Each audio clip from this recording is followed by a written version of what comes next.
Wait, this isn't working. Hang on. I think you can hear me lamenting how I'm not actually visible. 1 second. Hi, everybody. Welcome. Give me a second here. How do I make myself visible? I have to... Okay, here we go. Visible. Alright, hi. Welcome to this Telefang stream, apparently. Okay, that's not quite working. Where's the headband? I've got my... I'm sorry, this is my best Rutger cosplay. I have a red sweater, and I got my iron sword I don't quite have a killing edge, but it's the best I could do. Sorry. The setup is not quite done because I'm trying to. I guess this is the first one that is actually a Fire Emblem tier list, so some of the formatting might be a bit different. We might have to experiment with that. My weapon rank is just too low. Well, this is definitely an iron sword because I bought it at a 100 yen store. So first, let's actually get something covering Telefang. Binding Blade tier list. Okay, you should be able to see it, but it's way too big. So let's change that. A tier list where the chat can actually counter argument back. Yes. That is the plan. Alright, let's make this a little smaller. Wait, I don't even have the correct thing selected. Hello? Oh boy. Sorry, guys. But the order of units here, I think, is alphabetical, which is not what I want, so I have to fix that.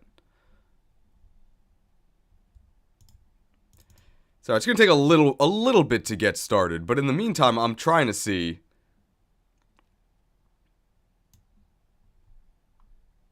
what you guys are saying. So, what you're typing is still being seen by me.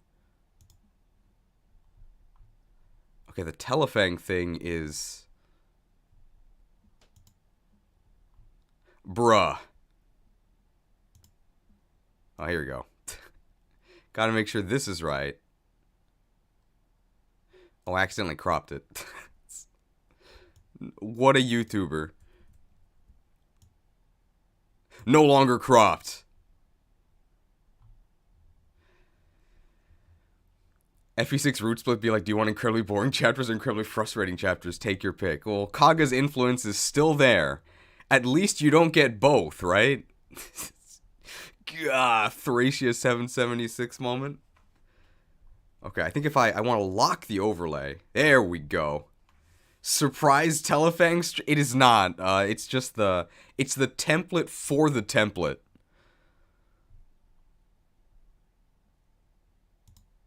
Okay, now I can manipulate this. There we go.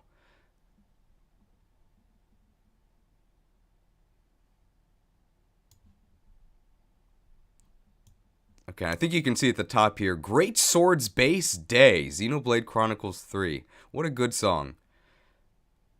Okay, I think this window is almost okay. Although I'm not going to have this many tiers. I just found a tier online. So I think we're only going to go S, A, B, C, D. I don't think we're going to have E or F. Although I don't know if... Should we have E and F? Who has E? Usually we just skip E, right? Goodbye, E. Not E for everyone. Deleted. I think this is enough, right? Yeah.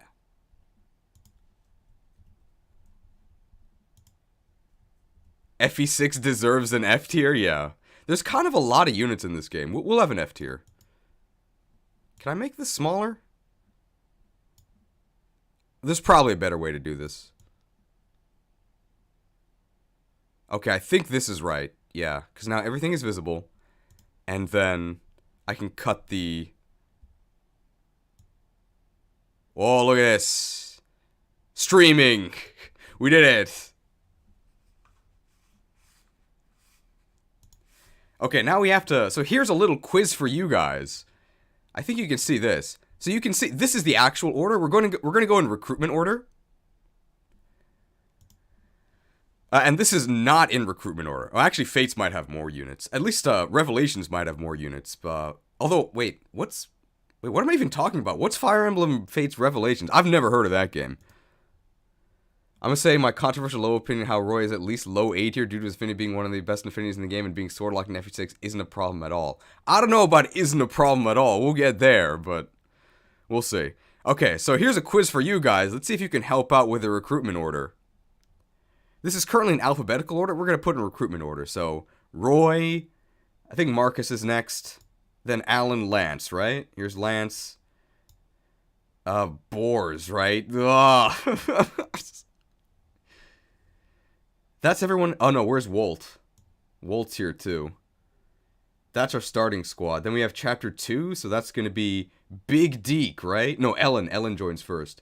Ellen, then Big Deke. We got Wade. We got Lot. It starts with an L, right? Wade, Lot, Shanna, yeah. I will put Shanna.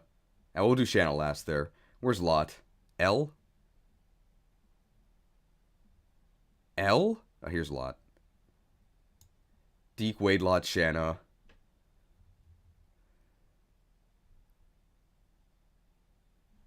Boars is Esther. We'll see. Don't forget Merlinus. Oh, is Merlin? Oh, Merlinus might not. Oh, he is here.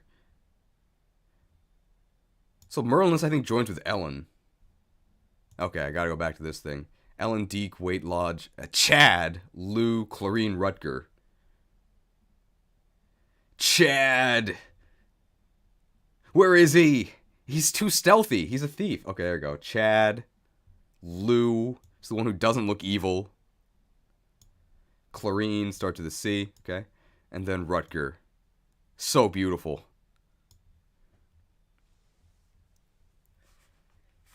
There is a Rutger emote, so you can use that one, if you remember.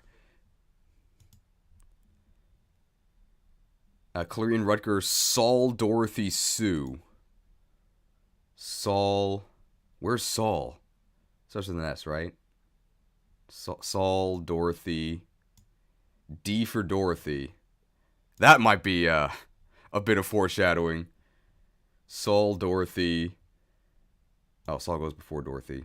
And then Sue. Here's Sue. Definitely not Lynn. This is a character called Sue.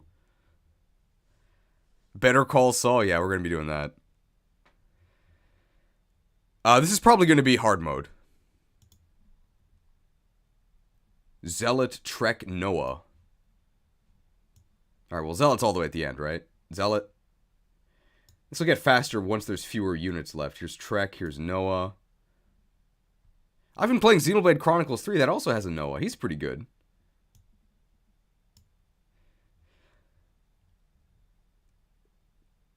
Trek, Astolfo, Lilina. Okay. Here's Astolfo. Well, Astolfo's right there. Lilina.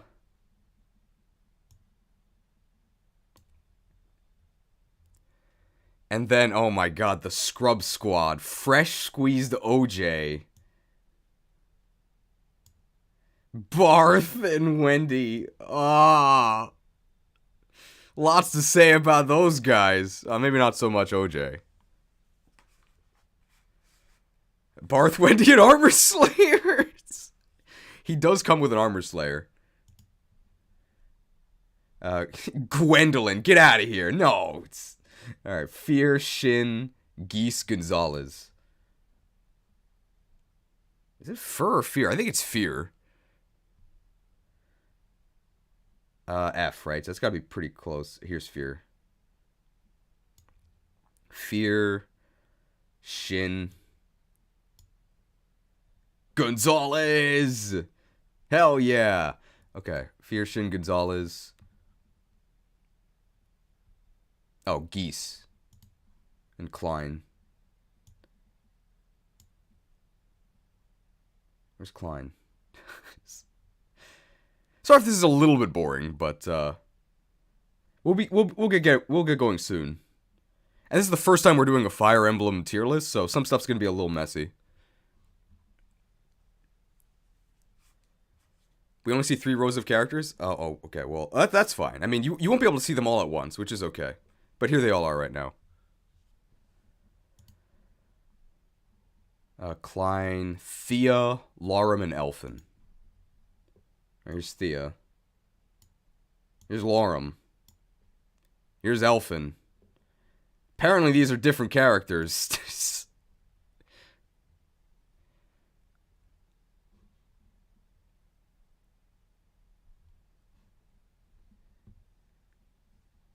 Okay, we're almost done.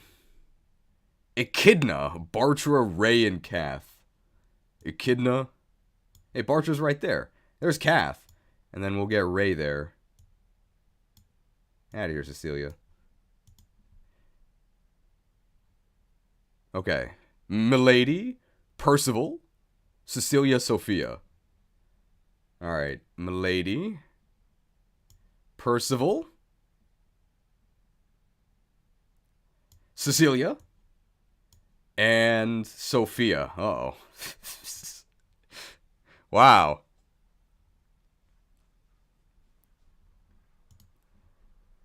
Okay, then Irene, Garrett, Faye, and Hugh. Irene, Garrett, Faye, Hugh. Why is Hugh a mage, by the way? He should definitely be a sage. Oh, by the way, how's, Oh, I've got a real relaxing voice. Great, thank you. I was just about to ask, how was the volume? I've been talking all this time, but I've never asked you. Glad you're branching out. I hope Sophia and Roy enjoy their spots together on the tier list. A bit of a spoiler. Roy, he's not very good, but he's not Sophia, okay? Don't worry. We're not gonna do Roy like that. Here's another spoiler. I really like Roy, but he's not good. Zeus, Douglas, Nime, and Juno. Zeus. Douglas. Nime. Juno. I think after Juno is Dane, right? And then Yoder, and then Carell. There we go. We did it. Okay. I see Barth in the chat. Alright, you're not going to be too happy when we get there. Okay. I think that's everything. Okay, the tier list itself probably looks okay. So then I want to do another window. So let's see. I'm going to change this to say, just so I don't mess this up later, properties. Rename. We're going to call this tier list. Am I writing A. Root Gonzalez and B. Root Gonzalez separately? No, I'm probably going to do them together.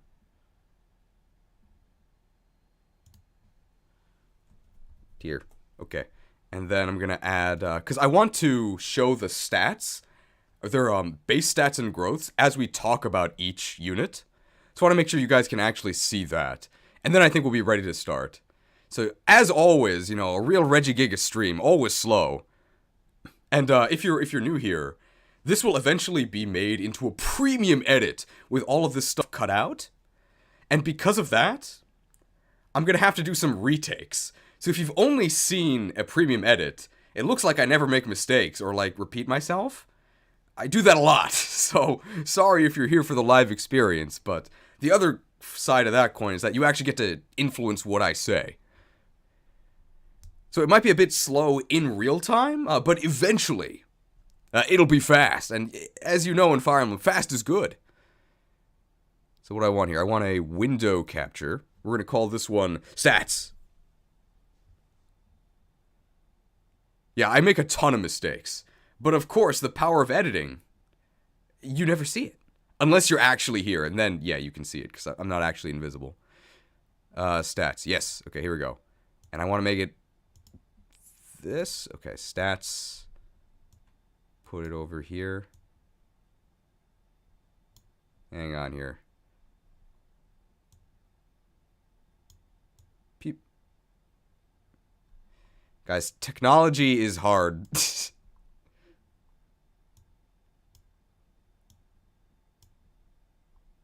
Why can't I move this? It's fine, I'll fix it. In the meantime, here's some Phil Swift, I guess. This might be a little loud. No, that's a lot You can't even see him. Technology. Okay, well, let's see. Let's test this here. So you currently can't even see me.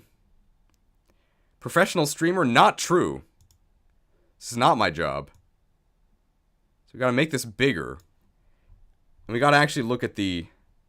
I should probably put myself above this, right? That would make sense. Hey, hello. And let's check out what one of these stats actually looks like. So here's Roy. If we scroll down, there's a nice stat section here. It also shows promotion stat gains. So I think we can make this a little bigger, right? It's probably pretty good. I think that looks pretty good. Hopefully you guys can read this.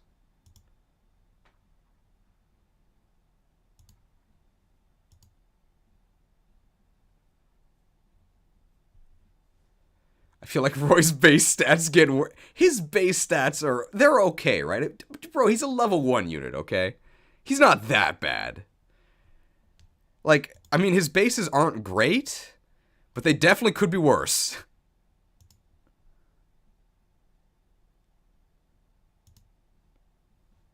Okay, and I want to get rid of, some excess.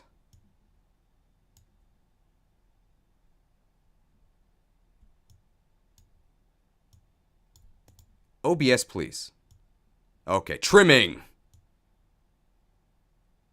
There we go. I think that's fine, right? Oh, we can go a little bit to the right. That's pretty good. Okay, and you can see everything. Nice. Okay, I think we're ready.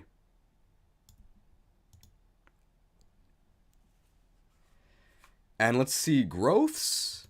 Okay, good. You can see that as well, right? How can he be bad? He's got a 40% strength growth, 40% speed growth. I mean, okay, I can see how he can be bad. Okay, you can see weapon levels. I think this is all the important information. Unfortunately, can't see weapon stats. Okay, we might have to do some stuff where we look that up. Do I have access to Oifi? Not in this, I don't think. And then hopefully, what should happen is that I press this button, and then this disappears, and you see the tier list. Nope. Okay, gonna have to do some cuts there. But it's not that bad. There we go. Okay, gonna have to do a little bit of juggling, but I think everything is finally ready to go. Okay, let's get started. After I drink this.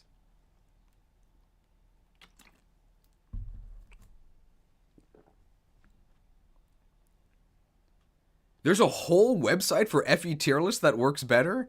Alright, well, it's a little late for that. This time, I think we're going to have to stick with this setup, because I think we can do this.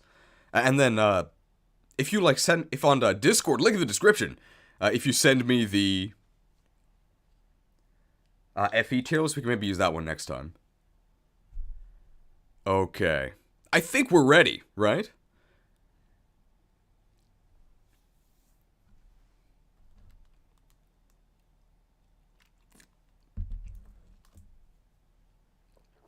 So hello everybody, welcome to the Fire Emblem 6 tier list.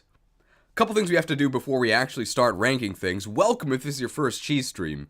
So we're going to be, I'm going to like really roughly tell you what we're going to do, and then we're going to record sort of the finalized versions that'll go in the premium edit.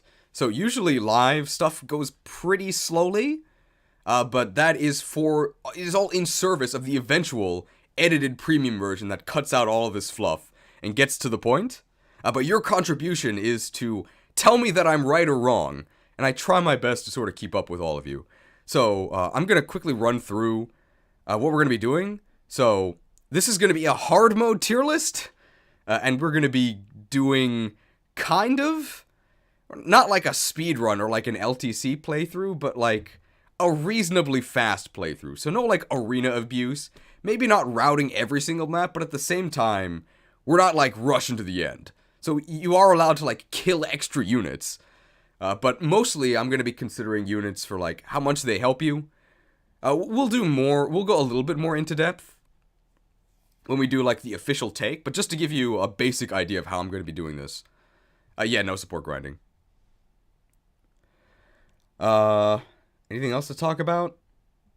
I'm going to talk about what the tiers actually are. Are these enough tiers? We have S, A, B, C, D, F. That's probably enough, right? There's not that many characters.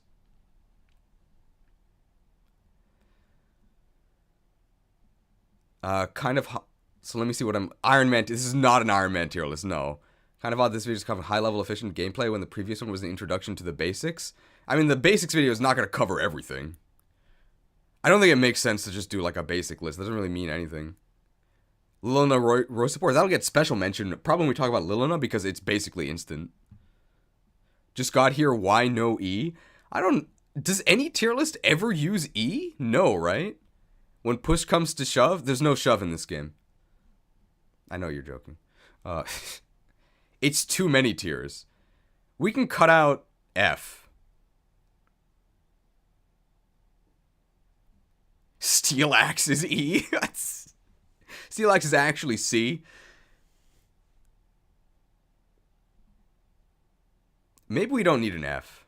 F is needed for Sophia. F is a tier for 2 units. Yeah, I mean, you might know who already goes in F. Some units deserve F tier. Yeah, okay, we'll leave it like this.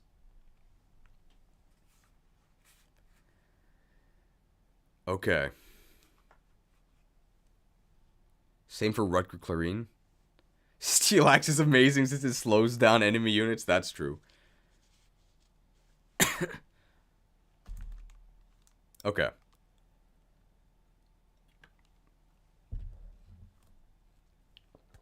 Alright, I think we're ready to start the real takes. Okay. So let's see. I gotta start by welcoming everybody to the tier list, right? So let's do that.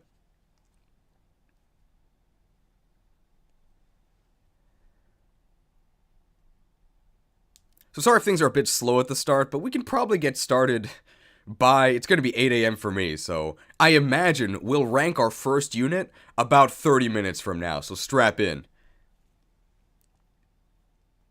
Hello there, you are watching the premium edit of the Fire Emblem 6, the Binding Blade tier list. Darn, I forgot what comes next. I should probably talk about why Binding Blade, right? That's probably a good place to start. I've got a couple reasons.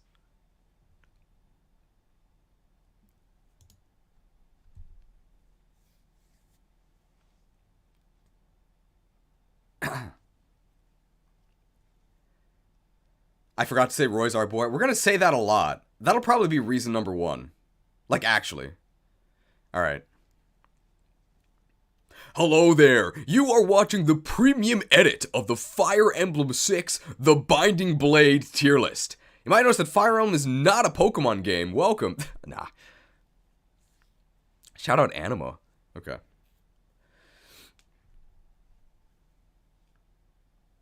Quick explanation of Binding Blade? Okay, we'll do that.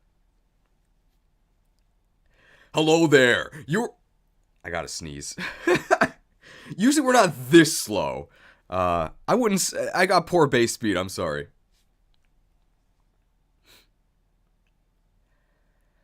Hello there, and welcome to the Fire Emblem 6, the Binding Blade tier list. Now, you might be wondering, why Binding Blade? Which is a game that was never even released in the West. I've got some reasons. So the first one is... Roy's our boy. Roy's probably one of the most famous Fire Emblem characters, and I imagine that most people haven't actually played his game, so let's learn a little bit more about Roy and find out if he really is our boy. Spoilers, he's bad. Another reason, I think Fire Emblem 6 is a very good bridge between sort of the old style of Fire Emblem, which was really merciless back when Kaga was at the helm. You got punished for everything, whereas nowadays... filthy casuals. It's literally called casual mode where you don't die. I know it's optional. Now we're gonna have to redo that. But I think the reasons for why Fire Emblem 6 is gonna be Roy's our boy. I think it's a good bridge between the old and new games. Kaga's games aren't punishing? Thracia! Okay. Kaga's games, what else? It's got a lot of characters. It's got really polarized characters. So like you've got really good ones and really bad ones. FE6 is not a Kaga game, no. It's the first one that's not. And then, what else? It's decently hard, so it kind of matters. And then, my personal experience with the game. You'd call FE6 harder than FE5? Maybe if you don't use a warp staff. Alright, fine. We'll change this that we won't call them hard. We'll just say they have obtuse mechanics.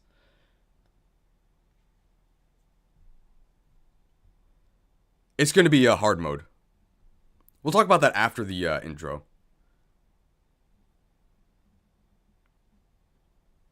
Oh, can you see my cursor? You should be able to.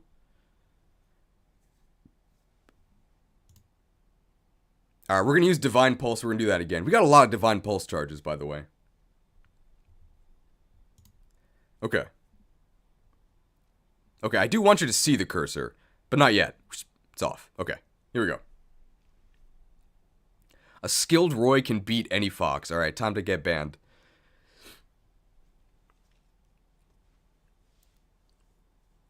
Hello there, and welcome to the premium edit of the Fire Emblem 6, The Binding Blade tier list. You might be wondering, why Fire Emblem 6? A game that was never even released in the West. I've got reasons for you. So number one, look at this guy, Roy. He's our boy. Roy's probably one of the most famous Fire Emblem characters, and I imagine most people haven't actually played the game he's from. You might know him from Super Smash Bros. Melee, where he's one of the worst characters in the game. Surely, that's just to balance him out, because he's so powerful in his own game, right? Right? Second reason, it's the very first Game Boy Advanced Fire Emblem game, and it's a very good bridge between sort of the old style of Kaga-directed games, and the newer style, where units don't even die. Pathetic. And you get a bunch of mechanics that let you undo your mistakes. Not in Fire Emblem 6, unless you cheat, of course. Yeah, okay, that's fine. We can continue.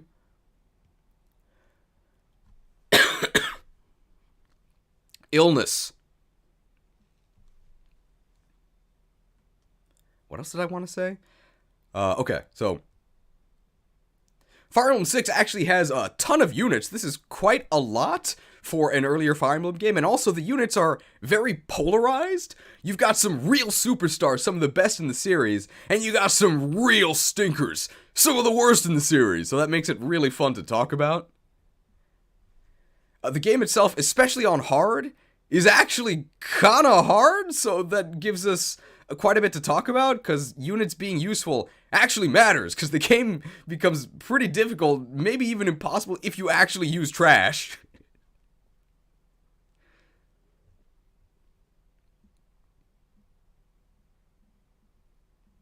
Anything else? We talked about...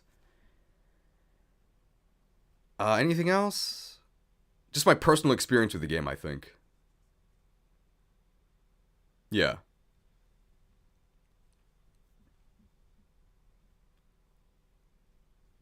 And the most important reason for me why I want to do FE6, it's because it's actually the first Fire Emblem game I played, like the Japanese version. So I actually had a moment where I booted it up when I was a kid. I'm like, hey, it's Roy from Melee!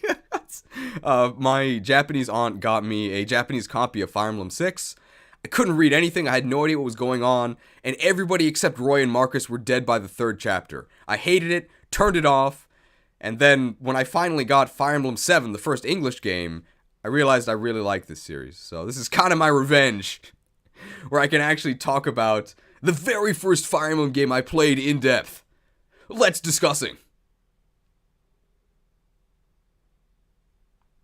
Okay, I think that's good for like an intro to the game. I don't think I left anything out there.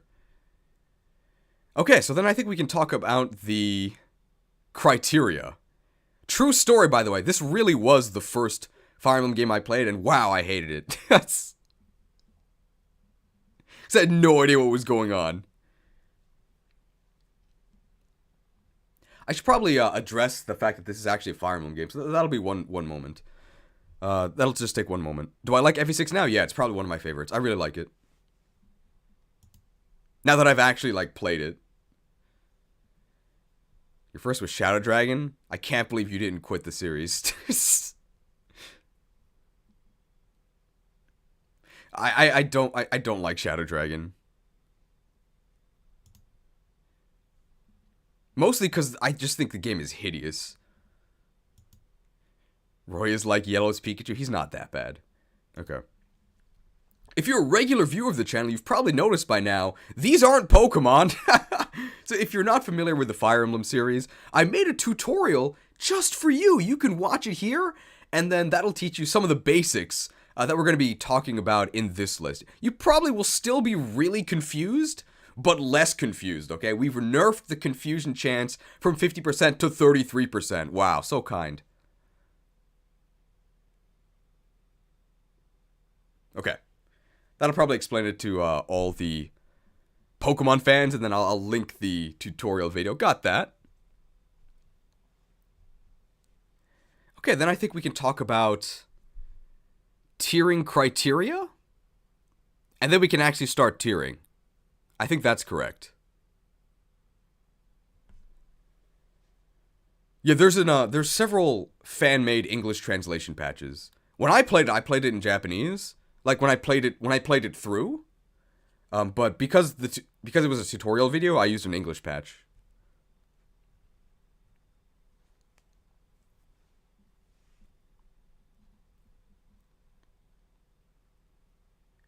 Yeah, okay. Ew, Tellius? I really like the Tellius games.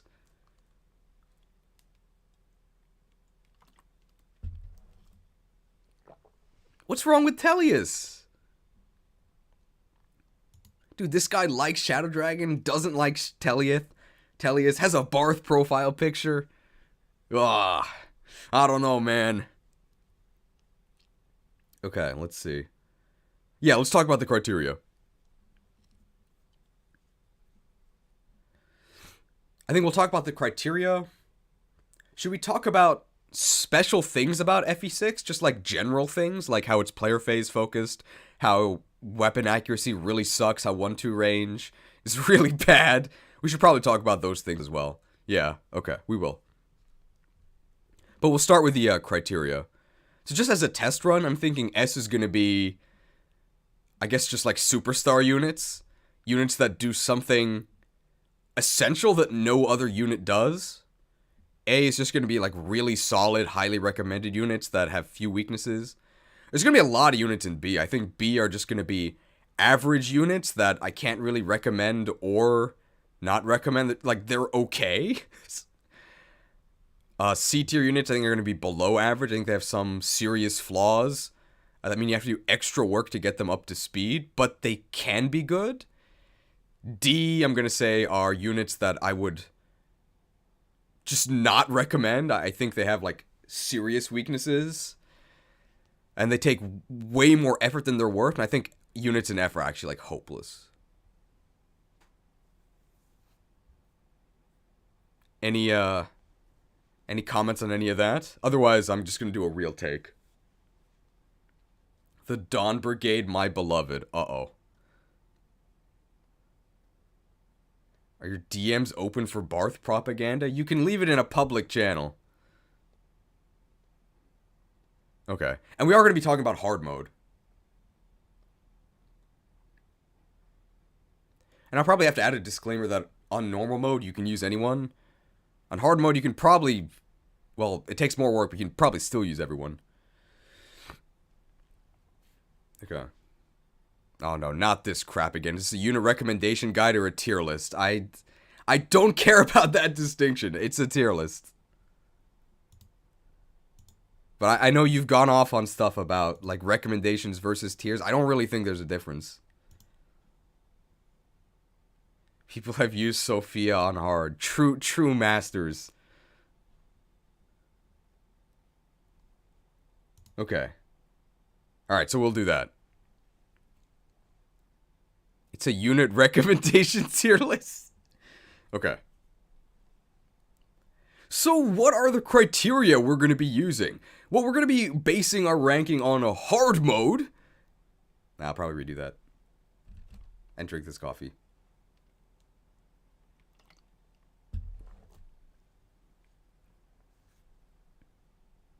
So what are the criteria we're going to be using? Well, we're going to be basing our rankings on the hard mode version of this game, which is significantly harder than normal. I think that makes it more interesting to talk about, because in this context, using good units kind of matters.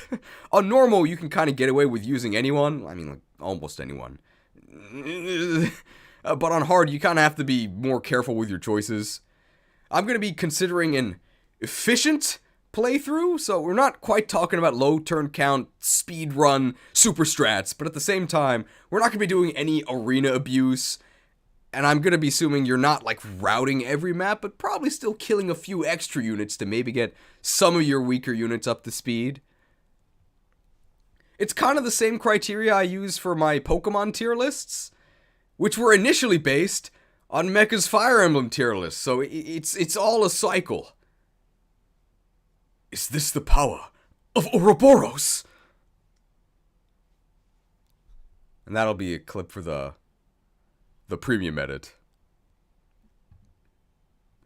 I guess I'll just make a disclaimer now that pretty much everything I say is going to be a cheese-coated version of something Mecha has probably said at some point. So this whole channel is just a ripoff. Mecha, please notice me.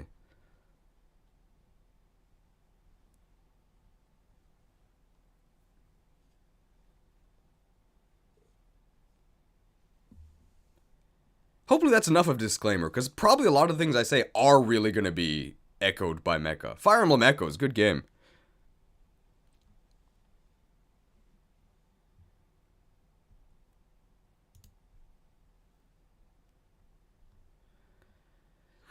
Anything else? I talked about the criteria. Yeah, I did talk about the criteria. So now let's talk about the actual tiers. So what are the actual tiers? Well, we've got 1, 2, 3, 4, 5, 6 of them here. At the very tippy top, we have S. I'm going to say these are for your superstar units. These units do something essential, or they do something really, really well that other units don't. So I highly recommend you use these units. You definitely should. A tier, these are going to be for very solid units that don't have many weaknesses. I would say these are units you should probably put on your team. They're very strong. B tier, this tier is probably going to have a lot of units in the end. I'm going to say these are just solid units. I can't really recommend them one way or the other, but you can probably get use out of them without too much investment. Honestly, if I don't know where else to put a unit, I'm probably going to stuff them in B. C tier, this is going to be for units that are, I would say, below average. I'd say units in C, you have to invest in them more than you would for units in S, A, or B, but you can make them good. Just takes a little bit of work. Units in D, this is where I'm going to start to say that units are just bad. So for units in D, I would say you need to invest heavily in them for not much return. But you can probably still finish the game. Honestly, you can probably finish the game with anyone. But once we get into units in D, these are going to be units that I'm like, alright, these are kind of suspicious. And then units in F, I'm just going to say they're hopeless. You've heard of 3 hopes. We've got no hope if you're in F tier. And if you know anything about this game, you already know who's going there. At least 2 units. Oh.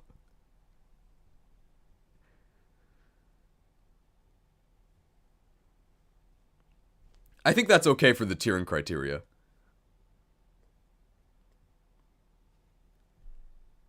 Three copes? OJ doesn't go in D, no way. No, I wouldn't put OJ in D. Wait, allegations against Mecha? Okay, alright, well, I don't know about drama.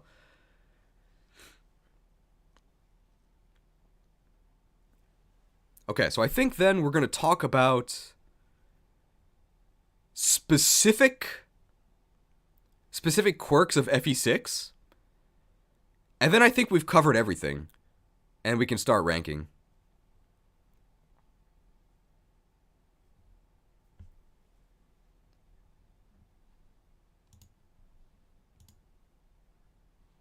$30 crit, yeah, that's a specific thing about FE6.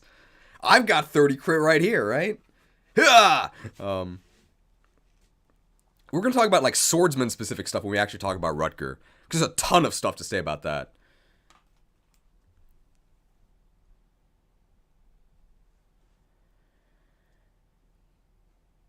Almost ready to get into the actual rankings, but I just want to discuss a few, like, specific quirks about FE6 beforehand. So FE6 is definitely what we'd call a player phase focused game. So there's player phase focused and there's enemy phase focused. I can redo that, right? We're almost ready to start. I just want to talk about a few quirks about FE6 in particular. So FE6 is definitely a player phase focused game. So there's player phase focused and there's enemy phase focused. And what player phase focus basically means is that your units kind of suck compared to the enemy. Enemies are really dangerous, and that means that you're going to be doing a lot of your fighting on player phase. Whereas on enemy phase focused games, like the very next game, FE7, those tend to be enemy phase focused because the enemies are really weak, so you can just chuck a strong unit into a whole bunch of them, give them like a hand axe or a javelin, and just have them kill everything on the enemy phase. You can't do that in this game without probably getting a game over. Other things about FE6 is that even though this is the first game that uses the 2RN system, which generally makes hit rates go in your favor, hit rates overall are super low. The weapons themselves have really bad hit, so you end up missing a ton, and a weapon accuracy really matters in this game. So that's why 1-2 ranged weapons like hand axes or javelins, which tend to be series superstars, they're pretty bad in this game. I think you would actually use them as like utility weapons instead of your main fighting weapons. Just weapon stats in general in this game are really weird. Like, you'd use the Armor Slayer against non-armored units because it's accurate. I can't think of another Fire Emblem game where you'd even consider doing that.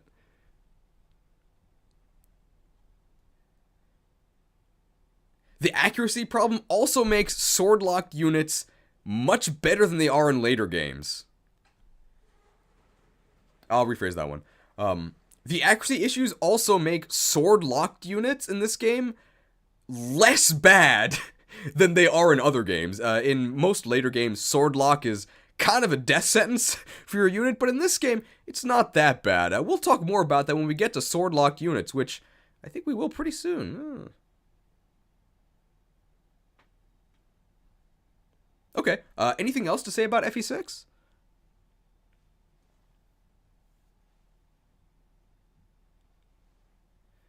I'm looking through the chat. Can I? Oh, I can scroll up with an OBS. I can also sneeze.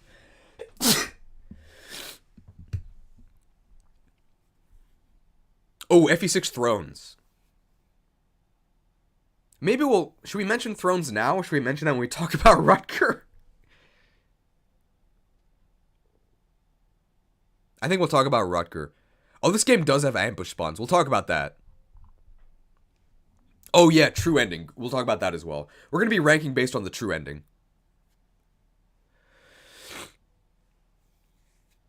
100% miss glitch? I don't think we need to mention that. It's so minor. It'll never happen. Oh, we should talk about supports. Yeah, supports in weapon ranks. Relatively low growths. No, we'll talk about that later. And thieves can't promote. We'll talk about that when we talk about Chad. But we will talk about supports, and we'll talk about the true ending.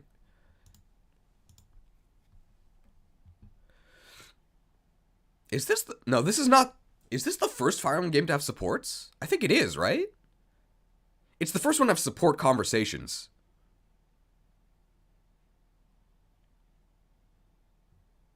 No, yeah, yes. It's a yes to first for supports, right? FE4 has pairings. Oh, it has convos. Okay, yeah.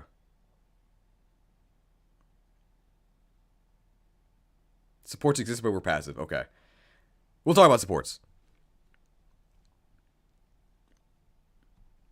This is the first Fire Emblem game to have really meaty support conversations where your units actually like talk to each other on the battlefield, and then you get stat bonuses from that. However, the buildup is really slow, so for the most part, because we are playing kind of fast, we're not going to mention supports that much, unless they're super... Well, okay, we'll do that again. This is the first Fire Emblem game to feature really meaty supports where your units actually like have conversations with each other, and then you get stat boosts from the power of friendship. However, the buildup is really slow, and we are playing kind of fast, so not going to be too much emphasis on support unless they're especially fast. Like, for example, between our boy and our girl. There they are. Canon pairing, maybe.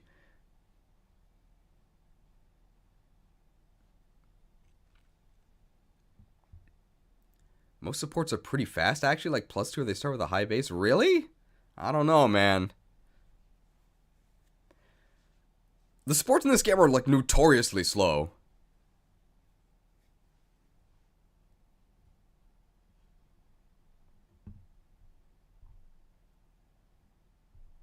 Like, we'll definitely mention them when they're relevant, but they're not going to be a huge part of this. What else did I want to say? Thieves can't promote. Oh, yeah, true ending. True ending. This game also has a bad ending and a good ending. So the bad ending is if you defeat the big bad, King Zephiel, but you don't have every sacred relic. If you do that, then the game just ends. And that's the bad ending. But if you do have every sacred relic and they're not broken, then you get 2 extra chapters, which then bring you to the true ending.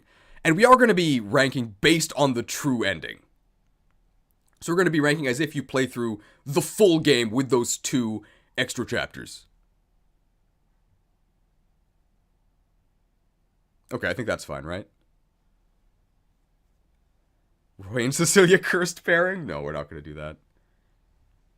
I think that's everything.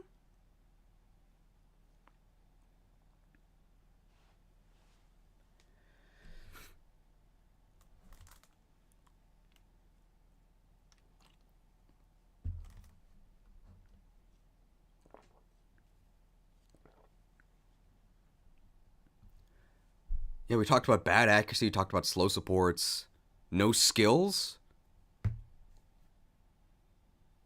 Oh, yeah. I don't know if we really need to mention that, though. So 6 has no skills, 7 has no skills, 8 kind of has skills, and 9 is the first one that really brings them back. Kanto Rescue Drop. I don't think we need to talk about that. That's like a tutorial thing.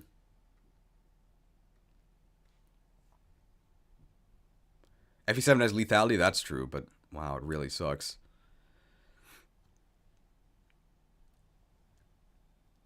Okay, I think that's enough. So I think we can just do a...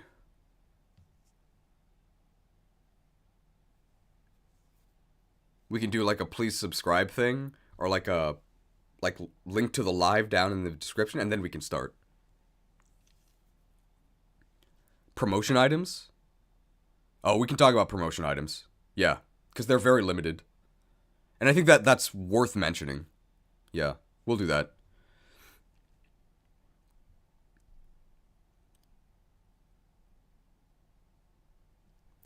Unlike in the newer games, promotion items aren't universal. It's not like a master seal.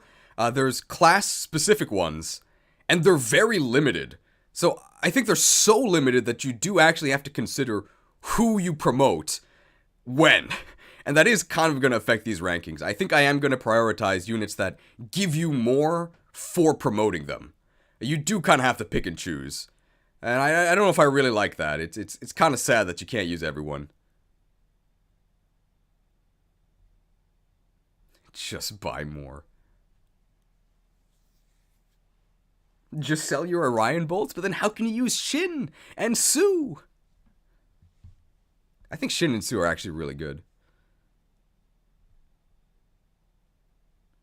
Sophia saves herself from F tier by giving you a free guiding ring. No, she doesn't. No, she doesn't.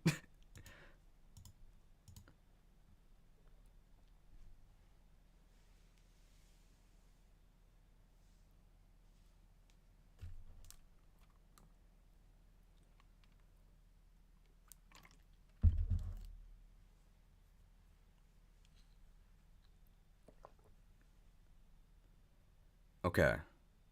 I don't think anything else to mention about FE6 itself.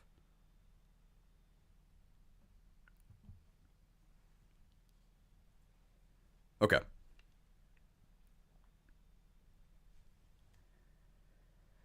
Last thing is the premium edit stuff, yeah.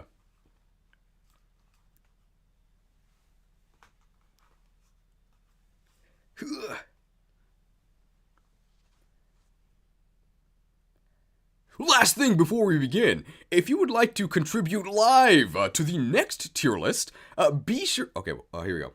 Last thing before we begin, if for some reason you'd like to see the full live stream with the chat enabled, you'll find a link to the description. Yikes.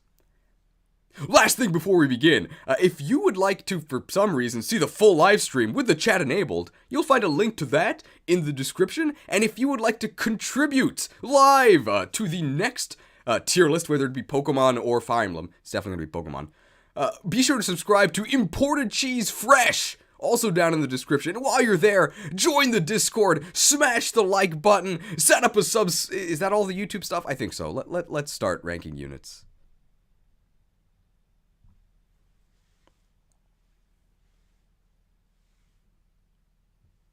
Oh, I never talked about availability.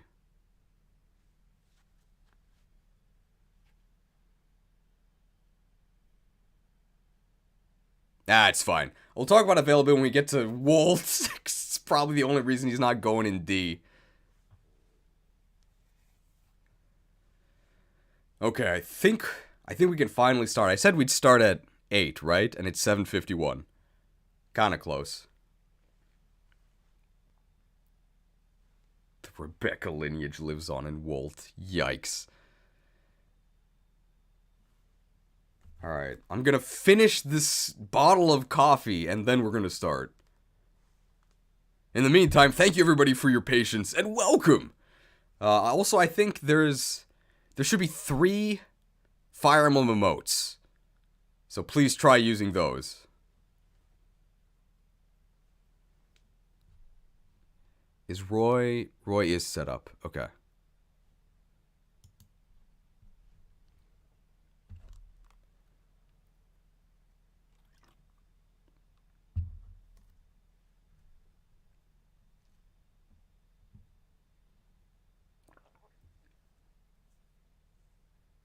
Might actually be able to get this.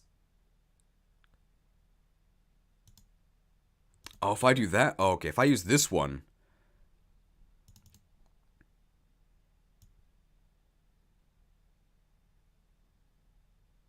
Oh, that'll make it easier to switch. Hang on here.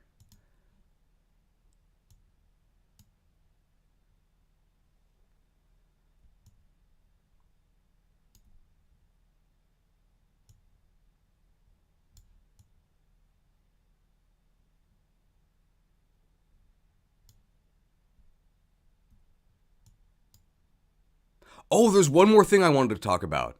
It won't take too long, though. Don't worry.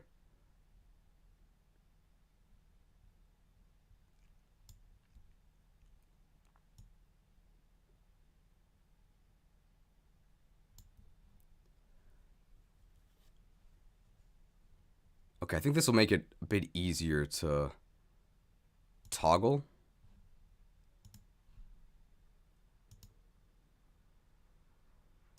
A little bit easier. I still have to change the active window. Okay. Seth is the worst Jaken since he can solo the game and doesn't fall off? Strange definition of worst.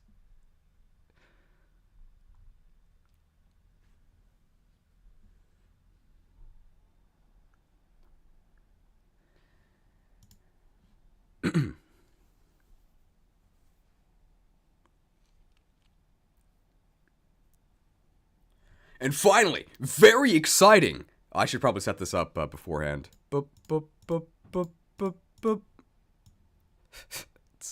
Make sure you can actually see all these.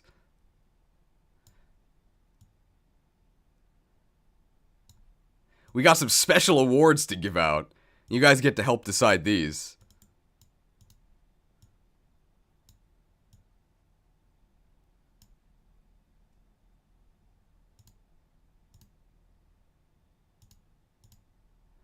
Okay. And finally, very exciting.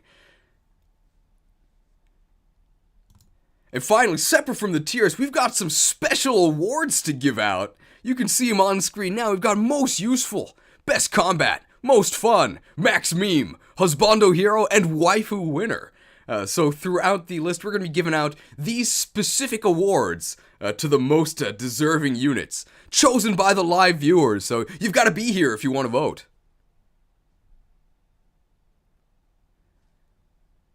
So there you go. Here are the awards.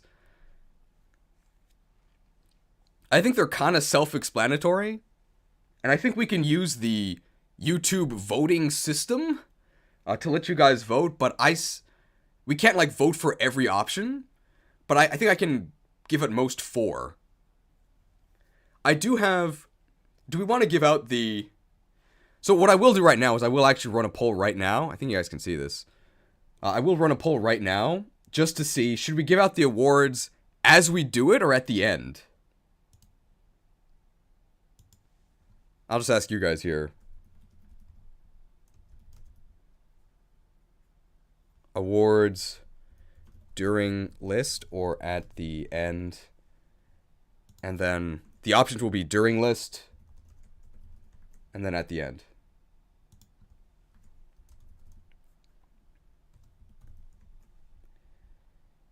Okay, you should see the poll right now. During the list or at the end.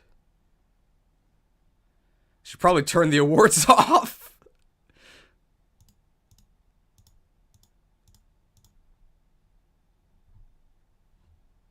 Oh no, I'll turn them back on so you can see what they are.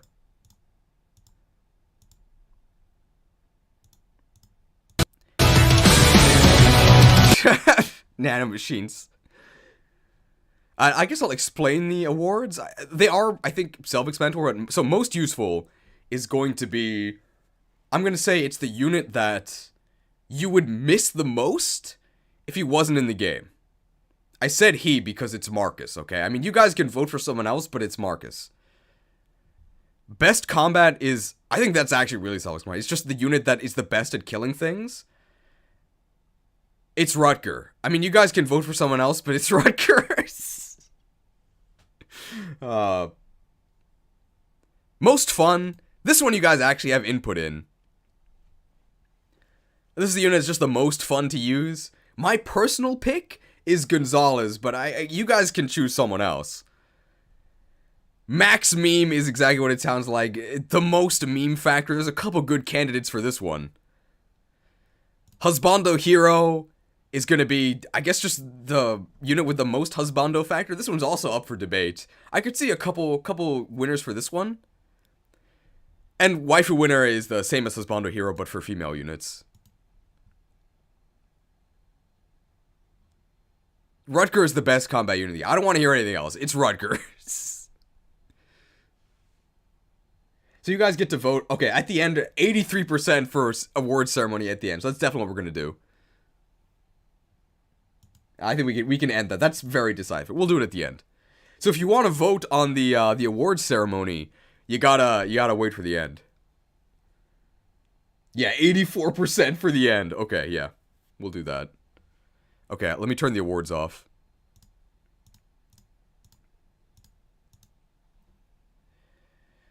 Okay, 2 minutes till I said we would start, so that gives me a little bit to finish this coffee. Wife winner is a lot. I think we do only get 4 options for each thing, so that one we have to kind of discuss.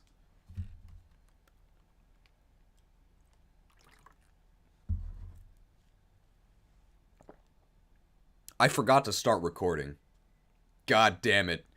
It's not a big deal, like, because I can download the VOD from YouTube, but it just means the premium is going to be a bit slower to come out. Whoops.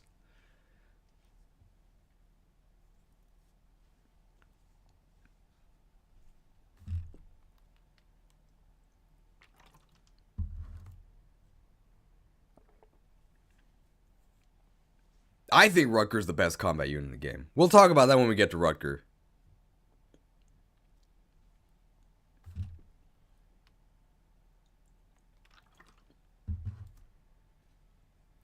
I took a shower and came back. What happened? Don't worry, you didn't miss anything. Just a bunch of criteria. Man, an hour in, we haven't ranked a single Pokemon. Definitely a cheese stream.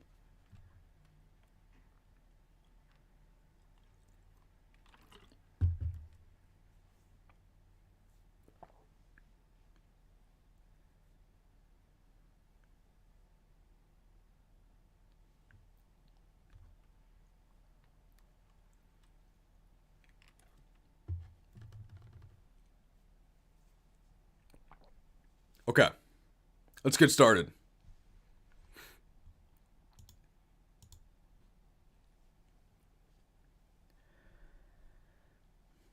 Alright, and who better to kick off the very first... Okay, well... Is everything working? It is, okay.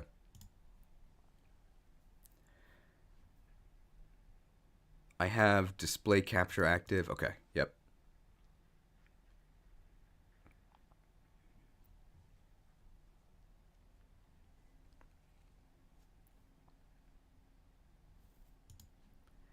Alright, and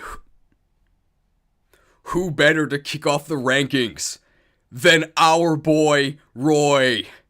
He's the Marcus of Foray, I think. Wait, is that did I start with a lie? I don't think he actually is.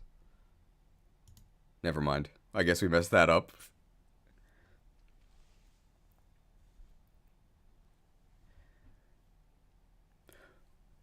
Alright, who better to kick off the rankings than our boy, Roy, the main character of the game. You get a game over if he dies, so he's gotta be important, right?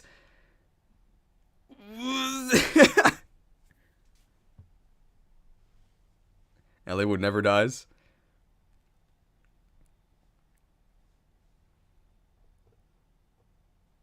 Well, let's see. We'll do that one more time.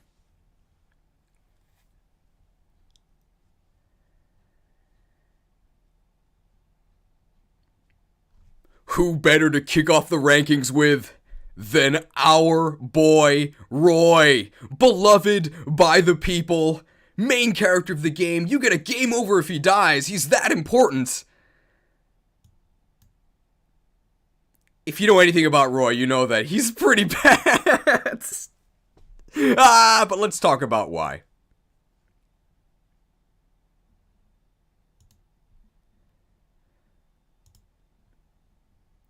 Starting with the stats. So, here's Roy. You get him on turn 1 of the game. Starts as a level 1 Lord. Here are his base stats. They're, I want to say, okay. I mean, I don't really know how much you can expect from a level 1 unit. They're not that bad, but I wouldn't call them good either. In terms of growths, boop, his growths, especially for this game, are actually pretty good. If you're more familiar with the more recent games, which tend to have kind of crazy growths, this looks kind of bad.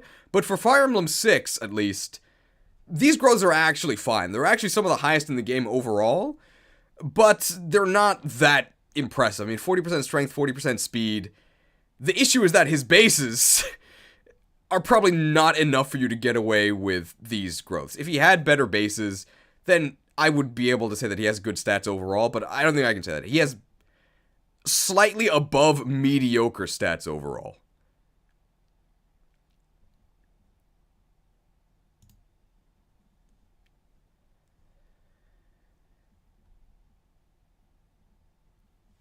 So Roy's got some serious issues?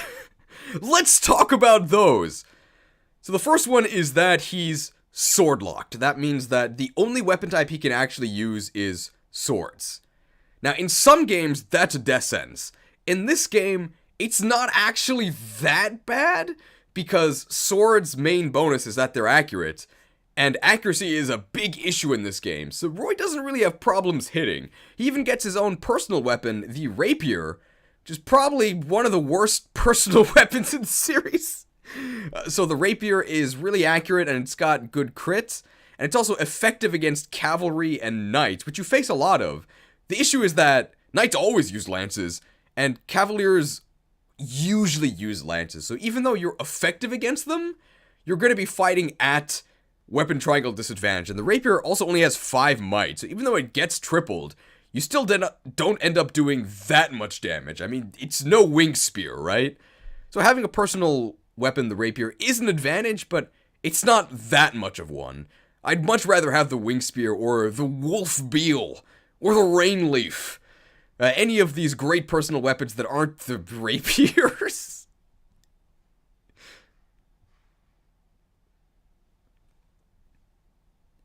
A much bigger issue than sword lock is...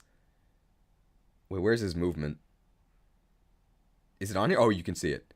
Okay, yeah. A much bigger issue than sword lock is this. Movement 5. So Roy's got his human legs, and that's all he ever gets. He never gets a mount. So the footlock is a big deal, especially because in FE6, every single map is a seize map. So that means that to clear the map, you gotta get this dude Roy to the endpoint of the throne. You gotta get him over there probably on someone else's horse or Pegasus, which is really annoying. It's contentious whether or not him being the seize character is an advantage or a disadvantage, because on one hand, he's essential to your playthrough, right? You can only go as fast as you can get Roy to the throne. But that's kind of a disadvantage because it means you gotta lug this useless kid over to the throne on every map.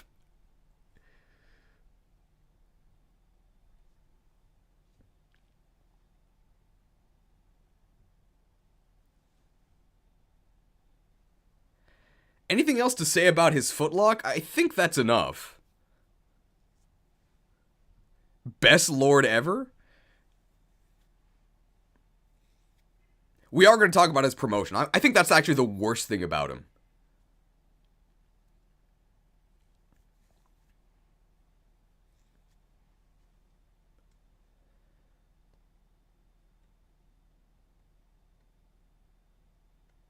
Can't beat the game without him, bro. He's so good.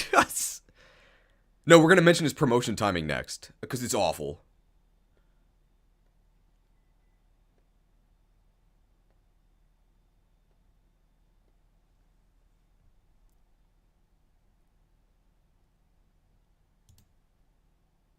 Yeah, I think you're right that the fact that he's sort of locked into going for the throne is definitely a downside.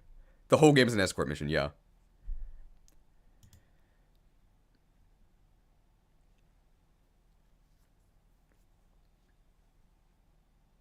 I personally would say that him being the seize character is a downside, because it kind of means that he has to gun it for the throne and can't really do side objectives. It basically makes him less flexible, right? His main mission in every map is to go for the throne very slowly at 5 move, or to bother one of your other units. Be like, hey, can you give me a ride, please? I'm the Lord. Let me on your horse, please.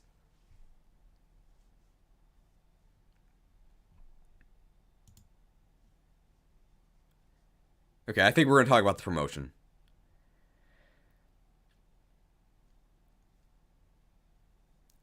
However, the true horror of Roy, and why I think he is in contention for the worst lord in the series, is this part, the Lord class, because he has a story promotion. Unlike most units where you can promote as soon as you reach level 10 as long as you have the appropriate item, this dude has a story-based promotion, and it is brutal.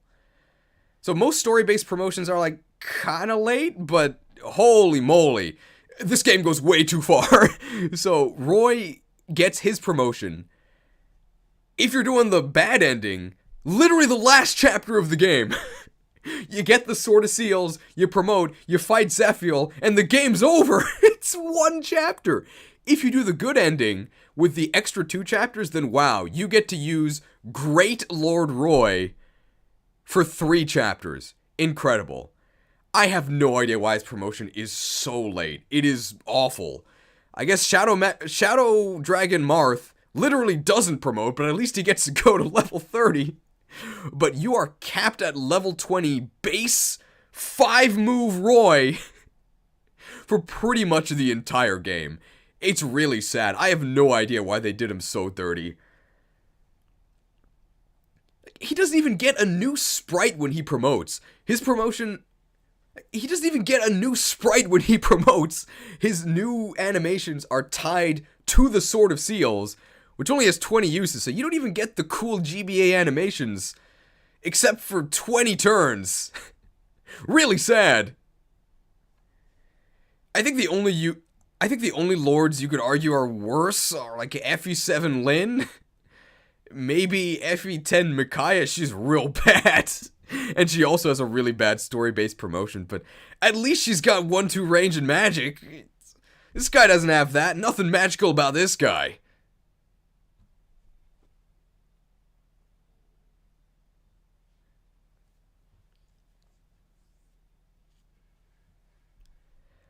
Effie said Ellie would at least get a horse.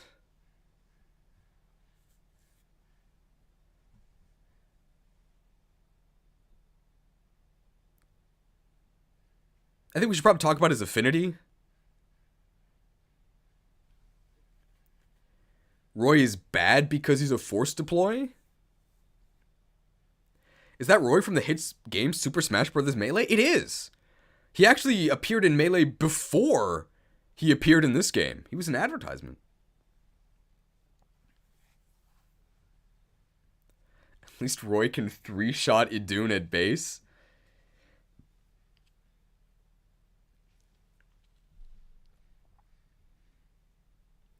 I think we'll talk about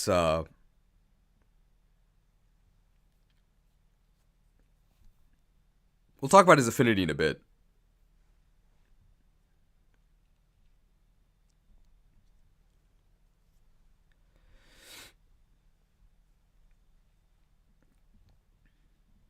Did I forget anything? Anything else to really say about Roy's performance?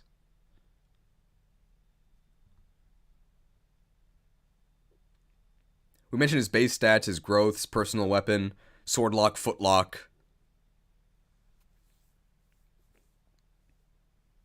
Late promotion.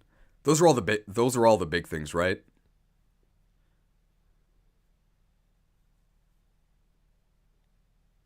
Resistance 0? Yeah, it's not that bad though. Resistance doesn't matter.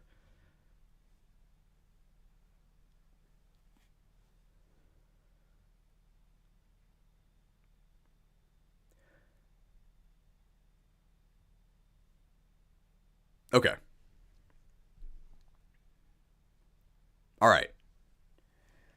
So closing thoughts about Roy.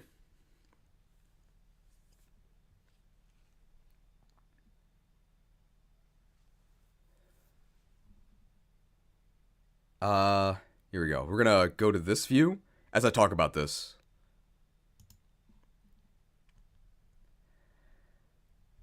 Okay. Yeah, considering all the drawbacks, I don't think I can really justify putting Roy any higher than C. Oh, okay. I gotta get the cursor here.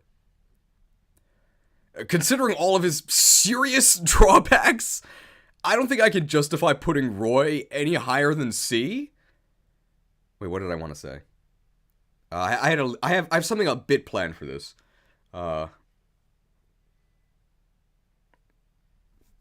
Okay. Considering all the drawbacks, I don't really think we can put Roy any higher than C. I think he definitely qualifies as one of the worst lords in the series, but at the same time, he's one of my favorite lords because he's so bad? Wait, no, okay, how do we say this? Because this is going to go into a big thing. We're going to mention that, don't worry. We're going to mention the fire affinity. I'm talking about that. Considering all of his serious drawbacks, I don't think we can really put Roy higher than C on sort of an objective tier list like this. But at the same time, I really like the fact that Roy is bad. Because of course he is! He's a little kid! Like, he's not a fighter. Like, if you think about all the best units in the game, you got this veteran old dude, Marcus. You have serious trained knights. Like, people joke about Fire Emblem being teenagers versus the world, but, like, all of your best units are, like, adults. Like, Roy's main role is not as a combat unit. He's the main character of the story. He, like, supports everyone else. This game is about the power of friendship. Like, think about what you actually do in the game. It's your real combat units helping this guy to the throne, right?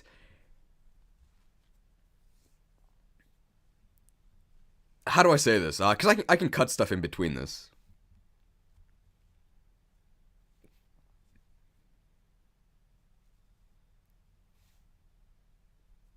Lysithea puts him to shame as a 15-year-old.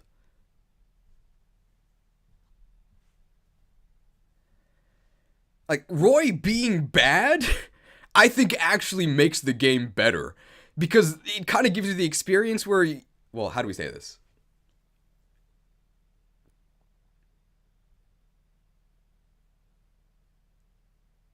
Hmm. So this will take a little bit. Because this does have to get cut into the premium.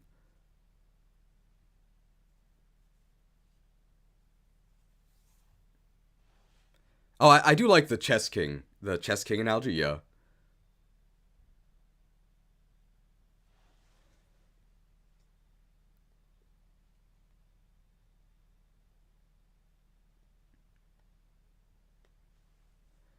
I think Roy being bad actually makes the game better.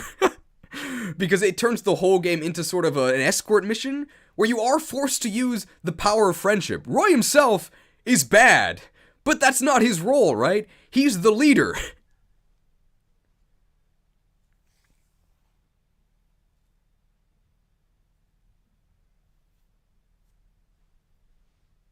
Most escort missions suck. Yeah, I think this game is different though. Okay, I think I know how to say this.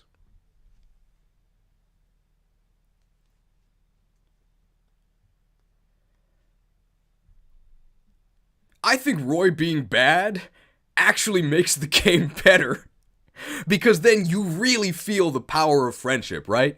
Roy himself sucks, but with the power of friendship, everybody escorts him to the throne, everybody works together. And at the end, he's the one who wields the Binding Blade, right? The Binding Blade, the title of the game. Friendship is what brings everyone together. It's what gets you to the true ending where you face Idun. Even when fighting Idun, like Roy himself doesn't really do anything, but the Binding Blade is what defeats her. Oh no, we can redo that. Sorry this is taking so long, but a couple more takes we'll get there. I think this is important to do, so sorry, we gotta get this right. Other units shouldn't be this long. Yeah, the real Binding Blade was the friends we made along the way. We will say that.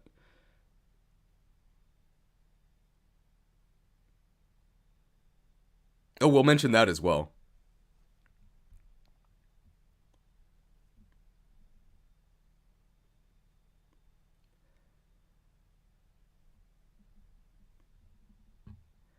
I think Roy being bad actually makes the game better because then you really feel the power of friendship, right?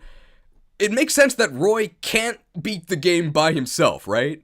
He relies on his allies to back him up. Everybody's got to work together to reach the end. Even when you get the title of the game, right? The Binding Blade, the true Binding Blade is the friends we made along the way, right? It's the quest to save the country that brings everyone together.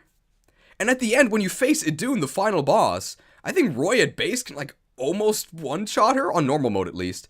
It's not because he's any good, it's because everybody worked together and got the Binding Blade, which then defeats the final boss. And to actually get the good ending, you have to beat the final boss with Roy and the Binding Blade. So Roy is the good ending. The power of friendship is the good ending. Because it is Roy that realizes that in order to end the cycle of violence... Oh, no. Because... Right. It is Roy that realizes that to end the cycle of violence... Okay, no, here it is. It is Roy that realizes that we have to choose to end the cycle of violence, right? Okay, yeah. That's how we'll end it. Okay. It is Roy that realizes that to end the cycle of violence, you gotta take the first step. This ain't The Last of Us 2. This is a game with a good story. And that's why Roy is our boy. Horrible unit, though. C tier.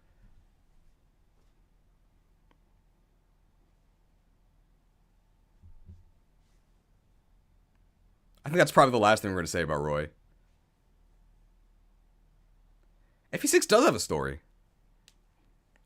We didn't talk about his fire affinity, but we'll talk about that with Lilina.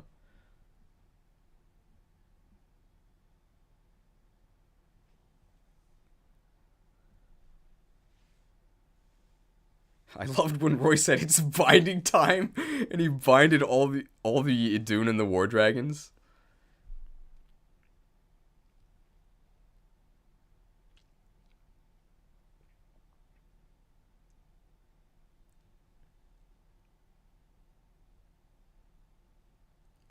Well, we can talk about Roy being a stat stick. Should we talk about with Alan or with Lilina? It's gonna be a long time till we get to Lilina.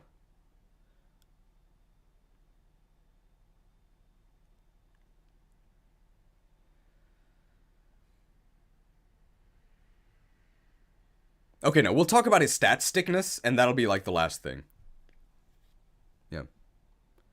How did I end that? It was how do we say it?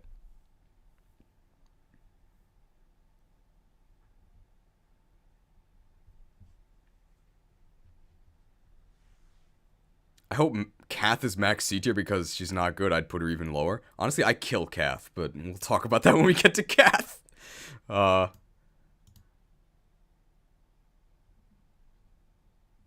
we talked about the cycle of violence, right? Okay.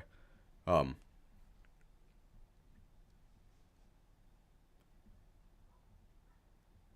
right. So, Roy is the good ending, right? He's the one that realizes that in order to break the cycle of violence, you have to choose to do it. He saves the final boss when he doesn't have to, right? This isn't Last of Us 2. This is a story... Oh, okay. Roy is the good ending, right? He's the one that realizes that you have to choose to end the cycle of violence. This isn't The Last of Us 2. This is a game with a good story. That's why Roy is our boy. Horrible unit, though. C tier. Honestly, the only reason he isn't lower is because he makes a pretty good stat stick. He has probably the best affinity in the game, fire. So he gives really good bonuses to the units who actually fight. And also, he is force deployed on every map, so I think your gameplay experience is easier if you have a buff Roy. At least as buff as he can get. But yeah, C tier.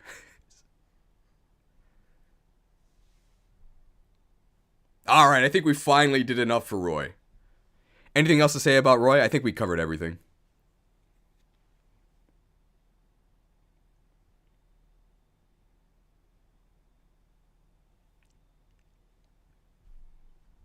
Alright, let's get Marcus's stats ready. Marcus. Hell yeah. Should be pretty easy. Let's make sure it actually works. Okay, everybody can see that, right? Nice.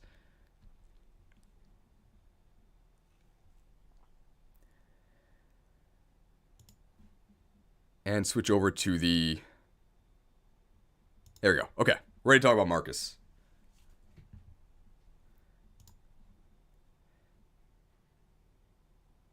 I know this kind of comment can get annoying, but I'm a bit worried about the live spacing. I don't care about the live spacing.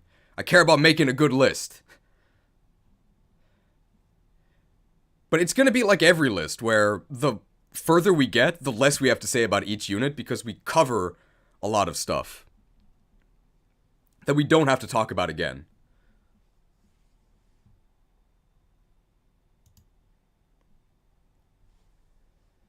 Alright. Marcus! Look at this silver fox. So handsome. No surprises here. Best unit in the game? Maybe. Whoa, so Marcus, he's your Jagan. So a Jagan is a unit you get at the start of the game that is head and shoulders above the rest of your army. No dandruff here. And then they kind of fall off later. Or maybe they don't. Marcus definitely isn't the camp that falls off. Let's take a look at his stats. Oh, they're so beautiful. Oh, no, hang on. Let's take a look at his stats.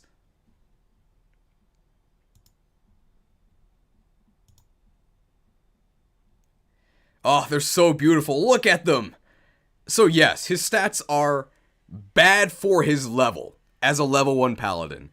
If you were to level up a cavalier to level 20 and promote them, yeah, they'd probably have better stats than this. But you don't get that sort of power on Chapter 1. Oh no, here we go. We'll do that again. Look at these stats. They're so beautiful. So yes, Marcus has bad stats for his level. If you were to level a cavalier up to level 20 and then promote it, you'd probably get better stats than this. But you get Marcus on turn 1 of the game. I dare you to play Fire Emblem 6 hard mode and not use Marcus. It's miserable. You have to gang up on like bandits with like 5 units and like noodle them to death with your iron swords. Or you could just send in Giga Chad Marcus, rough him up with his iron sword, and then have another unit take the experience.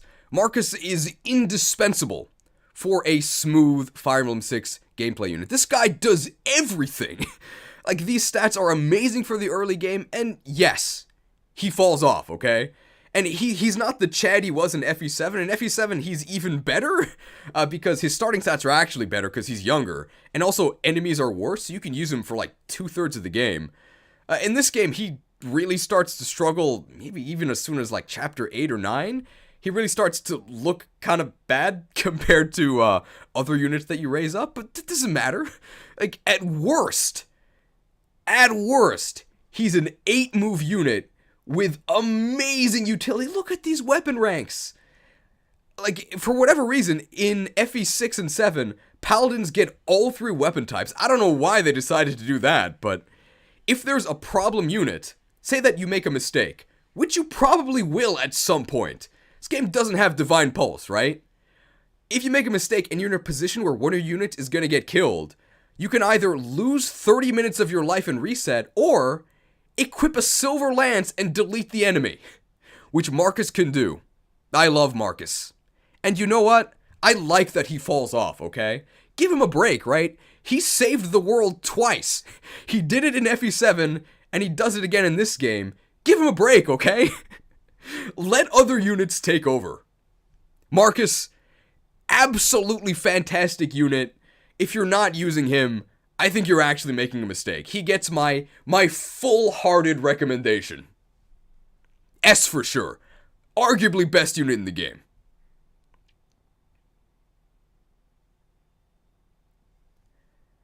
Alright, anything else to say about Marcus?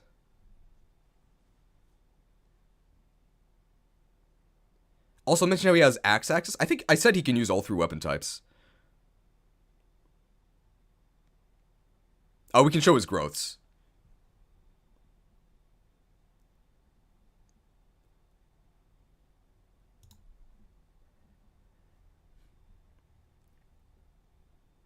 In terms of growths, he's old. Yeah, these growths are terrible.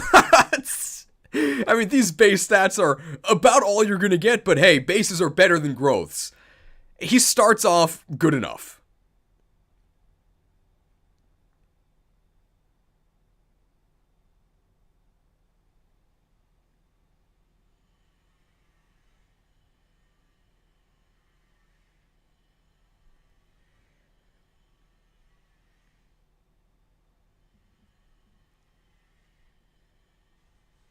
Anything else to say about Marcus? I think that's it, right?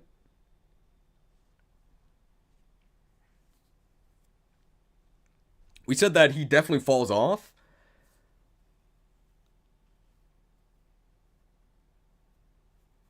And that he's essential to hard mode.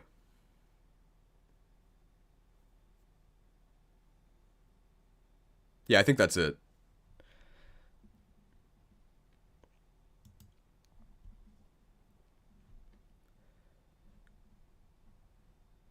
I do have one more thing to say about him.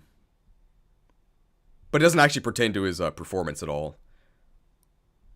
I want to get this one visible, right? Wait, that's not right. Here's Edelgard. Oh, this is it. Ah, there we go.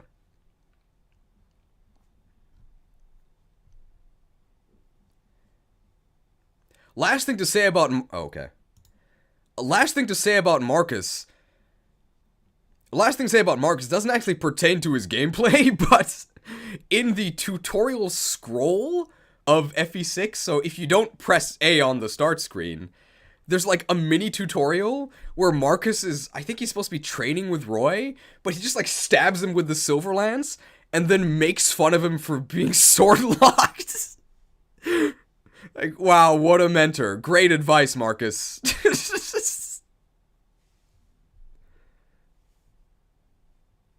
Okay, I think that's it for Marcus, right?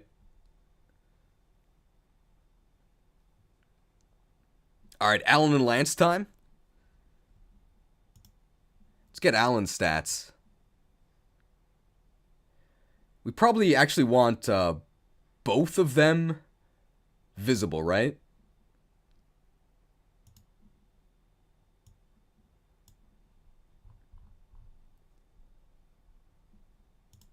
Alan and Lance.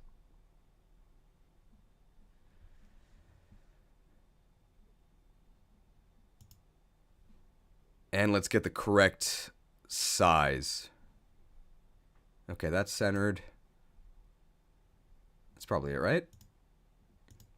They're slightly off. No. Let's move Lance down a bit, right? I don't know if I can actually get them synced. I'm sorry. There we go. That's pretty good. We'll get the binding blade off. Okay, there we go. I always forget which one has more strength. It's Alan, right?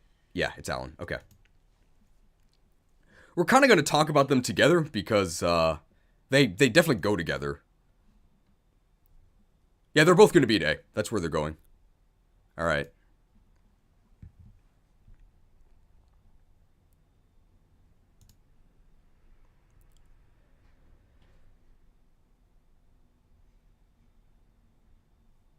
Okay. Nothing else to say about Marcus, right? I think everybody was okay with that. Here we go. Alan and Lance, the Christmas Cavaliers of this game. So the red and green Christmas Cavaliers are a Fire Emblem tradition. One of them has better strength, one of them has better speed. I always forget which is which, but I just looked it up. So Alan is the strong one, Lance is the faster one. They're both really good. I think they're both definitely solid A-tier characters, but they're probably the most boring A-tier characters. They're just really, really solid. But they don't exactly, like, excite you with their performance. Like, there's nothing really flashy about them.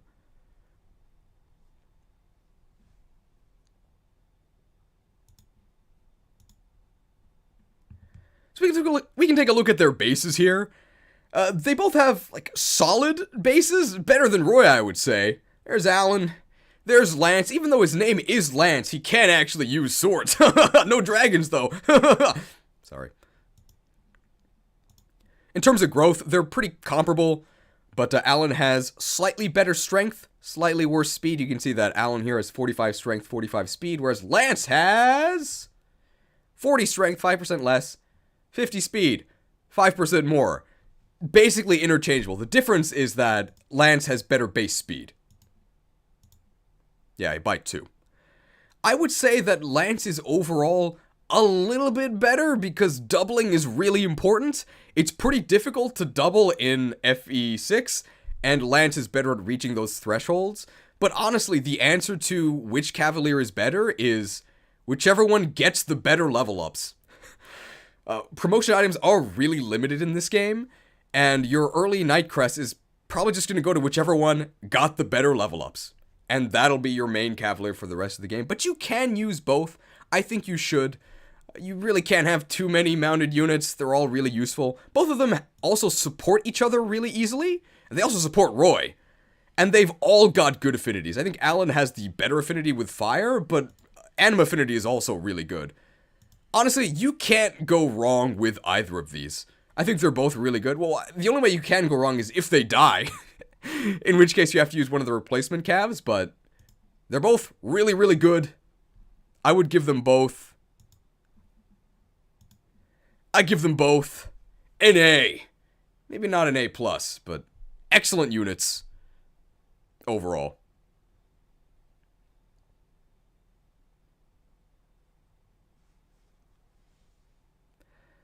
I think we covered everything with these guys. Mounts useful. I think they're basically interchangeable, but like Lance is like a little bit better, but they're the same.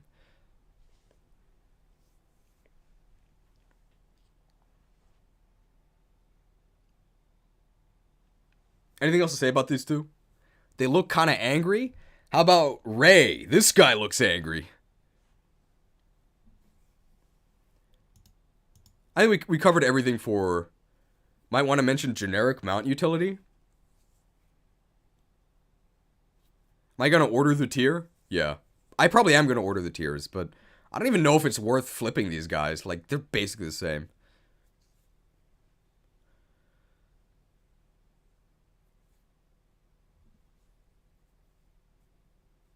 Oh, Alan says, Lance, how fares your sword in their C support? Which is pretty funny. That's true.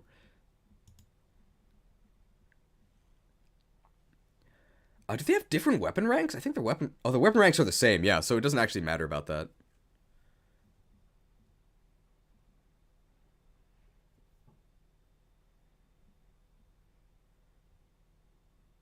Yeah, I think we covered everything for them. Alright. Let's get Boars' stats up. Make sure we're on the right window. God, Boars.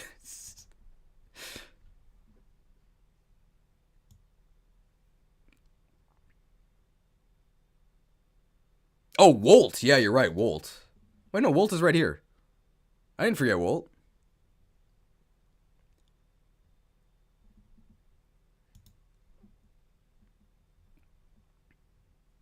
Okay. Here we go. Alright, here we go. Are we ready for boars?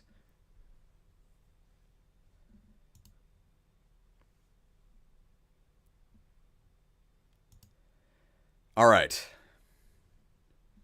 I'm on the wrong window. Here we go. Alright. Boars! An armor knight. Let's talk about the positives. He joins you on turn 1 of chapter 1. That's about it. Holy moly, Boars. The first member of the unholy FE6 Triforce. Oh my god. Oh, Boars.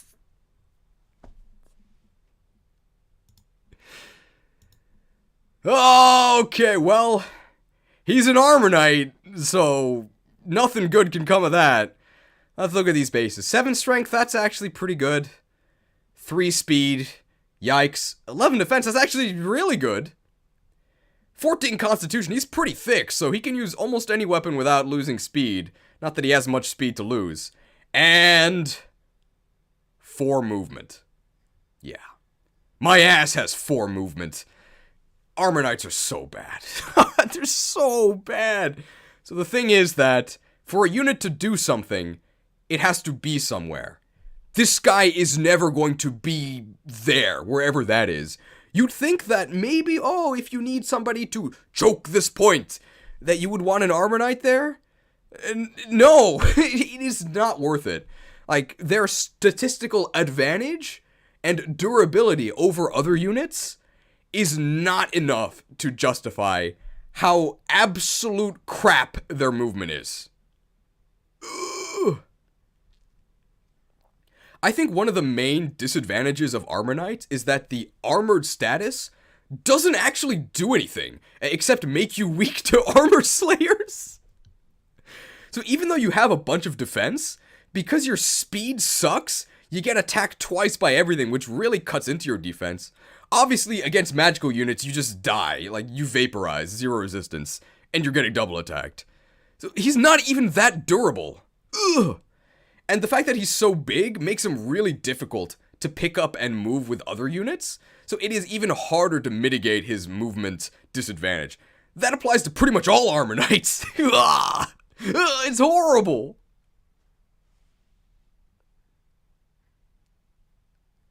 We will mention that he gets dunked on by the Chapter 1 bandits.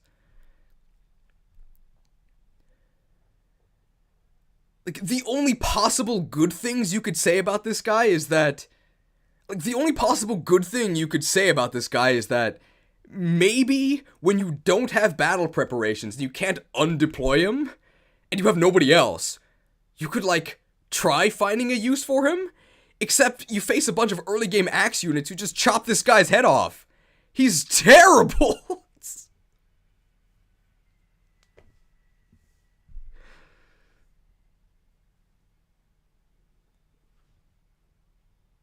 Anything else to say about this guy? Maybe he can drop people when you rescue drop? No way! How is he ahead of the army to help with that? Not a chance. Growths, I guess. Here are his growths. They may as well be 0 because you should never use this guy. But they're not that like 35% defense? Are you kidding me? What an armor knight. He has a higher speed growth than defense. What is going on? Awful.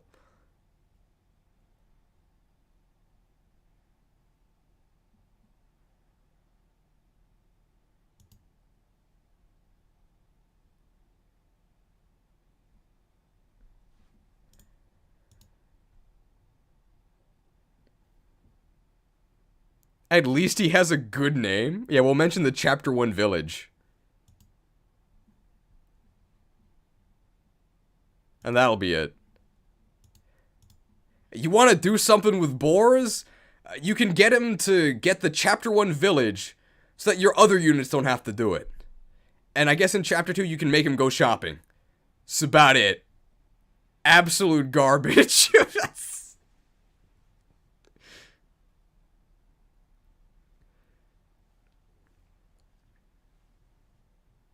I think that's about it for boars, right?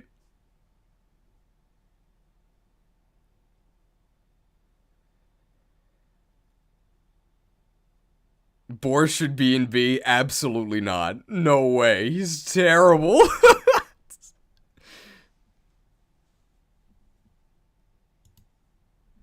I think we covered everything for boars. Alright, let's get ready for Wolt.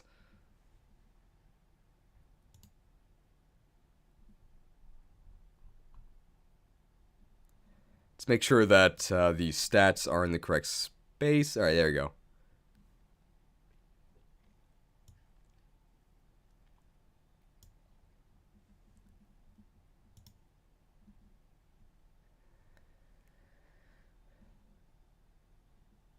Okay. Display capture. Here we go. Alright, here we go. Alright.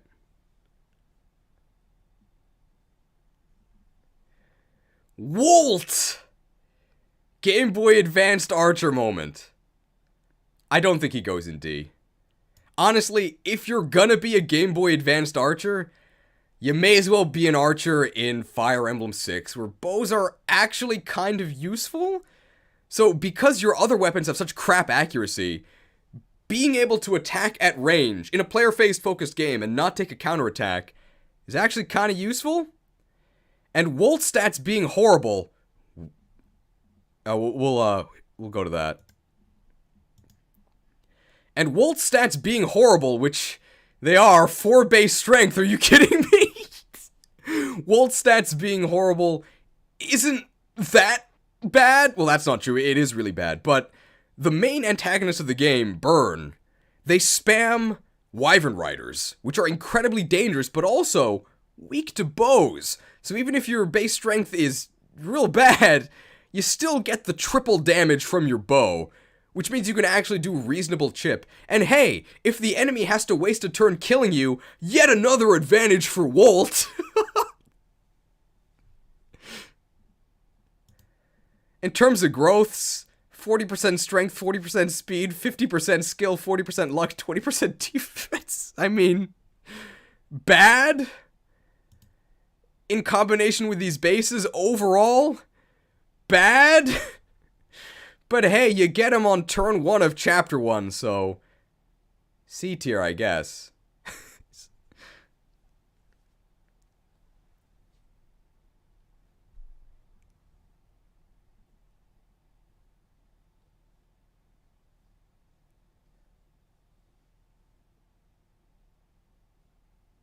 Oh yeah, we'll mention about Chapter 7.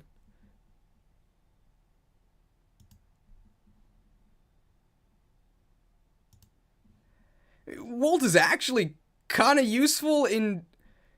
Wolt, even base Wolt, is actually kind of useful on Chapter 7, which is really difficult, because that's when the game hits... Even base Wolt is kind of useful on Chapter 7, which is actually a very difficult chapter. It's the first time the game hits you with enemy Wyvern Riders that swoop in at you, and you want everyone you can to be able to shoot at them. Wolt can do that. Poorly, but he can.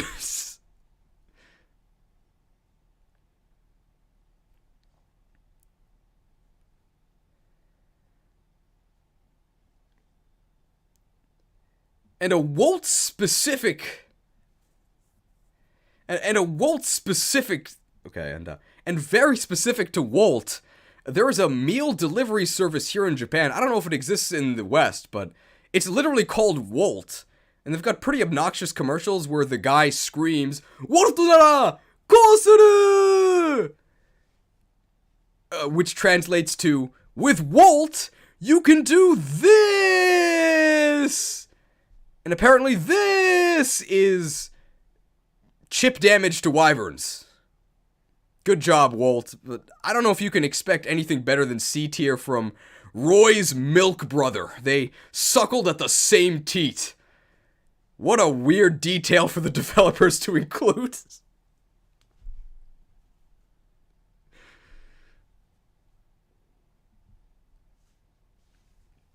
I think that's everything for Wolt, right? And I'll put the commercial itself in the premium edit.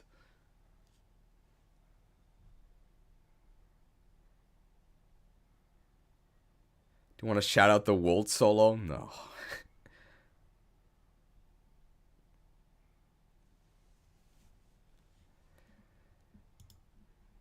Alright, Ellen.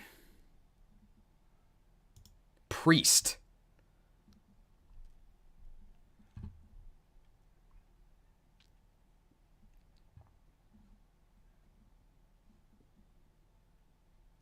My milk brother?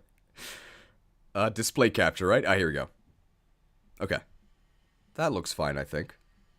There's growths.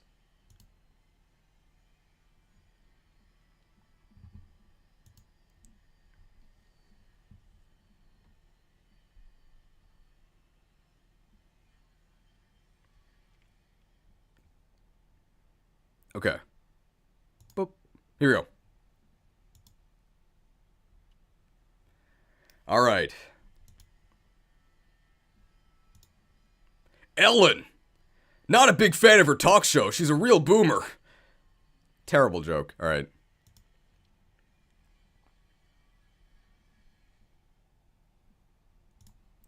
Ellen! Honestly not a big fan of her talk show. Terrible joke. Ellen herself is okay. Stabs out of 10. Normally, stabs are pretty useful, and actually, this game has some very, very powerful stabs, but Ellen is not gonna be your best candidate for staff use. The issue is that her base staff rank, like, kinda sucks. But, I will redo that. No, I'm not gonna put her in Deer. I think I'm actually gonna put her, like, just, like, barely above Wolt. So...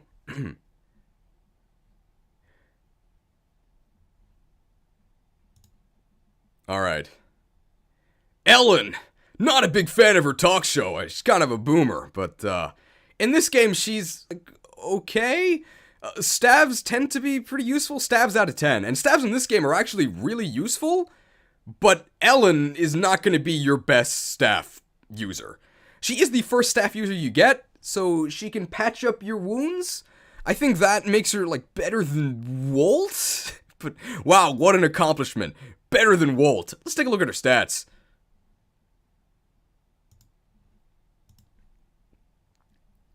So healer stats honestly don't really matter, but 0 defense, yikes. So if she gets attacked, she's dead.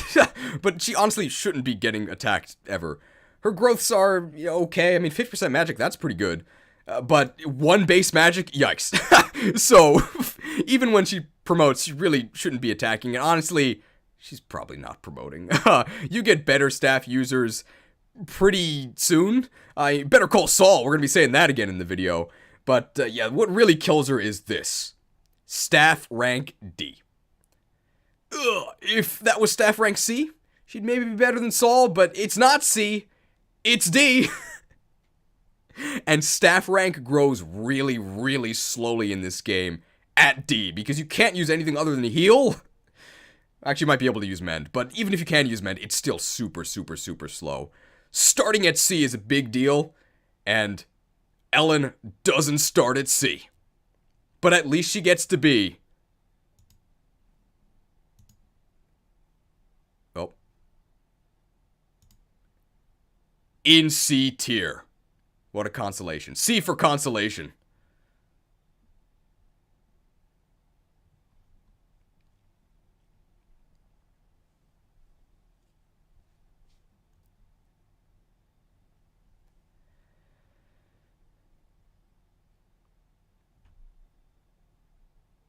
Anything else to say about Ellen or any disagreements about this placement? Healing is better than Roy? No, I think Roy is better.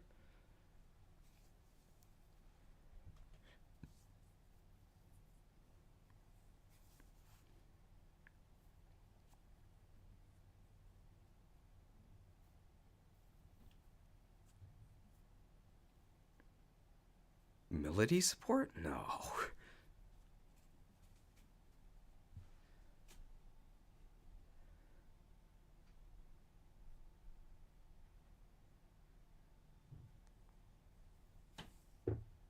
Just because Saul exists doesn't mean Ellen is awful. She's not awful. We put her in C.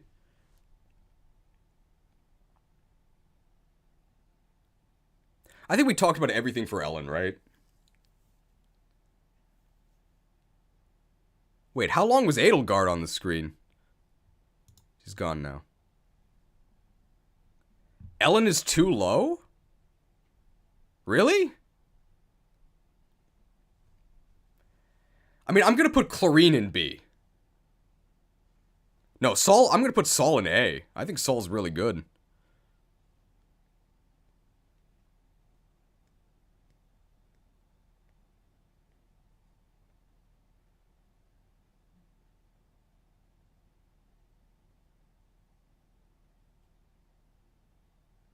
You're not getting 50 uses in 5 maps. No way.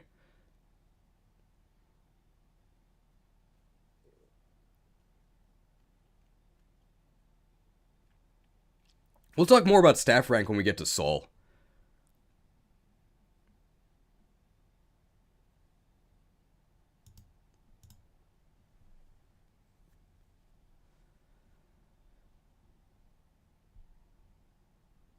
Alright.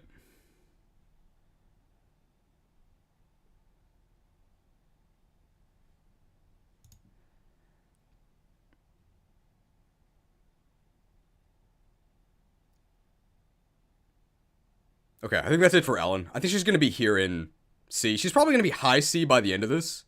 I don't think she's a B tier unit, because I'm going to put Chlorine in. I'm telling you right now. I'm going to put Chlorine in, like, high B, and I'm probably going to put Saul in, like, very low A.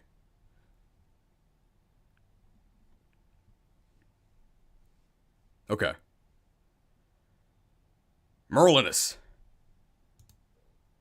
Merlinus! Well, we don't have an untiered section, but, I don't know.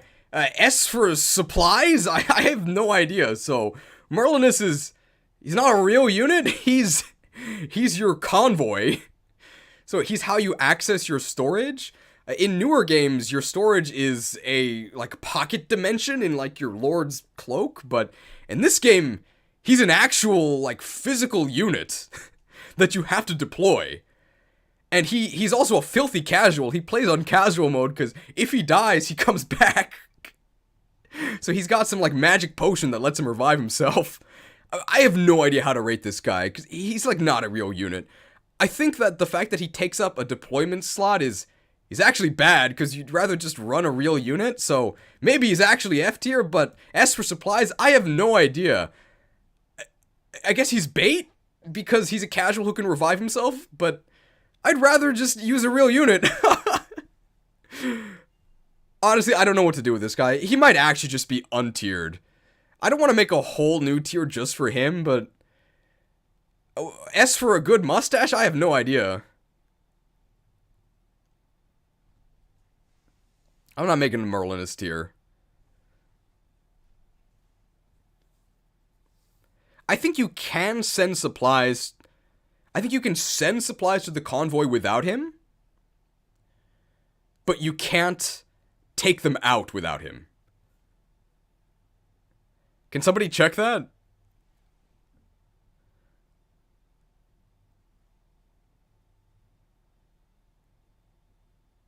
Okay, yeah, you can send to convoy without him, but you can't take out from convoy without him.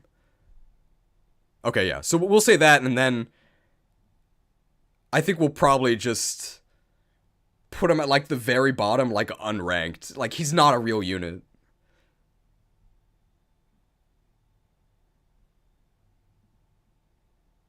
Okay, yeah, all right.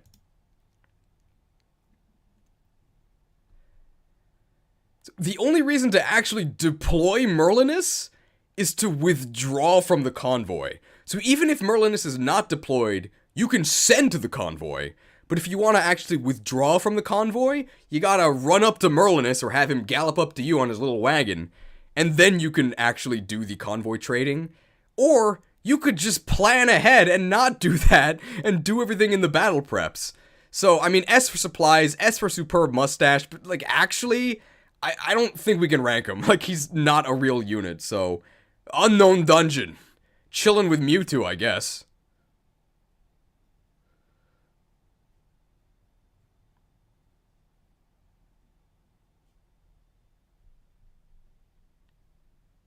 I think that's going to be the actual ranking for Merlinus.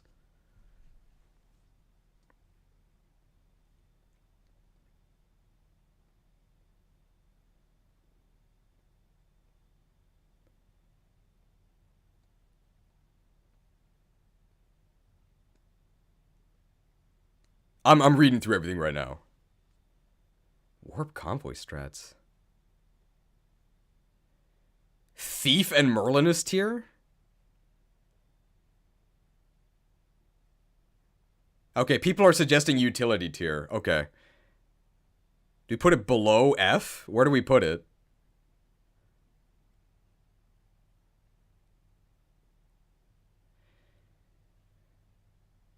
Or like utility or like non-combat?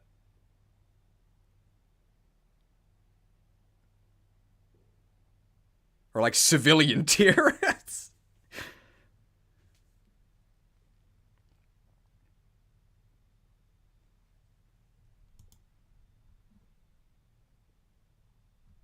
Below F in a gray box? Okay. Yeah, we'll do that. Add row below, right? Okay. We'll make it gray.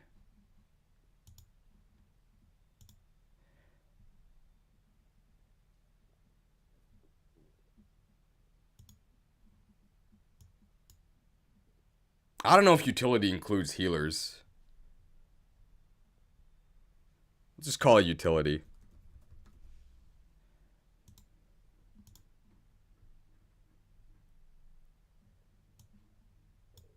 Okay, and we'll redo that last part.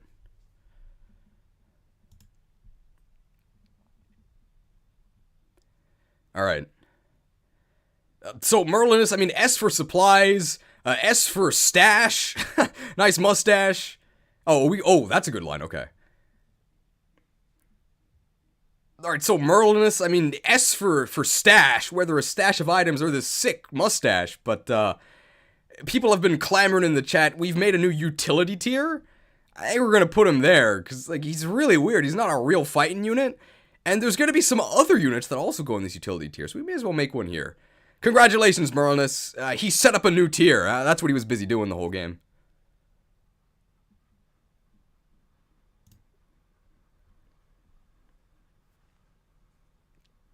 Okay, I think that's it for Merlinus.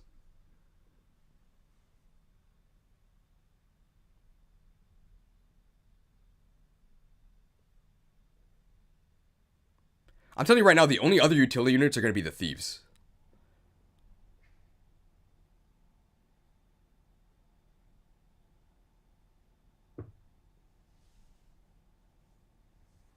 The dancers are going... I think the dancers go in S. The dancers are super good. But I mean, you knew that already.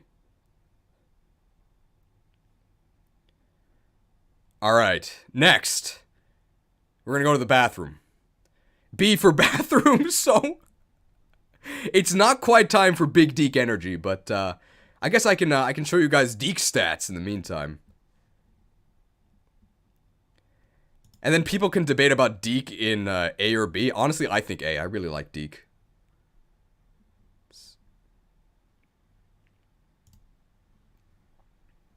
There we go.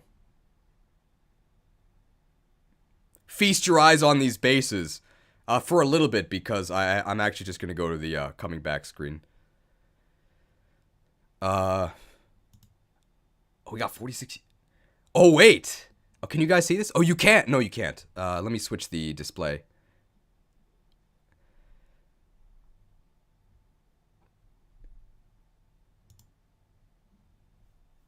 Oh, you can't quite see it. You can see a little bit of it. You can see my cursor here.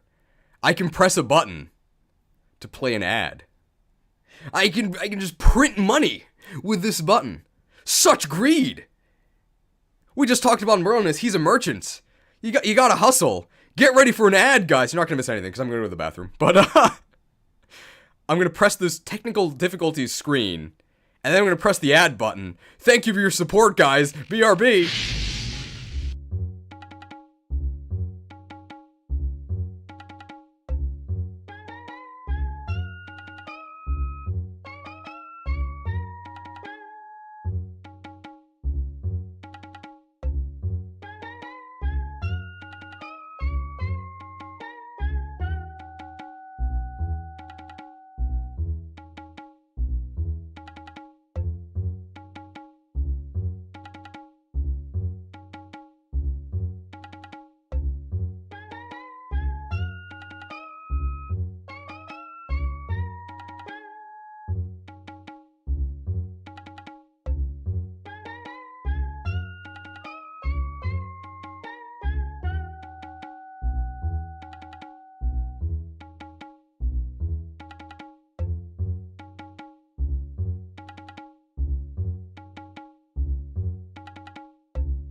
Okay, and we're back.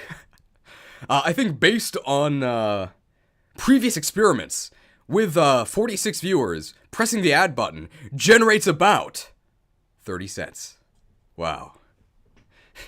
Infinite money glitch discovered. And we're back. Let's see what people have been saying. I did hit that ad button. Oh yeah, we're 2 hours in. We've just reached chapter 2.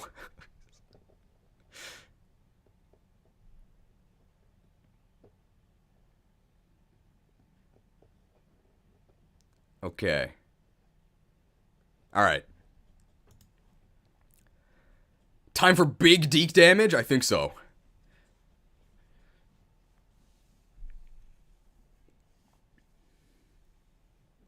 Tier list taking longer than a let's play of the early chapters? Yeah, if we were to let's play the early chapter, we'd probably be on like chapter 4 by now. Alright, here we go.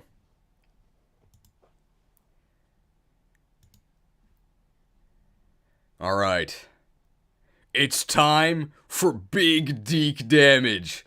So Deke is a member of the Ogma archetype, also known as the Good Mercenary, because he's a mercenary who joins you early, is really buff, and is good. I would say A tier good. Oh. And let's get the correct screen up.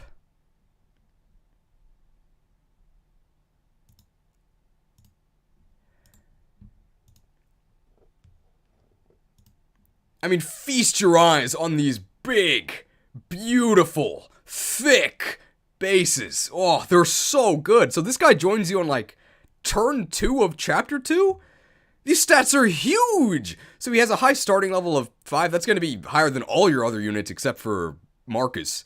9 strength, nice. 12 skill, really important in a game where people miss it a lot. And a big one, 10 speed. This man is swift. He's doubling everyone for like 2 chapters. And then he sorta gets a couple issues doubling, because if you look at his growths, they're actually kind of bad. I wouldn't say like Jagan bad, but they're definitely kind of suspect. He's definitely carried by his beefy bases. And speaking of beefy, 13 con. Ooh, this guy's thick. He can use, I think, the Iron Blade without losing any speed, although the accuracy is really shaky. And as a mercenary, when he promotes, he gets access to axes, which means he does get 1-2 range, although 1-2 range in this game is not as useful as it is in later games, because you're going to be missing a whole lot with your hand axes, which is honestly more realistic. I have no idea why everyone has, like, boomerang hand axe skills. Probably makes more sense to miss most of the time, which is what happens in this game.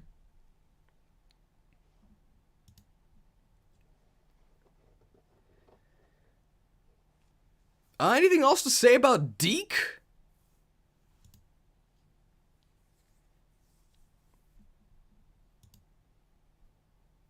I don't know if I'd call him a combat superstar for the entire game. He definitely is most useful early on, but early on is also the hardest part of the game. It's when your units are weakest relative to the enemy, and it's before you get the giga-busted units that join you later. I think he's a really, really good, like, holdover unit.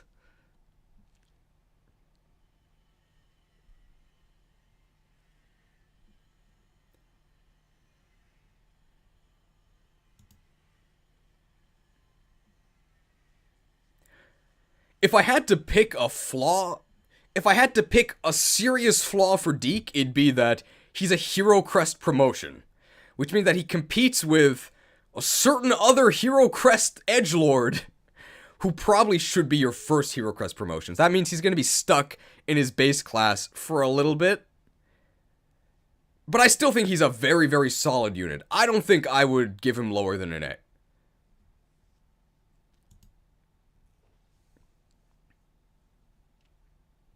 I think I'll say that we can argue for him in B, but I personally think he's going to be bottom of A.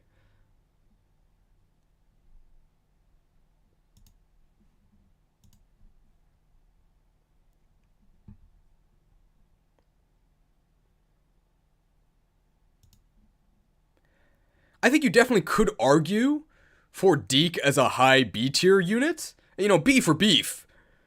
But I think that he owns early game enemy units hard enough that he gets an A. Because early game is really where you need the help. And Deke shows up to help you, specifically. Very nice.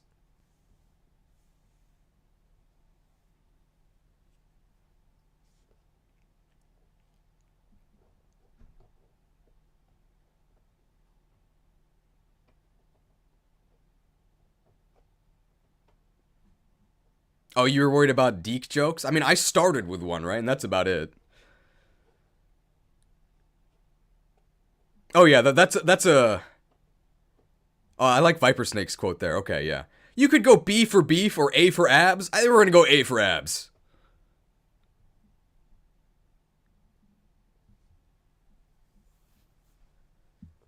He's probably gonna be like a bottom of A unit.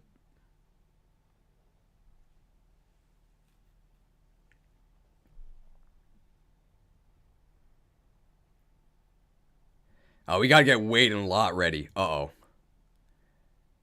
I'm feeling C for these guys.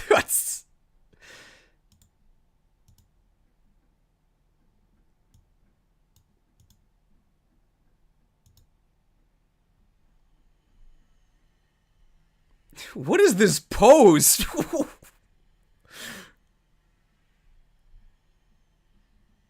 We gotta talk about that.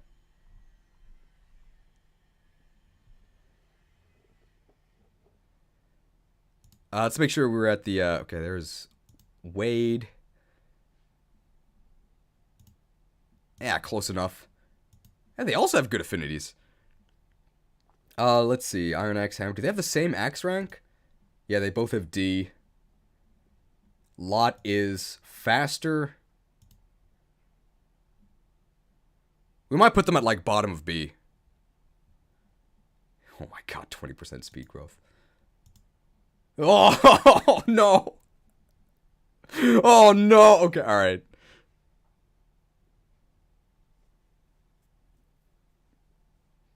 Lot has the highest defense growth in the game. We'll talk about that. 40%, right? That's the same as Barth? Yeah, 40%. Oh my god. Let's see. Wade is slightly stronger but slower. Oh, okay. So, yeah, Lot's definitely better.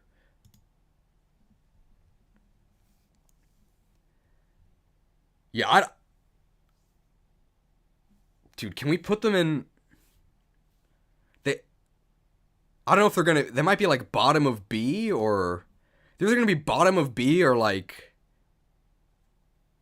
Honestly, I might just put them above Wolt. I'm thinking of putting them above Wolt. I don't like them at all.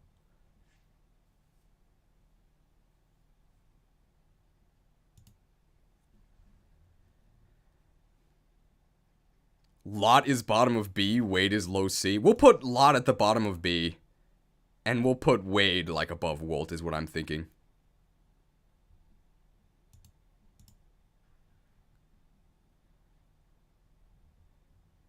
Wade is worse than Wolt?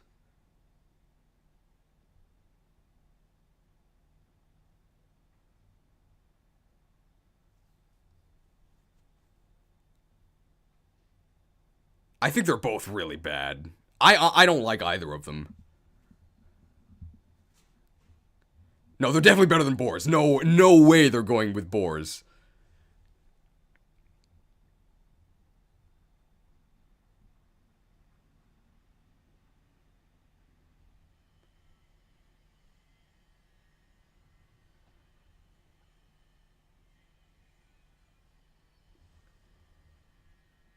Yeah, we'll mention the good Warrior promotion, but honestly, Warrior kind of sucks.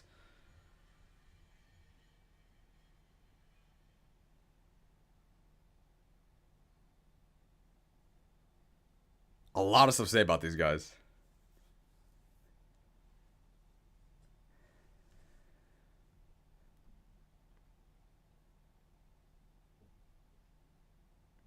The Lot fans are about to become a pillar of salt. That's really funny.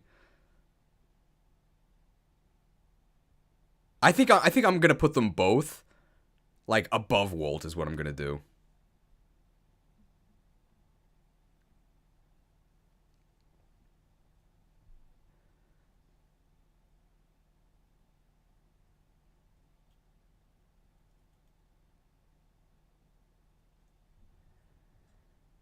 They're like Alan and Lance.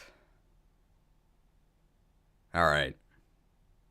Let's talk about these guys. Maybe we'll put them in B. I'm thinking really low B. There isn't a lot to say about these two. I thought about that one. Thanks for the donation.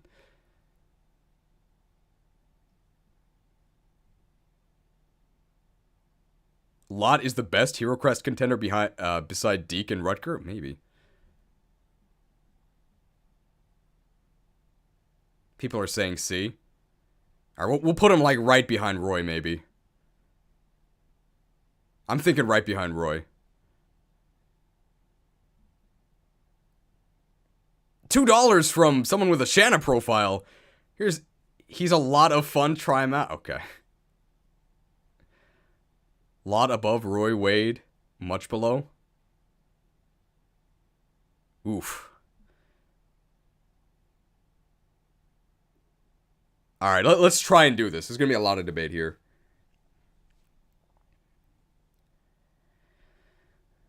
Alright. Wade and Lot. I think your perception of axe fighters has a lot to do with which game you started with.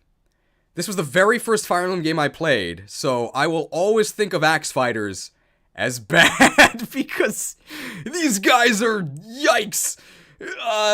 They're not, like, anywhere near the worst units in the game, but axe fighters have got some serious issues. Serious issues. Oh, so Wade and Lot join you as a pair. They're part of Deke's squad here. Yeah, what do we do here? So, Wade and Lot, let's take a look at their stats.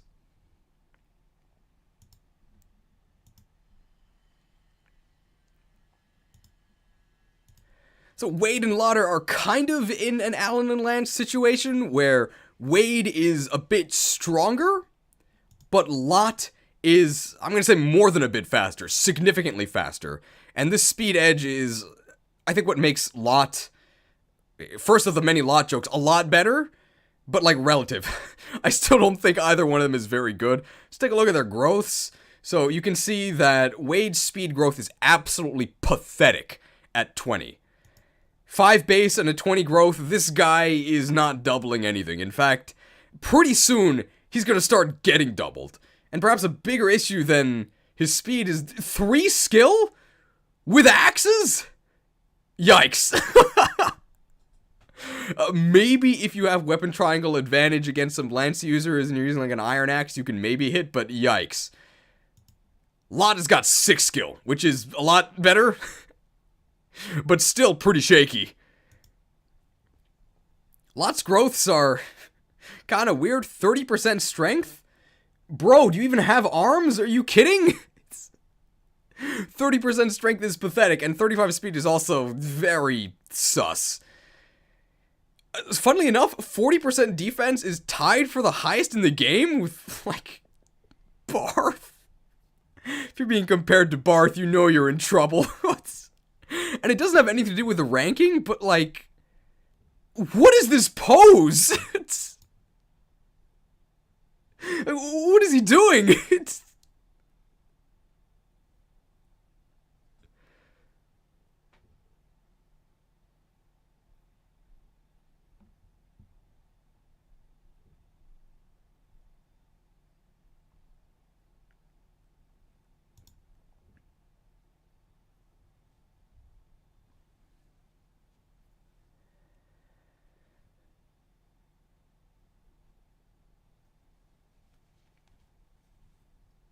They both have the exact same axe rank of D, which is not too impressive, but they can use the halberd in Chapter 4, which has, like, cavalier spam, so that's probably where they're most useful.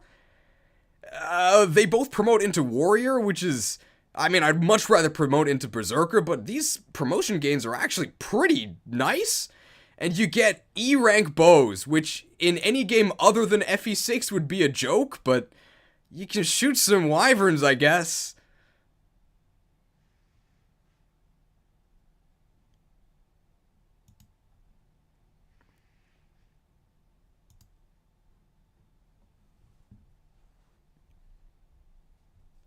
So where do we actually rank them? I think there's a lot of debate for here, but Lot's definitely the better one. Alright, so Lot fans don't quite turn into pillars of salt, but I don't think he's very good. I think I'm gonna put him above Ellen, because for 2 or 3 chapters, he maybe does something without instantly dying. Wade, I think, is definitely worse. In fact, I think he's actually worse than Wolt. What a fate. Ugh.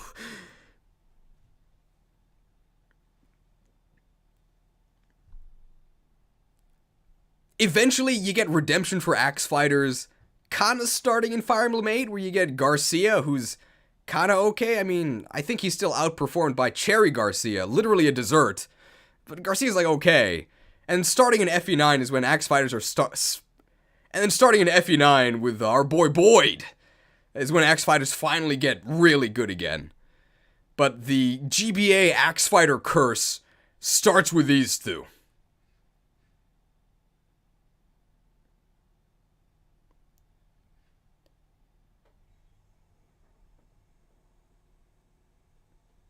And I guess, so like, final comment for these two, Wade starts bad and stays bad, and Lot starts kinda okay, and then is bad. Isn't Hawkeye good? Oh yeah, Hawkeye's pretty good. When I say axe fighter, I literally mean, like, fighter. Because there's good axe users in this game. Like, I think Gonzalez is pretty good.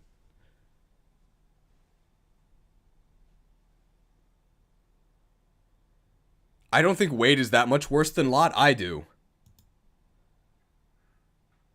3 skill, 5 speed is way worse. Way worse than 6 skill, 7 speed.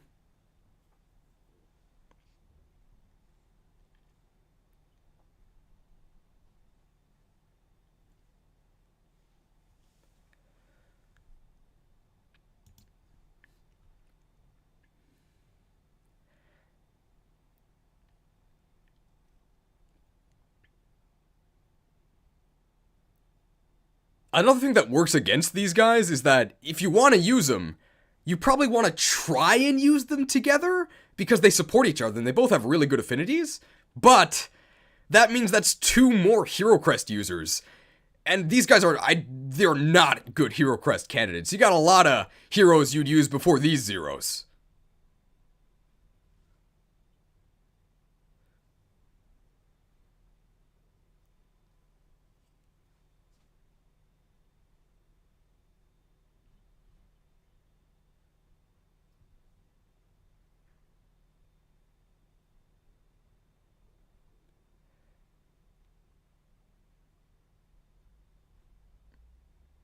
I think that's it for these guys.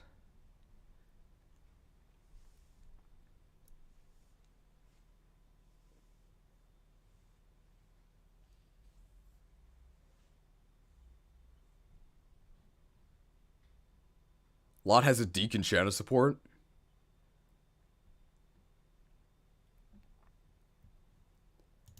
Oh, this is the one that was, Okay, let's get rid of Wade. I think we're done with Wade and Lot, right?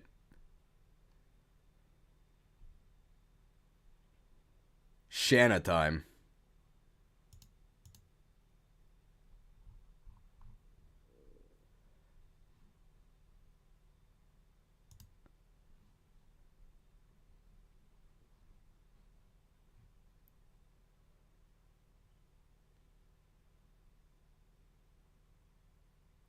Okay.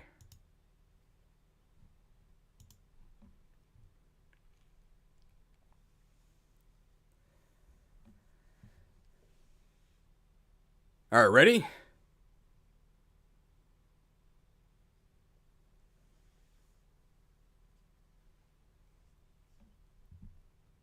Okay.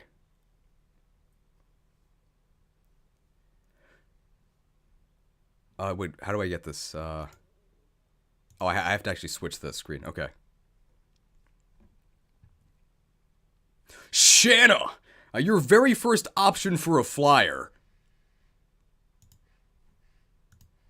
So Shanna swoops in Chapter 2 along with the Ilian mercenary squad. And we talk a lot about 3D girls versus 2D girls. Is this girl even two-dimensional? She's 4 constitution. Like, I know that you don't want to be that heavy if you're going to ride on a Pegasus, but I don't even think she needs a Pegasus. I think she just floats. 4 constitution is absolutely pathetic. She gets weighed down by, I think, every single weapon that's not the Slim Lance. And she has a base strength of 4, which is a joke, and a strength growth of 30%. So really suspicious. If you attack the enemy, they might not actually lose any health. This unit sounds kind of bad, right? Anyway, Shanna is an easy A tier. One of the best units in the game. The fact that she has an attack command is pure upside. Honestly, she doesn't have to fight anything to be one of the best units on your team. Because she has wings. She flies. So, yeah, she doesn't one-round anyone, but neither do, like, 80% of the units in your army. You're not fighting Shanna. You're fighting the very edgy, scary dude that she's carrying. Honestly, I mean, president of the Ilian taxi service. That's what she's really doing.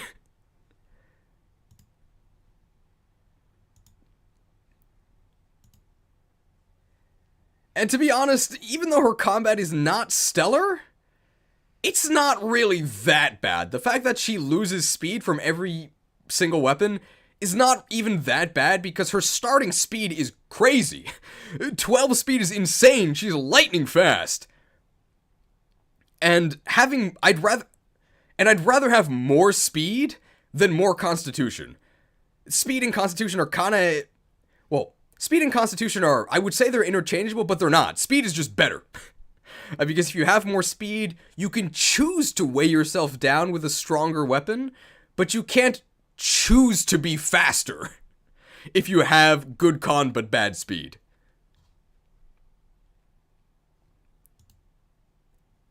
If you can get her to promotion, sure, if you can get her to promotion, her combat actually gets a lot better, because then she can use swords. But just be careful, because once you get to the Western Isles, it gets really difficult to train her, because everybody uses axes, and then her dodge gets kind of iffy, and if she gets hit, she's super dead. 6 defense is not that bad, but 17 base HP, we're getting into the territory where you actually die in one hit.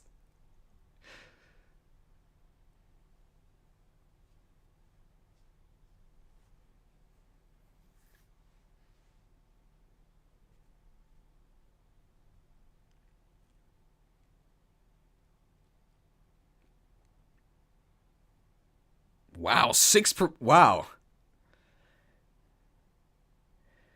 HP on Falconite promotion?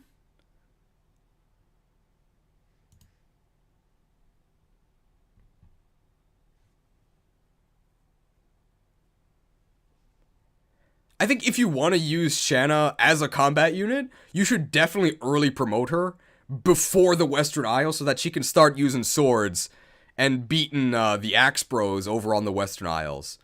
If you wait to promote her, you're probably going to miss your chance, because you're not going to be able to train her if she can't use swords. The Falconite promotion, look at this, 6 HP. Makes her so much beefier. +1 movement, I love it. +1 con, sure. Now you have 5 con, wow. Finally 2D.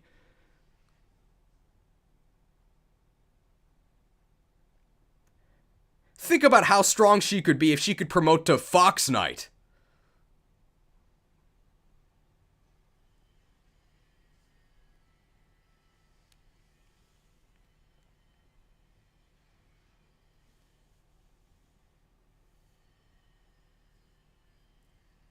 Anything else to say about Shanna?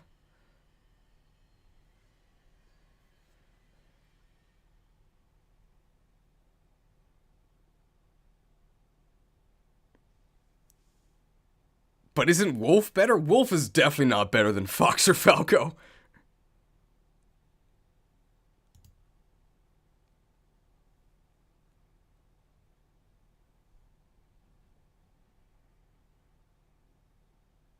Okay, we'll mention no promo item competition.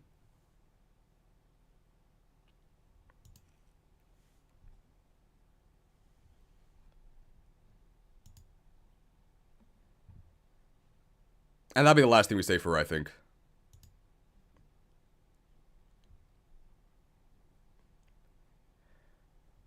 Now, unlike a lot of the other units we've discussed so far, Shanna has no real competition for her promotion item, the Elysian Whip. So she's a very good candidate to early promote. I think you really should. The next unit that needs the Elysian Whip, is Milady. And by the time you get Milady, I think you have another whip, so you don't even have to worry about that.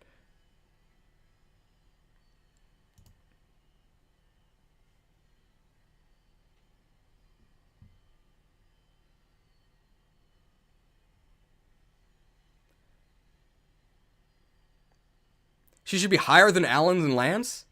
Honestly, sure. Flying is such a huge deal. It lets you skip a bunch of really tedious stuff, and Shadow's gonna be your only flyer for quite a long time. So early promoter, give her a killer lance, and you're good to go. Okay. Early promoter, give her a sword or a killer lance, and you're good to go.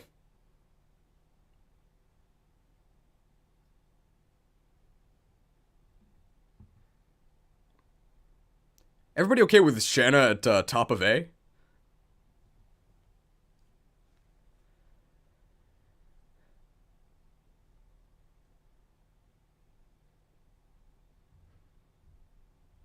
Shanna in S? I think you might be a bit biased, though.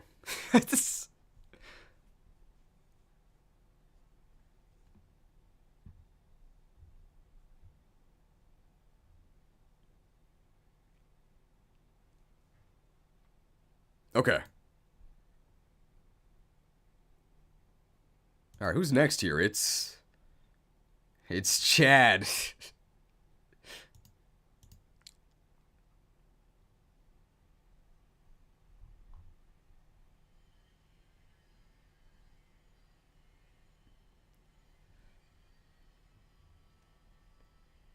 Oh, I'm not on the right display. There we go.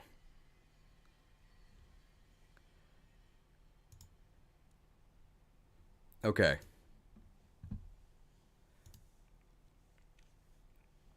We're putting him in utility.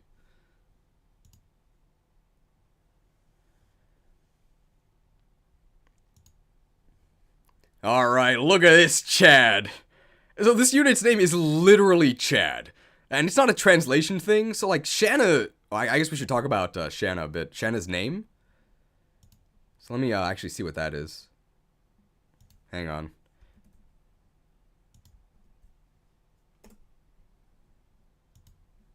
Well, that didn't work.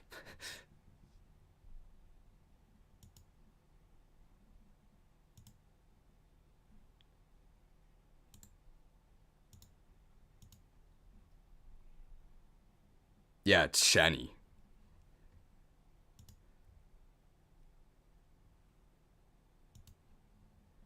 I'll put that in the premium.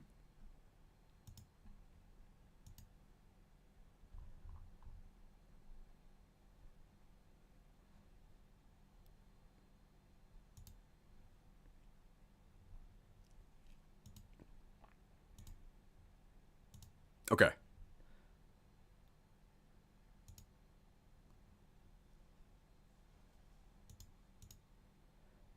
What is the Chad theme?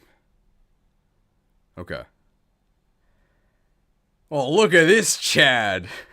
So this unit's name is literally Chad. It's not a translation thing. Like, his name is Chad.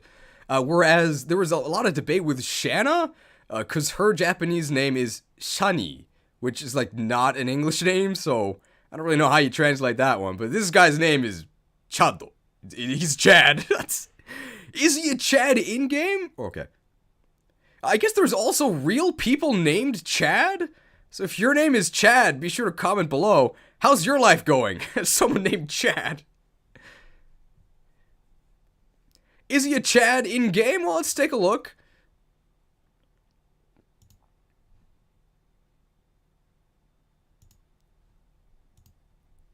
So Chad as a unit is a thief. And thieves have a... So Chad as a unit is a thief? And thieves have a lot of special, very useful properties. So the big one is... One of the big ones... Okay. So thieves, despite being a base class, they're not promoted. They have a movement of 6, which is 1 higher than your other infantry, so they're able to move a little bit faster. In this game, they don't actually ignore desert penalties, but eventually they will.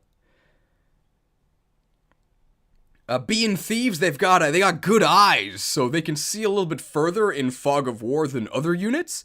And obviously the most, and probably the biggest thing that they can do is they can steal and do a bunch of thievy stuff. So they can open doors, they can open chests, and they can steal non-weapon items from enemies. And in this game, you don't actually need higher speed than your opponent to steal from them. So this guy can steal everything he needs to at base. Which is good, because this guy should not be fighting anything. 3 strength? Are you kidding me?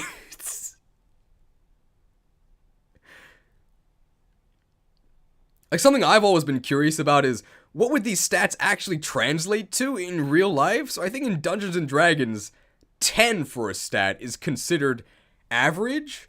So probably at 10 strength, you'd be able to do, like, normal things, like maybe pick up a box that weighs, a couple dozen kilograms and be, like, kind of tired from that. What is 3 strength? Like, I wouldn't favor this guy's chances in combat against, like, a jar of pickles. I'm pretty sure he unlocks the door and someone else has to come actually open it. 3 strength is absolutely pathetic. This guy should not be fighting anything. Even though his growth rates are actually really Chad. Like, for FE6 in particular, these growths are insane. Definitely the best we've seen so far, but thieves in this game cannot promote. So he is capped at level 20. This guy is never going to be a combat unit. Honestly, he just shouldn't fight anything ever. But the good news is that he doesn't have to fight to be really, really useful.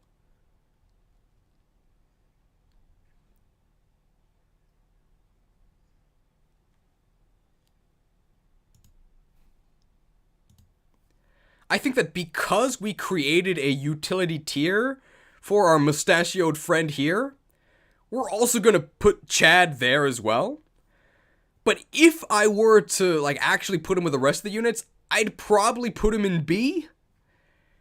He'll probably survive a round of combat early in the game if he gets attacked. Like, he can maybe dodge, but he can't actually fight back.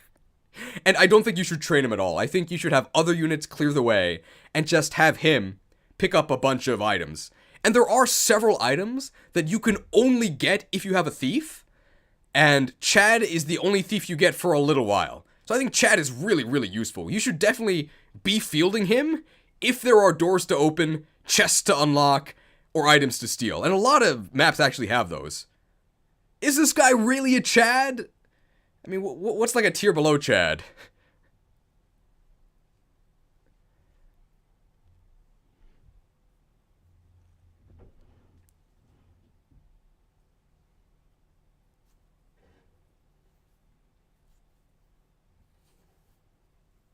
Brad? Okay, we'll do that. Is he a Chad? I mean, maybe a Brad. We put him B for Brad, but actually utility unit.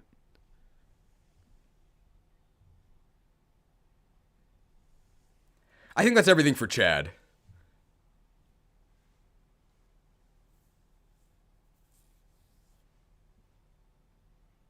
Deck?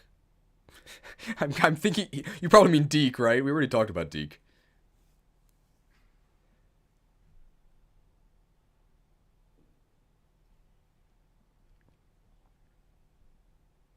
Okay. Alright, let's get ready for Lou.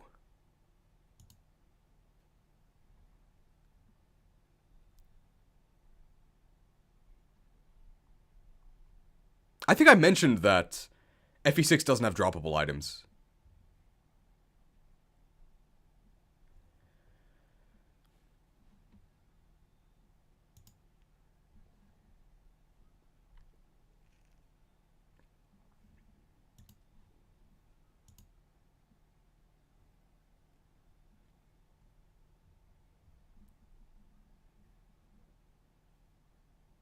Oh, wait. There we go. Okay.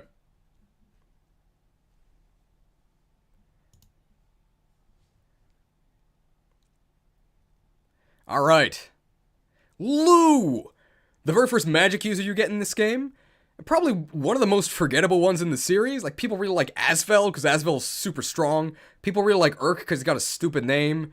People really like Lute, because she's cute and does a lot of damage. People really like Lilina, because she's Hector's daughter. Who likes Lou? I mean, he's okay. Lou's really unexciting, but I don't think you can call him bad. I think he's going to be our first B-tier unit. Magic is really accurate, and it's always 1-2 range, unless it's like a siege tome. And this is a game where accuracy really matters. Hitting opponents on resistance is really nice, and he is going to hit them, because magic is super accurate.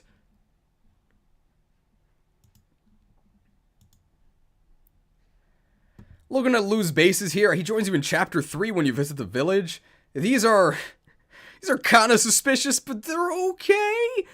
Magic of 4 is, I mean, it's a little bit low, but again, hitting on resistance means you can kind of get away with low magic. 6 speed is, but a 50% speed growth, that's pretty good. You're probably not going to be doubling faster enemies, but you at least avoid getting doubled, and you can double slower enemies, such as Armor Knights, which are the ones that you really need magic to get through anyway.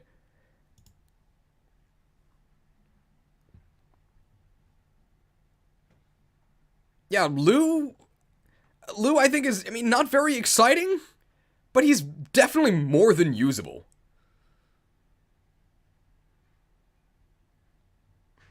I don't know if he's canonically Nino's kid, but I think he is, because he's green hair, right?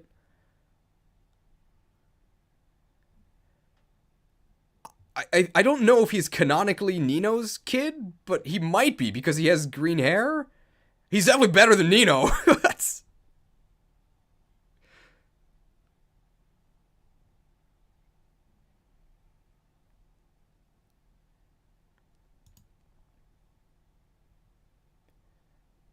Air Caliber?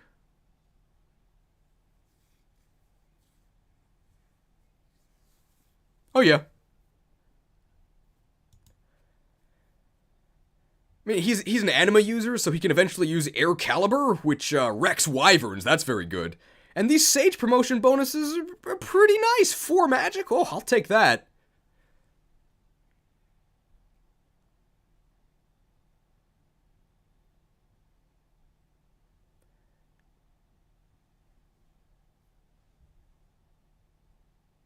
Anything else to say about Lou? I think that's it.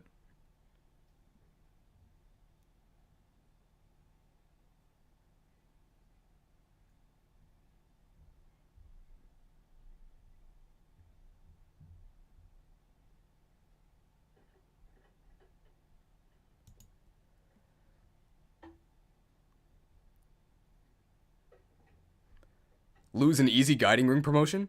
Yeah, okay, we'll mention that.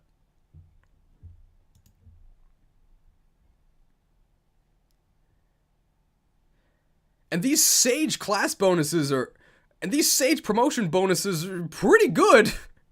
Plus 4 magic, I'll take that. And who else are you using the guiding ring on? Maybe Lilin. I mean, we'll get to that.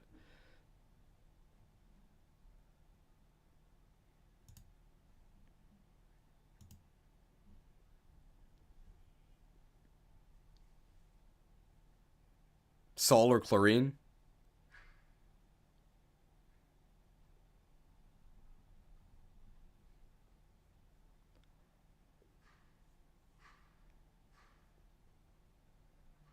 Yeah, the guiding ring should probably go to Sol.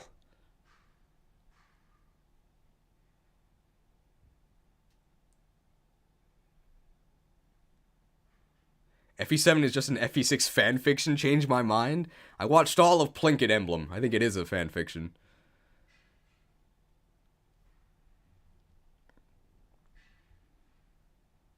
Alright, I think that's it for Lou. Everybody's okay with Lou and B, right? That's not a problem.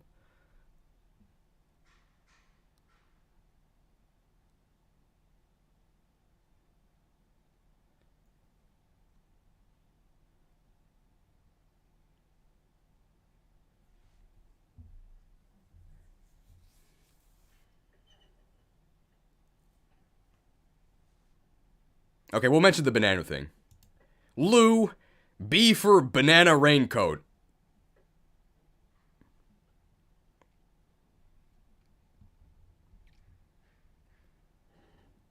Alright, next.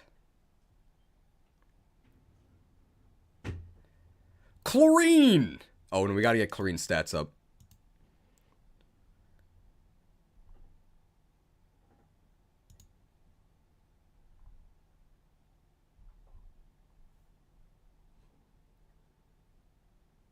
Boop.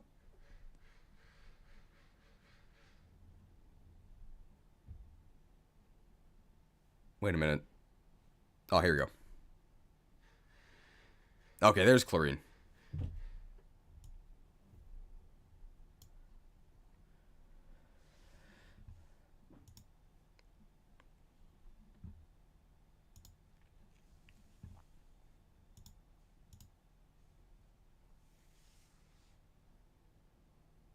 A tier?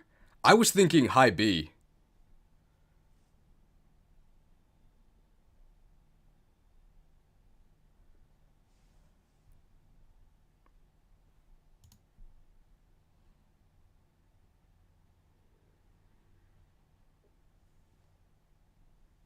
Two base magic.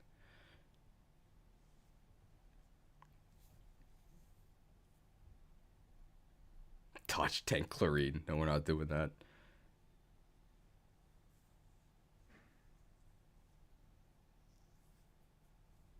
I think she's better than Lou. That's probably I'm probably gonna put her at like the top of B.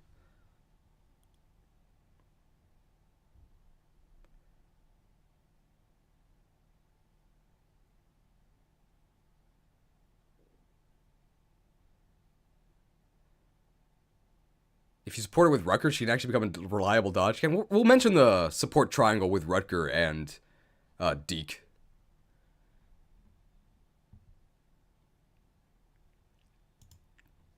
Hey, Cheese, do you plan to play Pokemon Unite on livestream in the future? Absolutely not. I'm not going to play that pay-to-win garbage.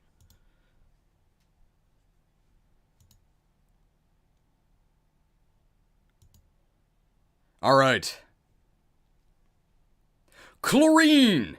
She's a troubadour. So she's like Ellen, except way better because she's on a horse.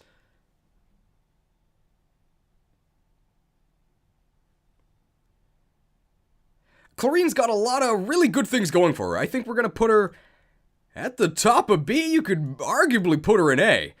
So she's pretty much 100% better than Ellen, except Ellen exists earlier. That's about it.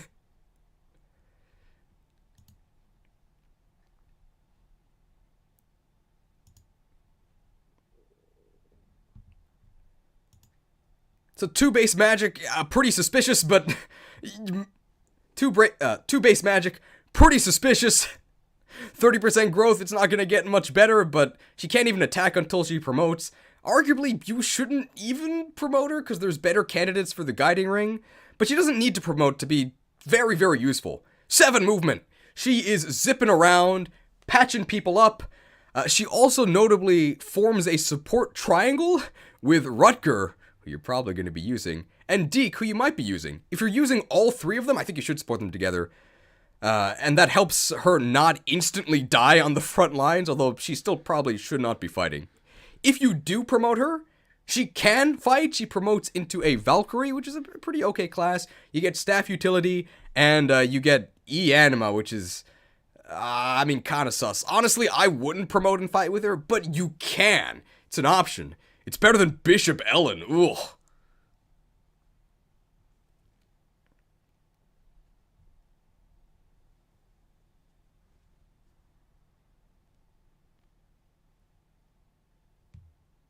Oh yeah, 15 con is, yeah.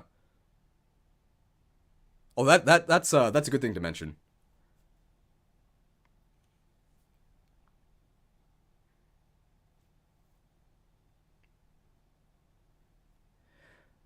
She's really good at rescuing because she's got a very nice 15 age. She can even pick up like Gonzalez, who's a big boy. And the skill and speed penalty from holding a unit doesn't really affect her because she's not fighting anyone anyway, right? Very good for getting your other fighting units into the fray.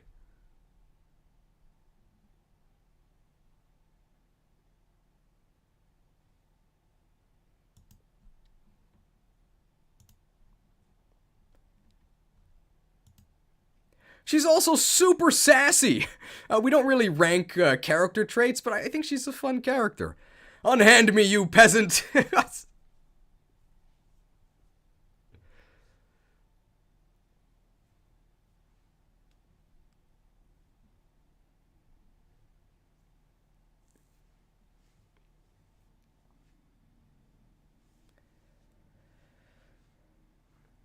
Anything else to say about Chlorine? I think top of B is good for her.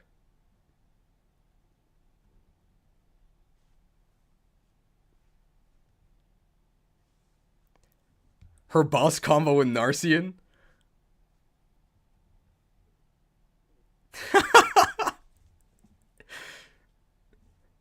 Okay, we'll mention that.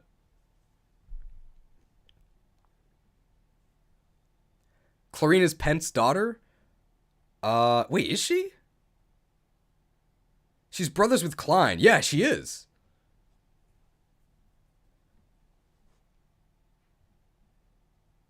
Okay, we'll mention that again.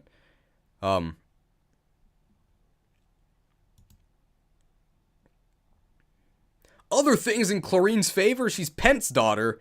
Pent's really good. Other points in Chlorine's favor, she's Pent's daughter. Pent's really good. She also recruits 2 pretty good units. She recruits this guy, who, I heard he's okay. And she also recruits her brother Klein, who's also pretty good. And she also has a hilarious conversation with Narcian.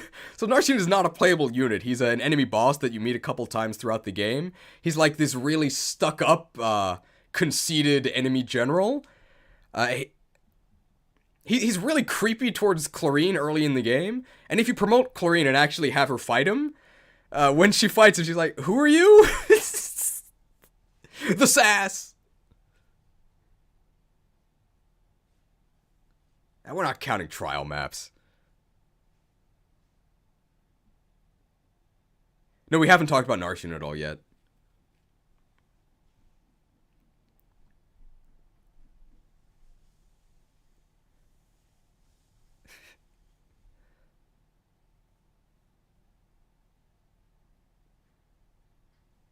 Oh, Roy can recruit Klein? Oh, okay.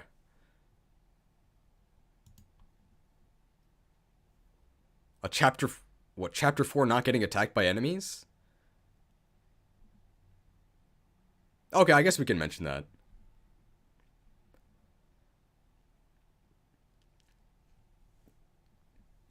And in Clarine's joining chapter 4, which has a bunch of enemy cavaliers, it's kind of scary. She starts as a green unit, but even after you recruit her, most of the enemies don't actually attack her, which is really nice.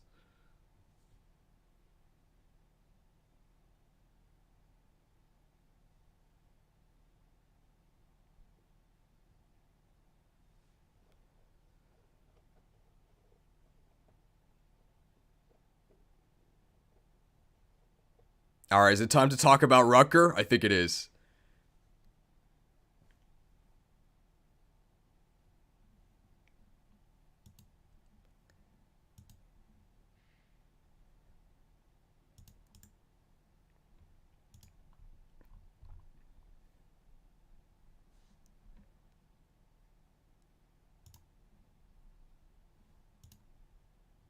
Here we go. We'll start on normal, then we'll look at his hard mode stuff. That's how we're going to introduce hard mode bonuses, I think.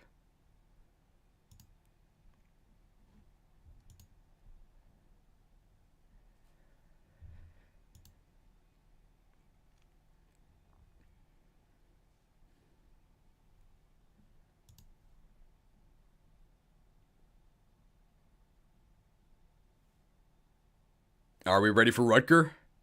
Alright.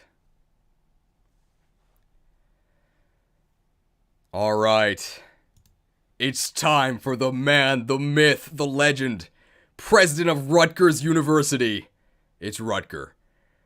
I did my best Rutger cosplay. I got a red sweater. I got my, my iron sword. Sorry, I couldn't quite afford a killing edge. But wow. Yeah, Rutger. Best unit in the game? Maybe. It's very possible. Probably the best combat unit in the game. Best swordmaster in the entire series. This guy is absolutely insane. I mean, don't call Rutgers a safety school. This guy's dangerous.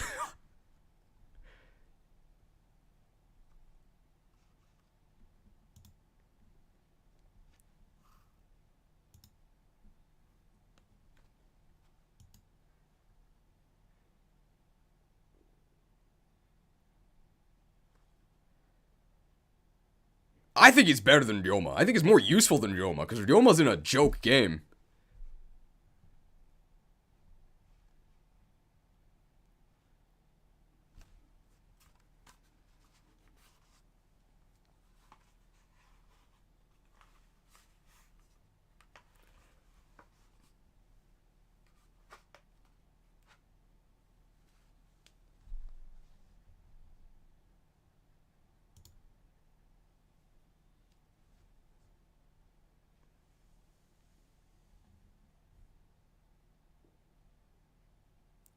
Ryoma's only playable in one of the two routes? Oh, right. There are only two routes. That's right. They didn't make a third one.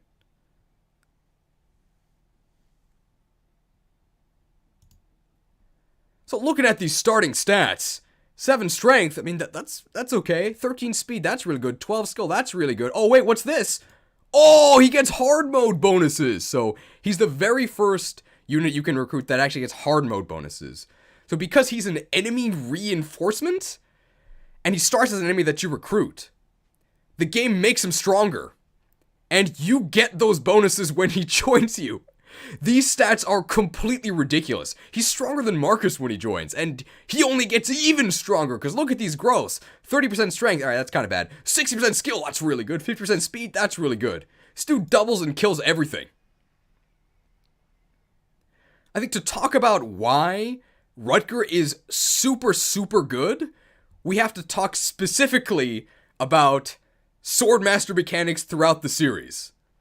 So, in general, Swordmasters are kind of bad. Because in general, Swordmasters are kind of bad because their strengths aren't really worth what they sacrifice in terms of other stats. So what are Swordmasters good at? Well, 1, they're really fast so they double everything.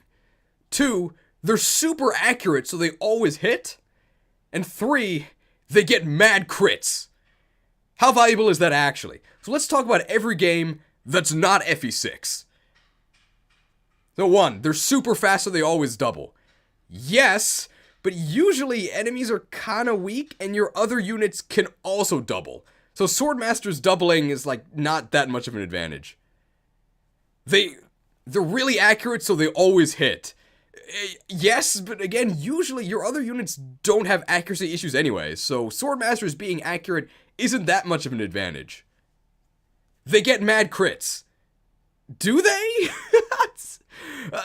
Usually the Swordmaster crit bonus ranges from literally 0, which is kind of mean, to like a kind of healthy 20%. That's nice. Let's talk about FE6 Swordmasters. So in FE6, Swordmasters are super fast so they always double. This is in a game where your other units honestly have trouble doubling, so them doubling, real advantage.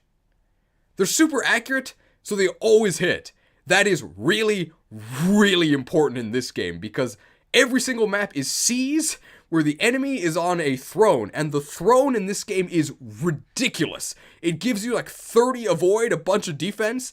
If you're not a super accurate sword user, you're probably gonna have trouble hitting. If the map has a really dodgy, dangerous enemy that needs to die, which describes, every single map in the game, you gotta enroll him at Rutgers University.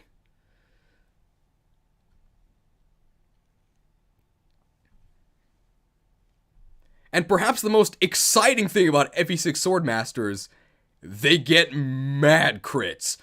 For whatever reason, they decided to give Swordmasters an innate 30% crit bonus. You get 30 crit just for being a Swordmaster. It is obscene. If you have a Wodao and the support triangle set up, you can literally reach over 100% crit. That's not even a crit chance. He just crits. Now, to be honest, you're probably not gonna get over 100% crit if you're playing efficiently, but you don't need to. Even with just a killing edge and the Swordmaster promotion, you're already at 60-70% crit. That is the point where it's reliable. You can actually expect to crit your opponent.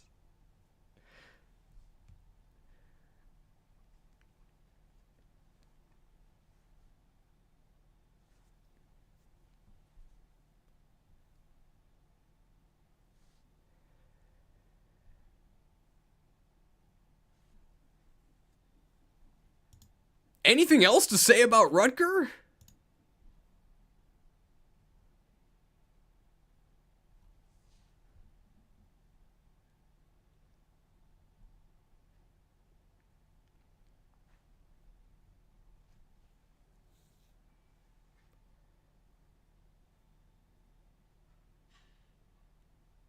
XP Thief for critting everything to death.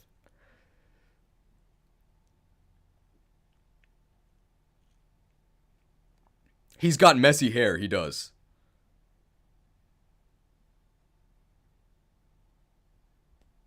Oh yeah, we gotta mention Henning.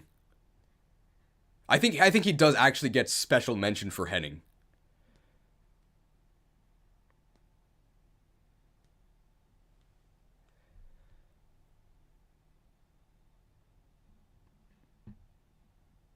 Yeah, we'll mention that.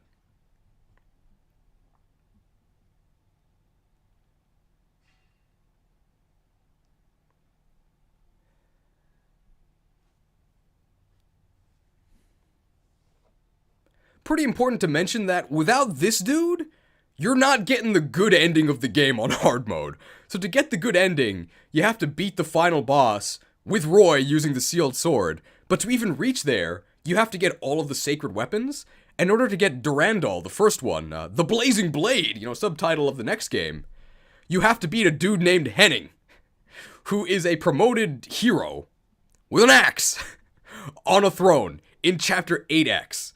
You are not killing him without Rutger. Rutger is basically the only guy who can reliably kill him. So this guy is actually your key to the good ending.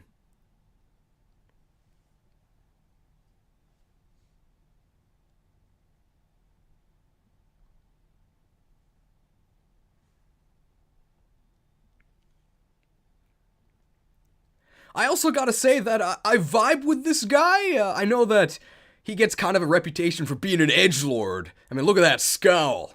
But I think I do vibe with him because he's also a Hafu. So one thing that we use in Japan to describe people who are half Japanese is the term Hafu, which kind of sounds like a slur, but it's not. It's just what you call people who are mixed race. And Rutger is mixed race. He's got some parents from Suke, which is sort of the nomad tribe. That's why he's an edgelord swordmaster. But he also has a parent from Bern, and his village got attacked by Bern, and they killed everyone except him, because he looks like somebody from Bern. So he's got that Hafu rage. I feel that as well. Why don't people accept me? Ah, I wish I had 30% crit.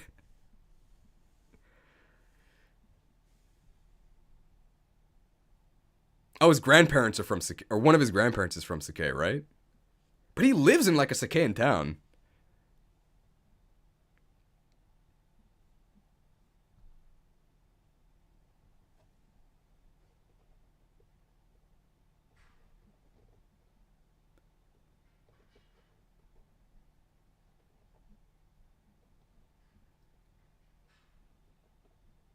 I will mention that. He's also the anti-Raiden, because he says that he only uses his sword to kill. Whereas I think Raiden says that his sword is not a tool of vengeance.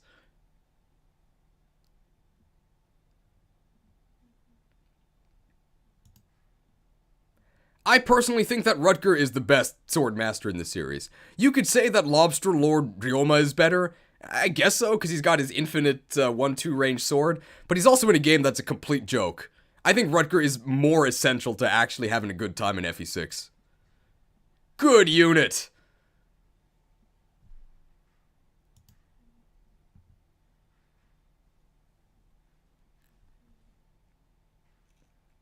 I think that's everything for Rutger. Nobody debates S for Rutger, right? It should be pretty clear.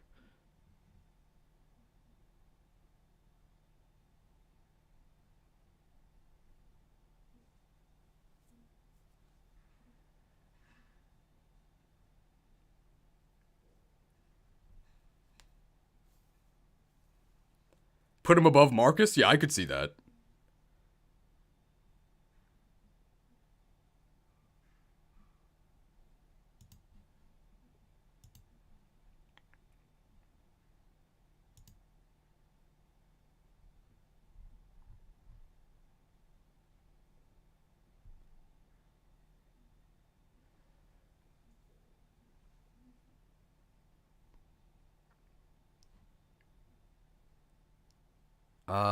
Here we go. This is it. Saul?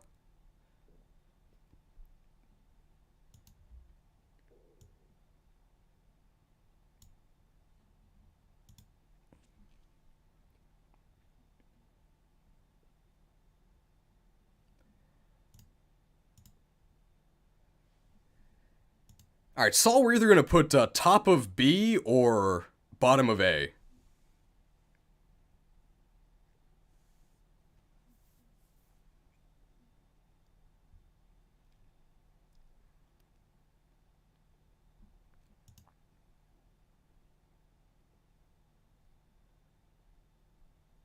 I'm thinking bottom of A as well.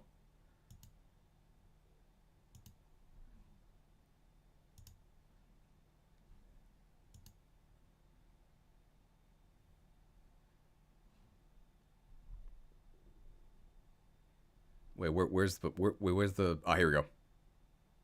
All right, let's do Saul. Yeah. Okay. Oh, Adelgard's back. Whoops.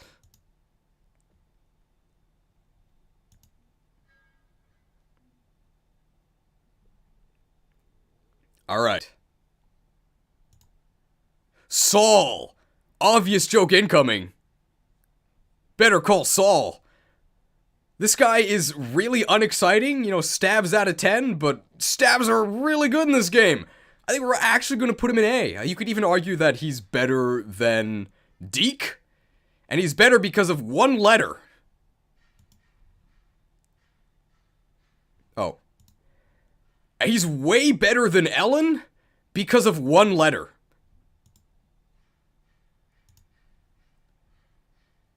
It's this one right here. He starts with C stabs instead of D, and the difference between D and C is 50 staff uses, also known as more than 50 turns, because you're not going to be able to heal every single turn. Saul is your easiest way to get to high-level stabs. Stabs are really, really powerful. You can heal allies, that's probably the least important thing you can do. You can warp. Why play the game when you could skip it with a warp staff? You can rescue other units. I guess he has stats. They don't really matter, but he does have them. 10 speed's actually pretty good. Why is this guy so fast? 4 magic, Growths, 40% magic is okay. 45% speed. Why is this guy so fast? This guy is running. His luck is terrible, so he dies if he ever gets crit. I mean, he dies if he ever gets hit by a normal attack. Why are you fighting with Saul? Don't fight with Saul. You just staff people, and then eventually, you warp people. Best warp user until you get Nime later.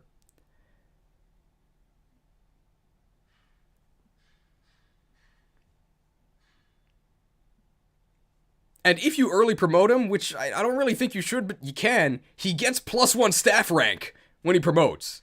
So... Oh, let's see.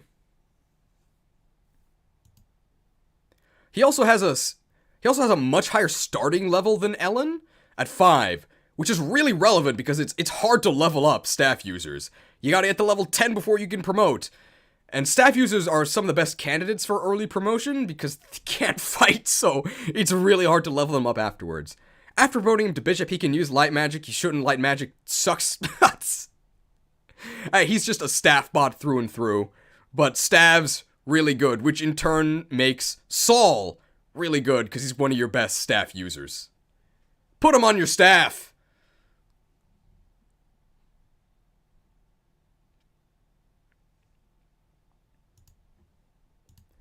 Anything else to say about Saul?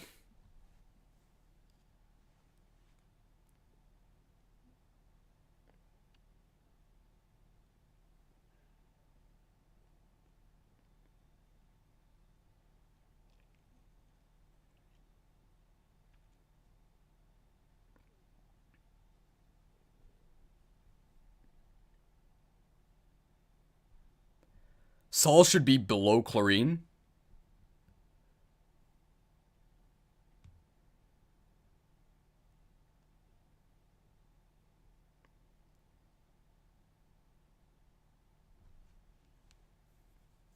I wouldn't say it's hard, it just takes a long time, too many staff uses for experience.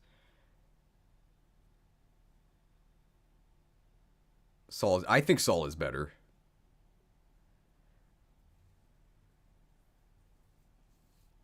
Saul could honestly go above the Cavaliers.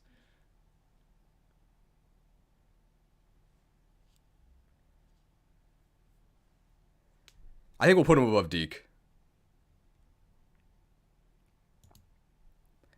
Honestly, Warp is so busted. I think we're gonna put him above Deke. I mean, he doesn't have any luck with the ladies. Well, let's see.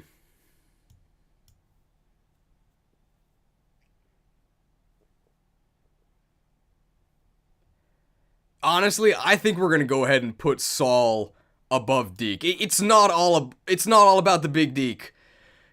He's got the more powerful staff of the two.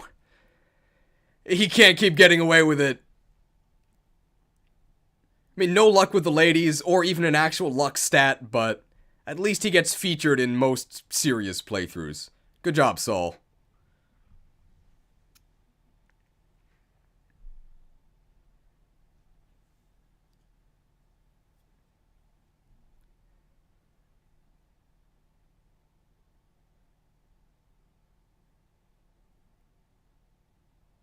I'm in a VC watching this, and one of the people move Deke down, move Deke down.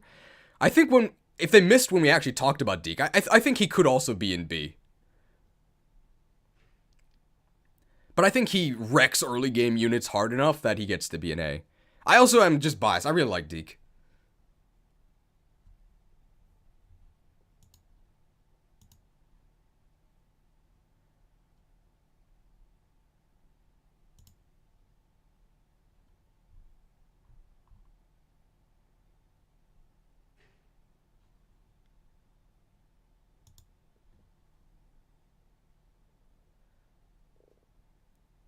Yeah, okay, Justin, I was gonna say D for Dorothy.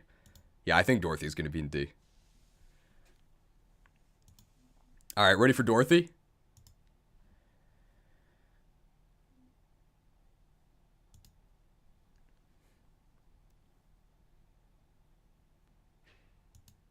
Alright.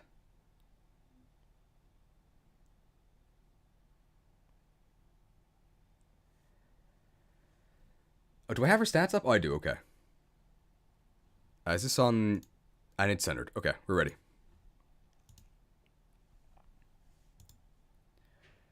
Dorothy! You don't have to be a psychic type to predict my next line. D for Dorothy.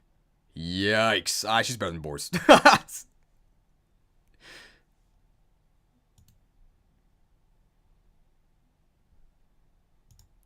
What if you got Walt, but 5 chapters later?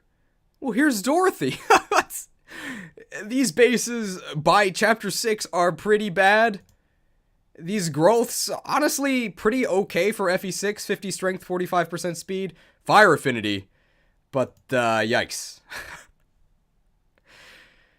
You don't need foot-locked archers. You already have Walt. Maybe he died. You can use Dorothy. She's gonna die pretty soon. Honestly, Dorothy, you should have stayed in Kansas. We don't need you here in Alebe.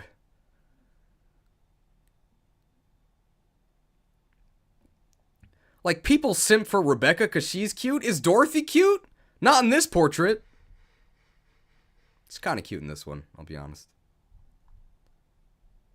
But until we get to the Waifu Winner Award, we're not considering any waifu factor. And just based on her in-game performance, it's gotta be a D. If she joined same time as Walt, I would just rank them together. She's basically female Walt. That's not what you want to be.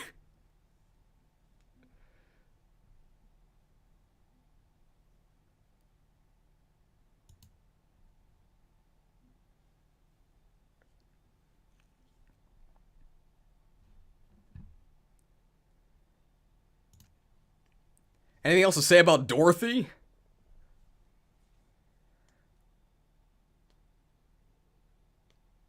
Don't Dorothy and Walt have the same constitution? Do they? They might. 7. I never used Saul, but is he better than Deke? I just got here, so... Oh. He's your best early staff user. And staffs are really strong in this game. It's like, you've got other units that can fight aside from Deke, but you don't have anyone else for a while that can use stabs as well as Saul.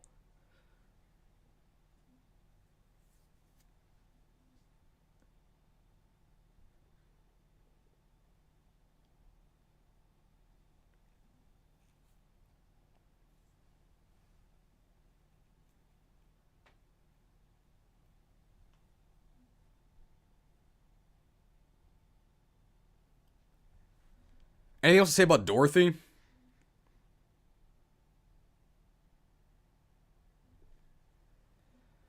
Walt and Dorothy should be together in D tier. I think Walt is better because you get him turn 1, chapter 1, and he can actually shoot things.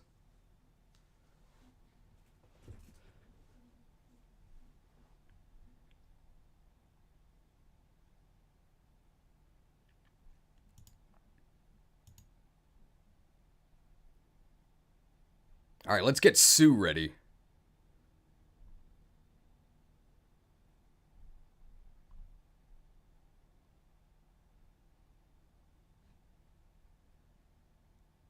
Display capture. I'd say Sue is a solid B. I agree.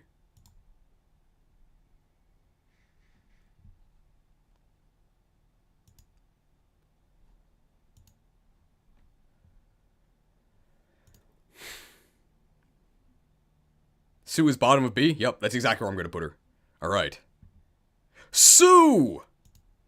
So we talked about why bow users are bad, right? They got bad stats, they're immobile, they're locked to 2 range.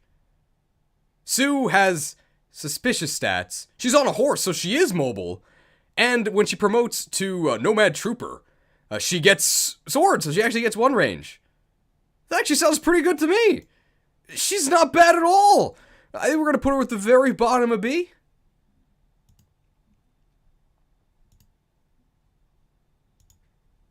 Joins you same chapter as Dorothy. I don't know why you would ever use Dorothy when you could use Sue. 30 strength. That's kind of bad. Watch out for that. If you get unlucky, she's kind of bad. But ooh, look at this. 55% skill, always hits. 65% speed. We are fast. Base speed of 8 is okay. It's really her class traits that get her above the foot archers. Amount is a huge deal, and the promotion to Nomad Trooper is way better than Sniper. I would much rather have swords and the extra movement than... What do snipers even get? Sniping. Like, True Shot's not even an ability. True Shot's not even a skill in this game, and True Shot is useless anyway.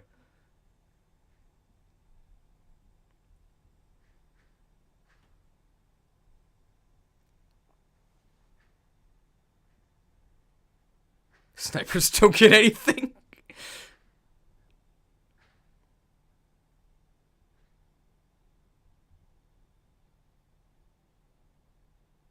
Oh, yeah. The worst thing about her is that she forces you to go to Sakai. Yeah. We'll say that. Honestly, the worst thing about... Okay. Honestly, the only bad things about Sue are that Shin is better, and if you use your nomads, then you're forced to go to Sakai, where a very annoying monkey is waiting for you. Usually when you see a bow unit, you get kind of angry, but I think in this case, nomad. Please subscribe.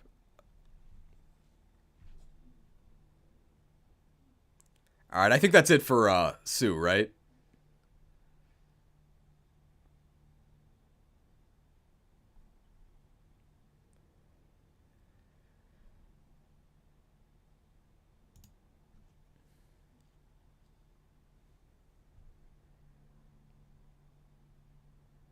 Yeah, it's got... Okay, yeah. It's got monkey and it's also got gel.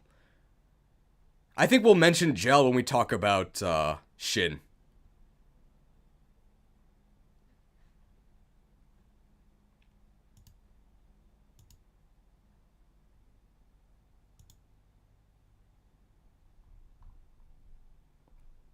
Here's Zealot.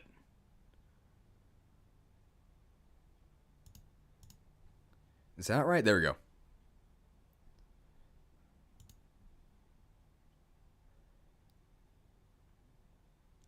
Did I mention Ilya in the Pegasus entries? I didn't yet. No.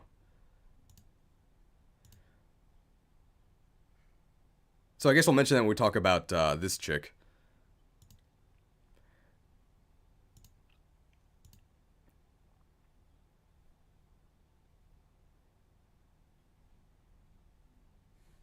Alright, ready to talk about Zealot? I think Zealot, I'm thinking Zealot is going to be either top of B or bottom of A.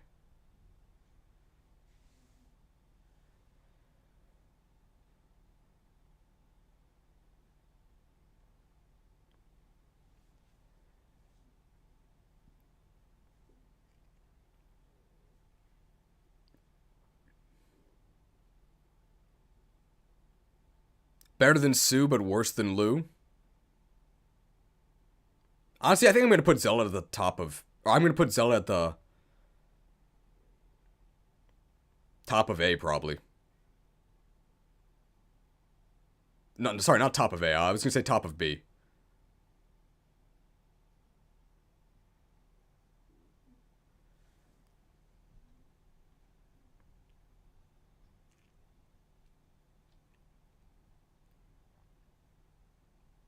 Top of B? Okay, we'll probably do that.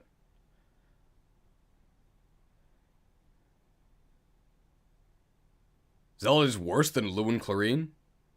No, I don't think so.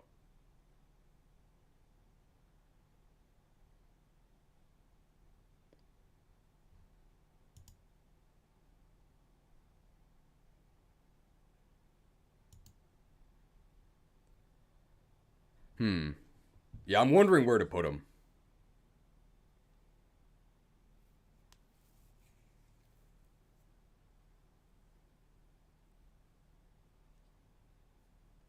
I think I'm going to put him at top of B. I'm going to do that. That's what I'm going to do.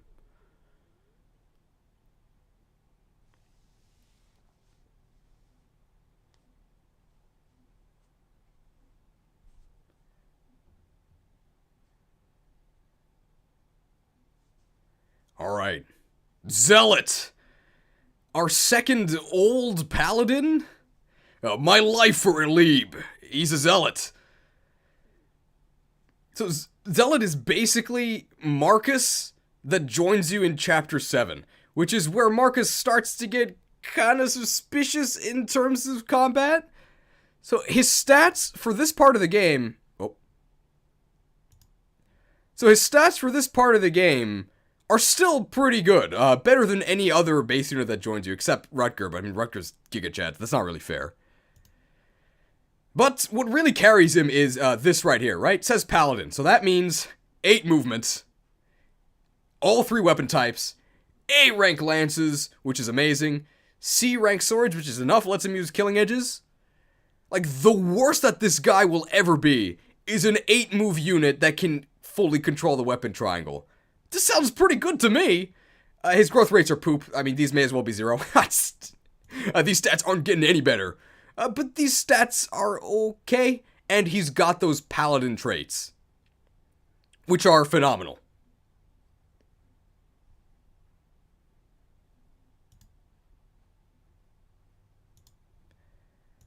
Honestly, I'm not too crazy about this guy. I'm not a zealot, but I don't think we can put him any lower than B.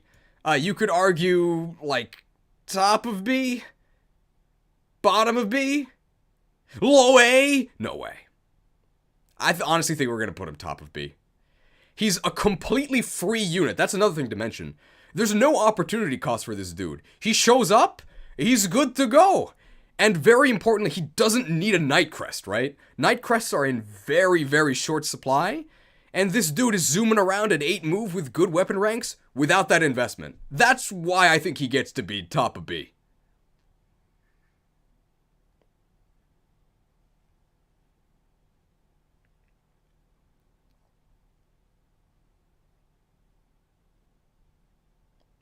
I don't think he's an all-game staple, but neither is Marcus. He's okay when he joins. I don't think he's going to be an all-game superstar, but, I mean, neither is Marcus. He's pretty good when he joins. He's pretty good for a couple chapters, which is more than I can say for some of these units.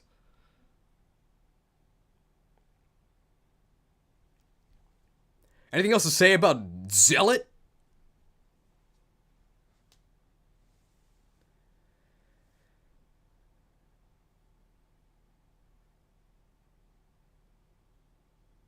Night Crests are hard to get. How am I going to promote Barth, Wendy, and Boars? A cool backstory? What's his backstory?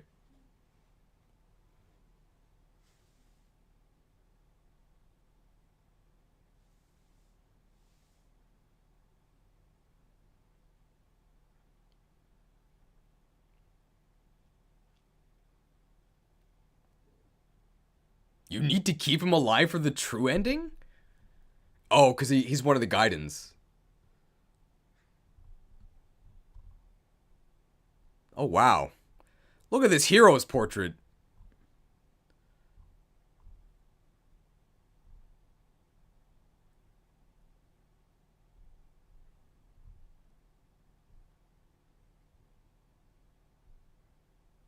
Ah, okay. Is he the only one who can recruit Juno?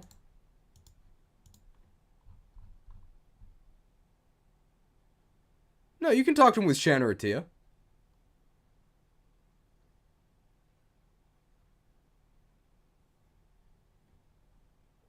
So you don't need him.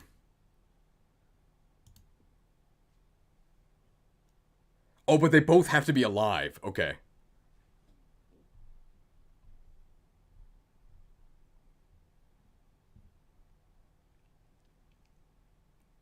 We'll mention that.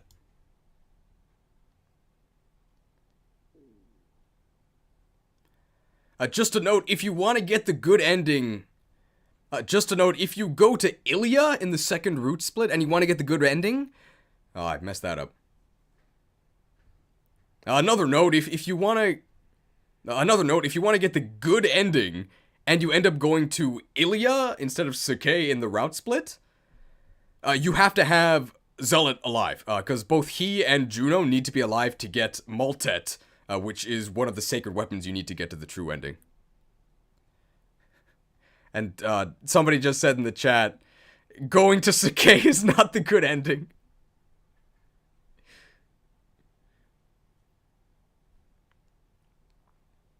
I think that's it for Zealot.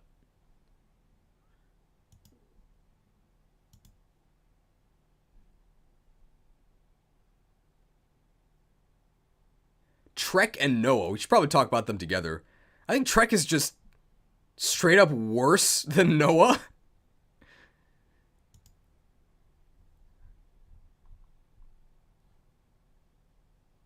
Display capture.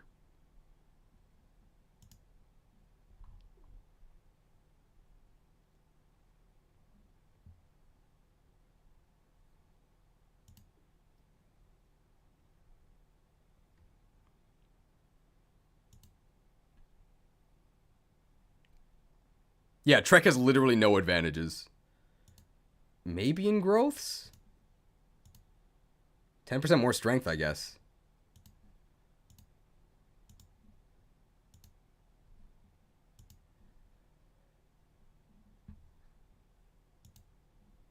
Are these synced? No, I should move this window up a little bit.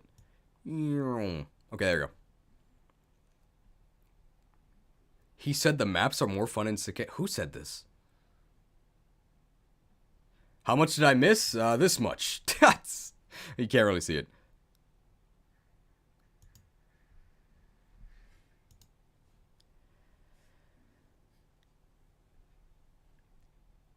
I'm thinking they're both going to be bottom of B, by the way. Is everybody okay with bottom of B?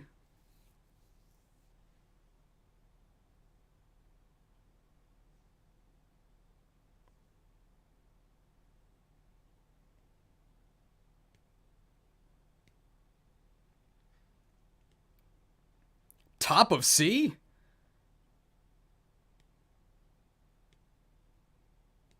Yeah, okay. We'll put him right below Roy, I think.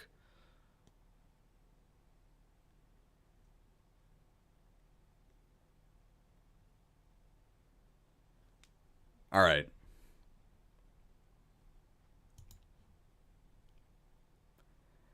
Trek and Noah.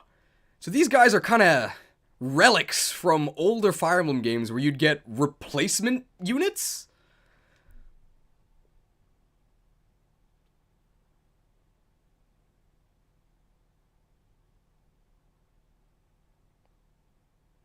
Boy, people are like arguing here. Hang on. Noah is better than Roy and Trek is worse. Yeah, we might I think we'll put Noah at the bottom of B and we'll put Trek below Roy. How about that?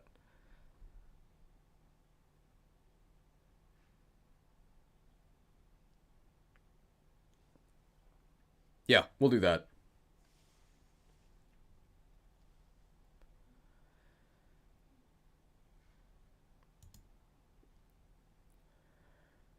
Trek and Noah. So these two guys are kind of a holdover from Kaga's influence, where you used to just get replacement units. So the idea was that you would get good units at the beginning, these two, and if they died, you get these guys as a backup. So both of them are basically bad Alan and Lance, and it goes a little bit deeper because Trek is just bad Noah. Like, if you compare their stats, Trek loses to Noah in basically everything. I think the only thing is that Trek has slightly better strength and speed growths, 40% strength, 35% speed, versus 30% strength, 30% speed. Yikes, Noah, you young, why are your growths so bad? What?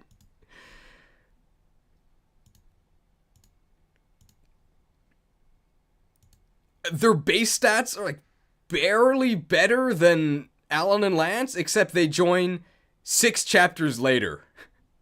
So, I mean, you could do a lot worse than a Cavalier, but you could also do a lot better than these two. Namely, you could be using Alan and Lance. Don't let them die, guys. Very notably, Noah has C rank swords, whereas Trek only has E rank swords. And it's not like Trek's Lance rank is any better, so Noah is just way better. I guess it makes more sense that he has a good sword rank, since his base class is swordfighter in Xenoblade Chronicles 3. The bias even goes for their portraits, honestly, because like Trek looks kind of dopey, whereas Noah is definitely a bit more Chad here. It's probably why he's the one who recruits Fear, right? Because Fear actually wants to talk to this guy, because he's nice and handsome.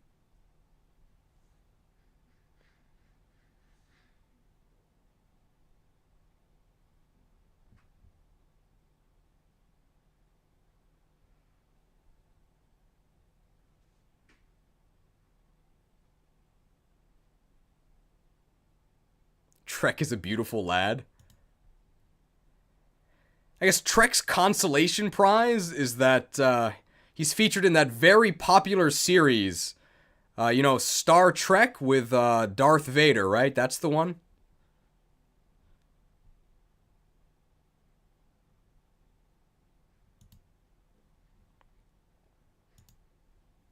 That might get cut. That's really dumb. Is Roy our boy? Not really.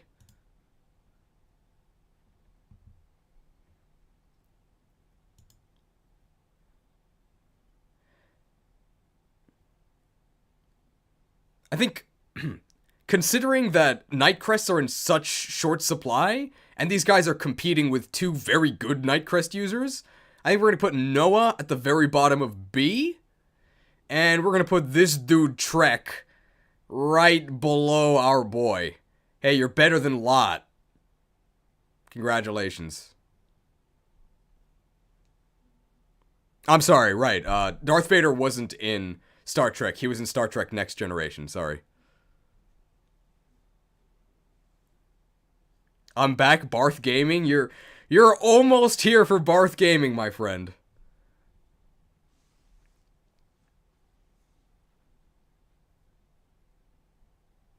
I think that's it for Noah and Trek.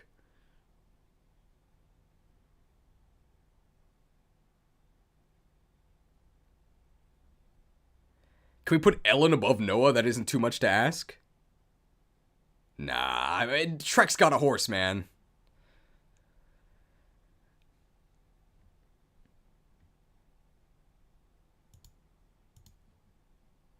Alright, let's go to... Who's next here? Astolfo.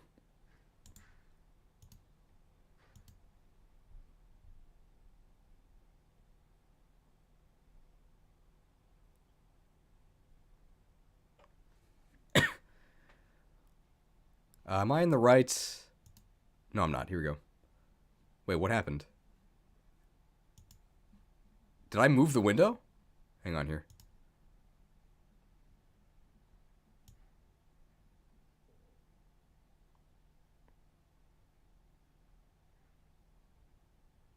Wait, what in the world? What happened? Hello?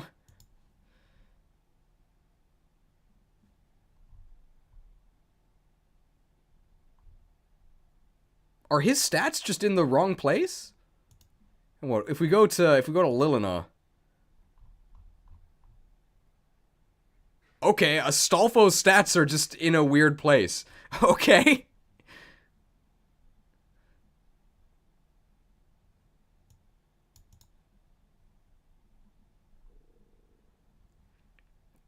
We'll make it part of his character.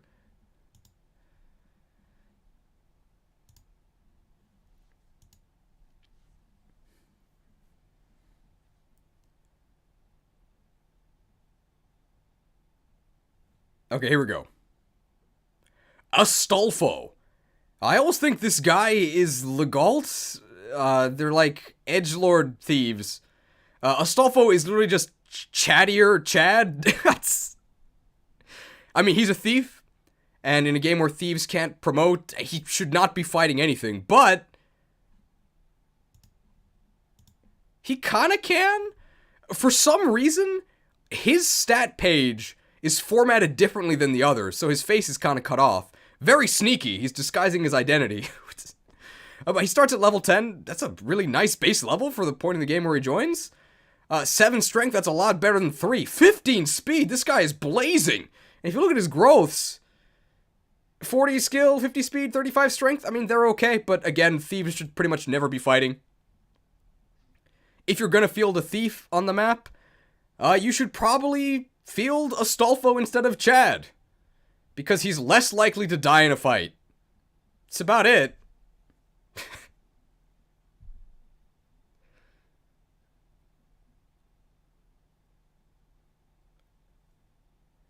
Anything else to say about Astolfo?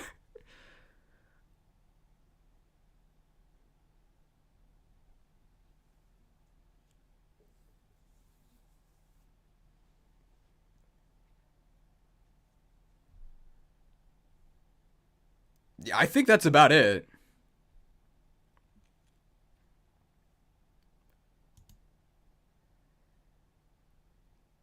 Anything else to say for Astolfo? I mean, 25 HP, 7 defense. 7 defense is actually kind of high for a thief. He can probably take 1 hit, but 2 and he's probably dead, in which case he's Astolfos. Oh ho ho. Alright, that's it.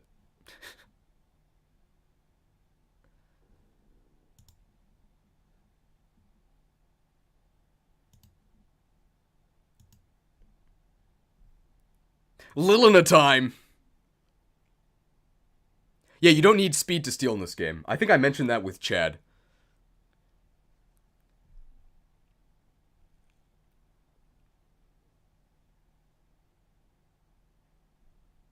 Alright, ready for Lilina? Okay, we're getting to the point where people are saying the stream has been going on for a long time. I'm waiting for the, I just joined. How come we haven't ranked that many units? I just woke up, and I can't believe that the stream is still going. I think we're going at a pretty good pace. This is going to be about 6-7 hours, same as the other tier lists. Not that bad.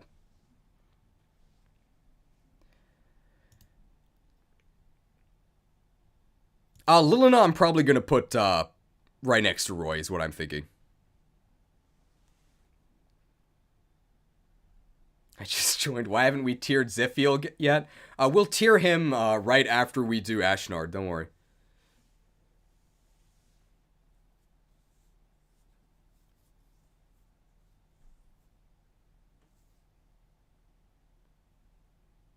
Okay, honestly, we might put her below Trek.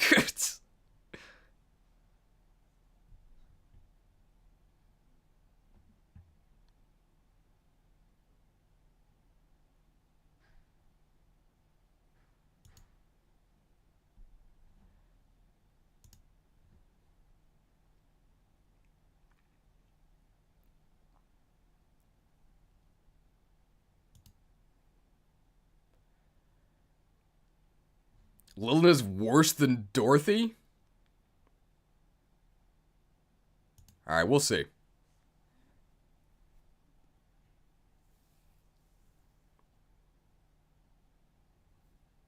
You need her for the good ending? Well, I mean, you can't kill her, right? Because you need her to get Durandal. Cheese, hear me out. Ridina joins under level and will always have speed issues, plus promotion issues, plus if she dies, you miss out on 2 units. On hard mode, she has few room. I mean, you got a Barth profile pick, man. I don't know how much I can trust you. I think I'm probably gonna put her below Trek with like a bunch of caveats. That's what I'm gonna say. That's what we're gonna do.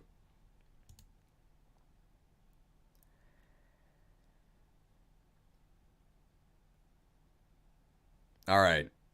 Lilina. This is probably gonna be the most controversial unit we've done. Okay. Lilina. This is probably going to be the most controversial unit we've done so far. I am going to put her right below Trek with an asterisk. Honestly, she should maybe go with Dorothy in D.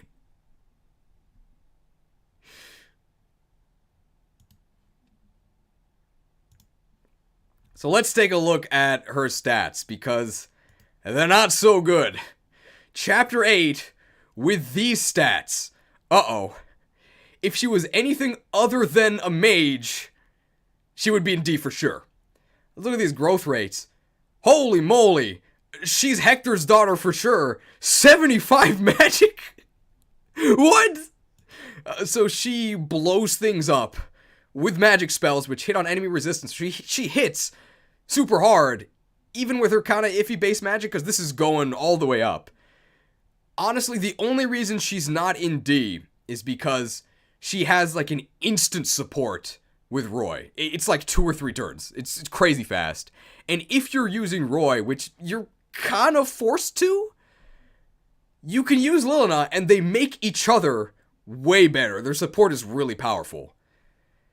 I think if you do that, you can maybe barely justify Lilina hanging out in C. I'm going to be honest, I just really like Lilina. And because she's a mage, she can dodge counterattacks and use really accurate magic spells.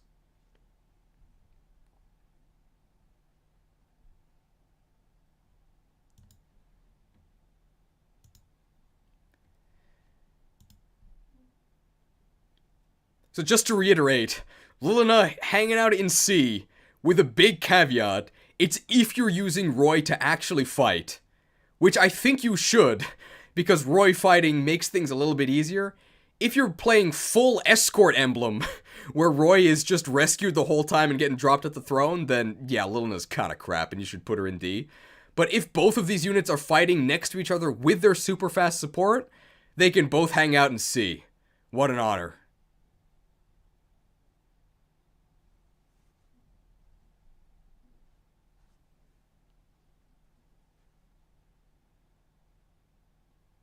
There's no way that Lilina is better than Lou. I like Lilina, there's no way I would do that.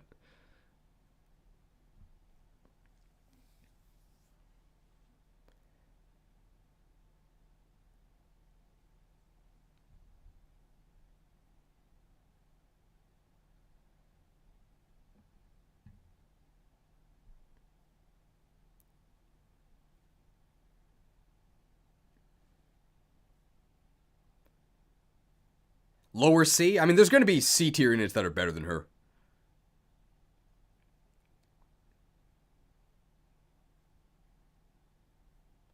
Alright, I think that's it for Lilina. Ogier should just probably be just over Lilina. Yeah, that's exactly where I was going to put him. Let's get his stats ready.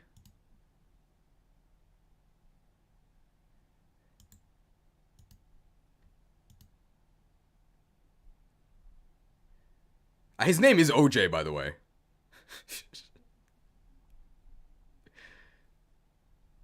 His Japanese name is literally OJ. So that's what we're gonna. That's what I'm gonna call him. Okay, his growth rate, or his formatting is also kind of weird.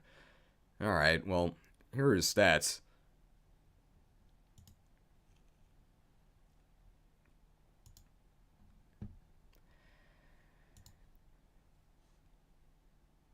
All right, here we go.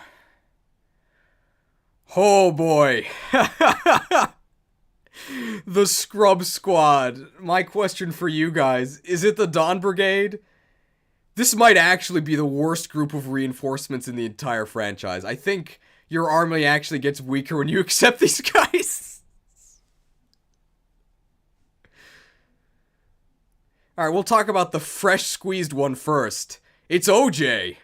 I think his official translation is Ogie, but his Japanese name is literally OJ, so we're calling him OJ. Well, he comes with an armor slayer. It's probably better than Lilina, if I'm being, like, objective.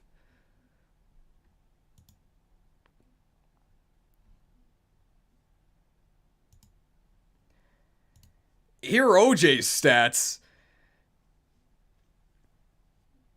So here are OJ's stats. For some reason, his formatting is also weird, so anonymous.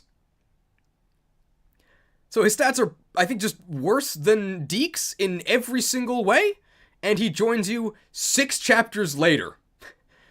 His growths are very slightly better than Deke's, but bases are better than growths. I think overall they end up about equivalent, except Deke starts out stronger, so just use Deke?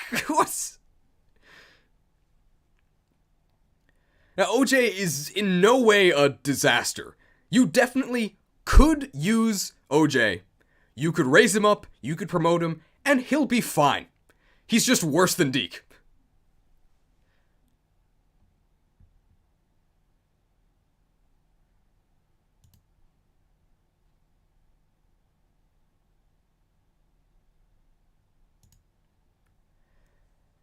Like, there's nothing you can really make fun of Ogie for. He's fine. You can invest in him.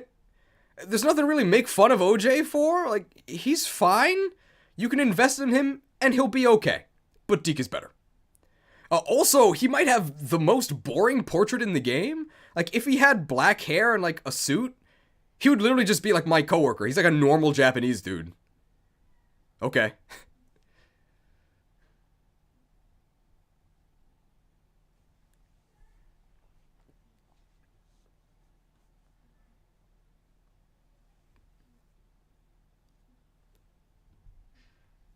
Like, he's an isekai unit. Yeah. Like, this guy's actually an isekai unit. Like, he got sent... This guy's actually an isekai unit. Like, he left the office one day, got hit by a car, and woke up with blue hair and an armor slayer. That's his origin story.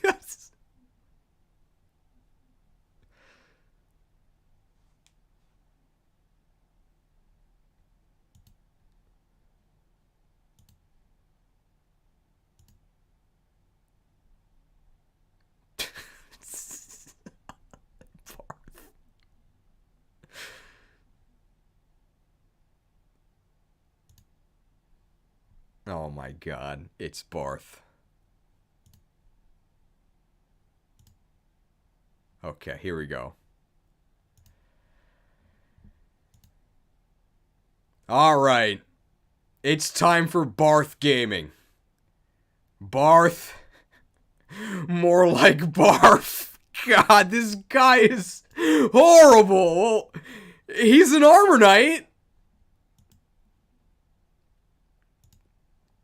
This man is an armor knight among armor knights. He's got 10 strength, that's pretty good, but he actually has 0 strength because he never hits anything. 6 skill with a steel lance. Okay, he can break a wall, I guess. 14 defense. That's actually really good. No joke, but 5 speed, so he gets doubled by everything, so if the enemy unit has an axe, which they will because you're about to go to the Axbro Isles, this guy's just getting decapitated. Also, this man is an absolute unit. I guess every one of your units in this game is a unit, but this guy is a unit. 16 constitution. On the one hand, that's good, but on the other hand, I mean, it's not like losing speed really matters because he has 0 anyway. And with 4 movement, you need a transport, and you can't pick this dude up with anyone. Growth rates? You'd think he'd have more than 40% defense, but you'd be wrong. 25% skill? 20% speed? 2% resistance? Just to make it 0.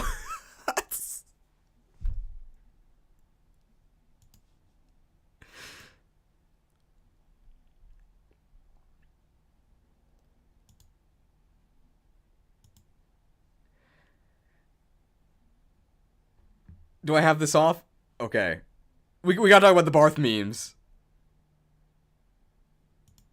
Honestly, the best part about Barth is that he's getting into the territory where he's so bad that it is very funny. Like, people like Barth because he's so lopsided and useless. This man's literally a blockhead. What is this?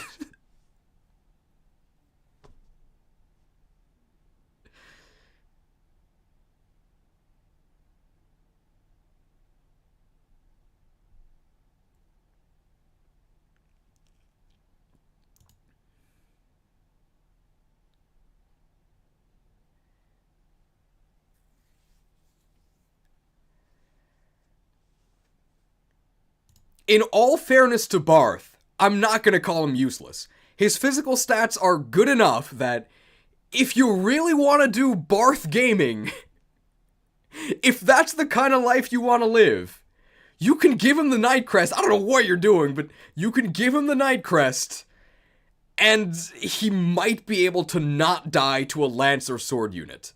He's not D tier.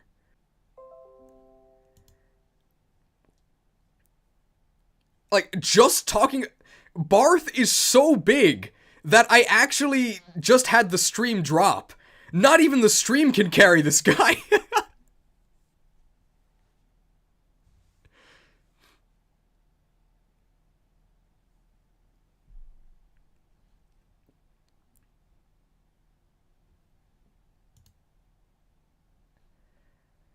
Like, okay, there's a guy in the stream with a Chad Barth profile pic who has been doing his best to defend Barth. In honor of that, C tier, okay, but if you're playing seriously, I think you should give him the D.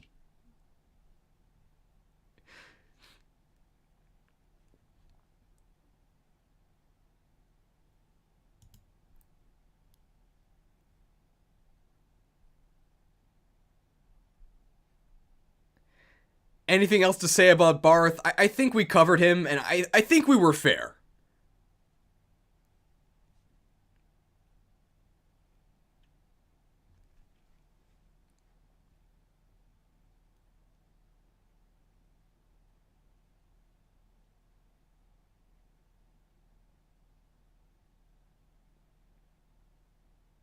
All right.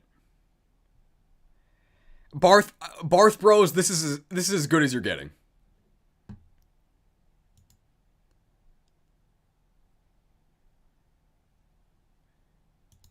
All right. In honor of Barth Bros Gaming, I'll do this. So screenshot it now. Here's your B tier Barth NFT. And we're gonna put him back where he doesn't even belong. Honestly, I think we should give him the D, but we'll put him here. Okay.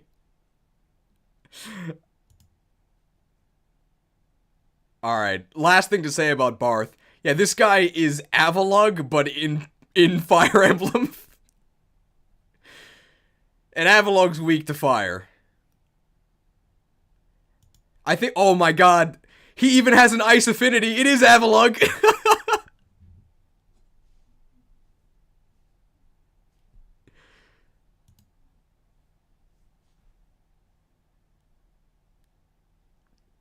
Alright.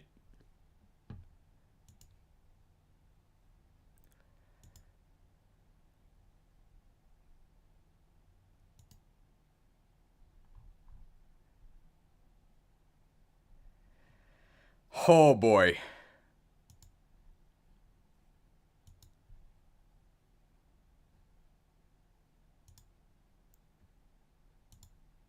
Alright. Sir, this is a Wendy. Yeah, there is no debate about this one. Wendy goes in F for sure. This is one of the worst units in the entire franchise.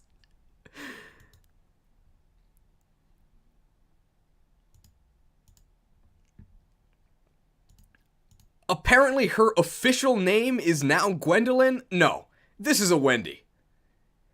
Yeah, this is just... these stats are unacceptable.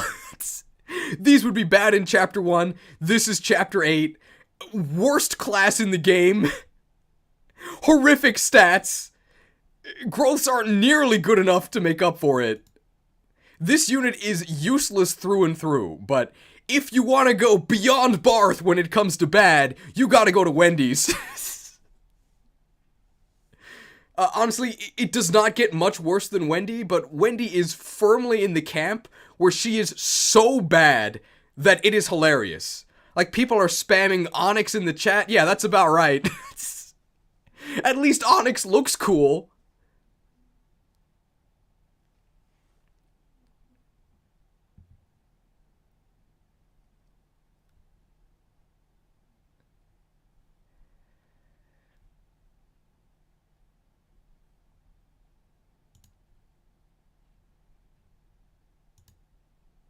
Like, honestly, the best things we can say about Wendy are that she's not the worst unit in the game. Congratulations. And that now that she's on the team, the unholy Armor Knight Triforce is complete. Honestly, I think the developers knew that these three were terrible because they gave them the triangle attack. So the very first triangle attack you do with the Pegasus Knight sisters. So to triangle attack, you have to surround the enemy in a triangle formation. And then when you initiate attack with the third unit, you get a guaranteed hit and a guaranteed crit. That's honestly not even worth doing with Pegasus Knights, the most mobile units in the franchise. So when you have the least mobile units in the franchise trying to do the same thing, it is nothing but a joke. But it is a funny joke. Like, the Armor Knight, like, the unholy Triforce Armor Knight triangle attack is so far from the best thing you could be doing that it is actually funny. Like, during the turns you're spending to set it up, you just have to wonder, like, what am I doing? I'm using 3 Armor Knights and trying to triangle attack.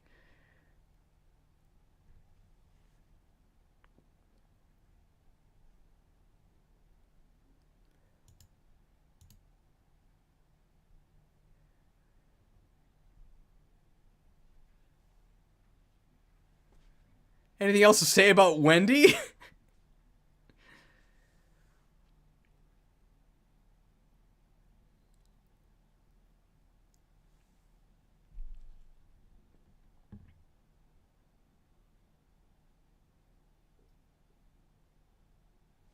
I will say, if you want to really, really humiliate the enemy, you can't do any better than triangle attacking them with the Armor Knights and finishing it off with a supersized combo from Wendy's.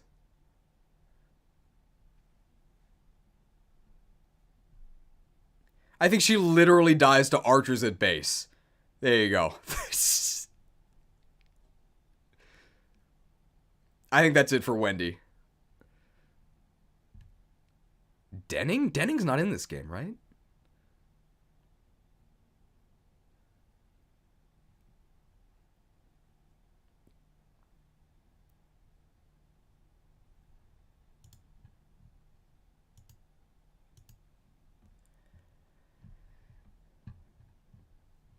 Oh, Hennig, yeah.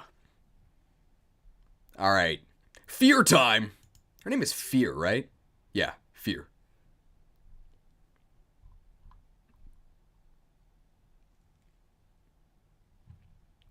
Let's get her stats nice and big.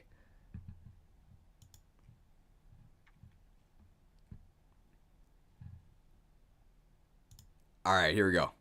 Fear time! B tier? Yeah, that's what I was thinking. I think I'm going to put her right below Zealot.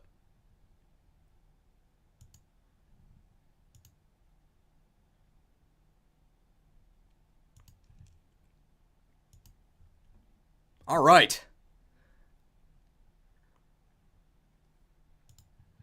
Fear time! So Fear is a Myrmidon. This guy's a Myrmidon. This guy's really good, so is Fear, right? Yeah, she's actually pretty good. Oh. So she joins in chapter 9 at level 1. I don't know, these stats don't look too good to... Oh, what's this? Oh, look at this! Just kidding! So she gets hard mode bonuses because you do recruit her from the enemy team. And she's level 1, but that's actually kind of a good thing. I know that sounds kind of crazy, but the thing is that her base stats are like really good for level 1, and level 1 means she levels up really, really fast. The disadvantage of level 1 is that it takes her a little while to get to level 10 so you can promote her for that crazy Swordmaster crit. But she honestly holds her own, especially because she joins you on Axbro Isle, and I mean, she uses swords. So she is perfectly capable of fighting at base, she grows really, really fast, and you can use her as not as good Rutger. So, honestly, you should just use Rutger. But if you don't want to use Rutger, because I guess... Wait, was I not on the right display? Oh, I don't think I was on the right display. I don't think I was on the right display.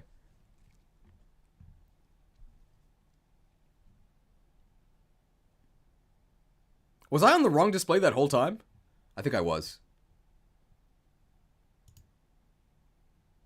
Alternative, use both? That kind of tough with a hero crest.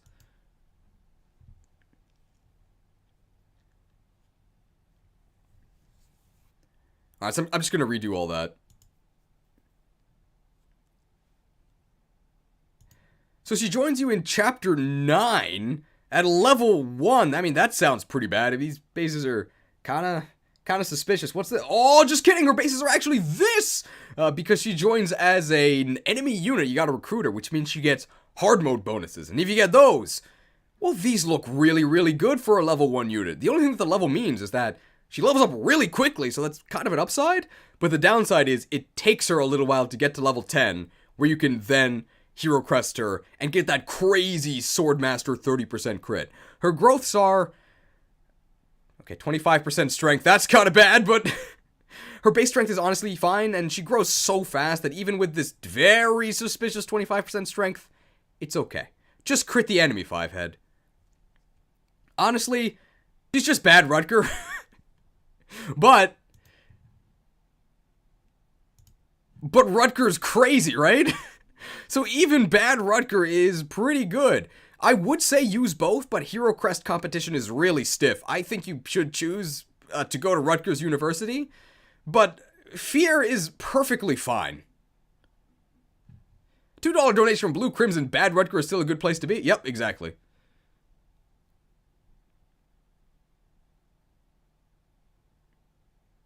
What is a worse university than Rutgers so we can joke about it? I don't know. I mean, there's no, Fear University? Who else are you gonna use that second hero crest on? Deke? I think, he's doing Gonzalez.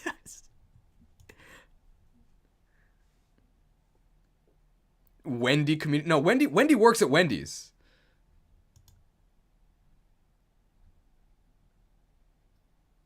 Harvard? Why does Fear go to Harvard?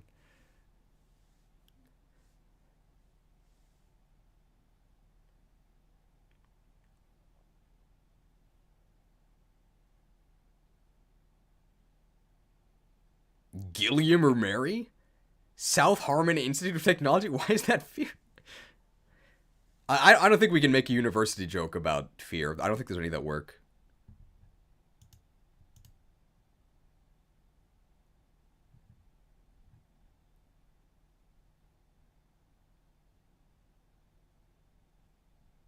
I think we're done with Fear.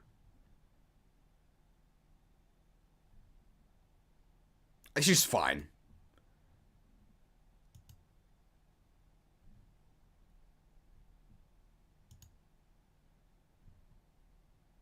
Okay, I don't know what these official names are. Sin? It's definitely Shin.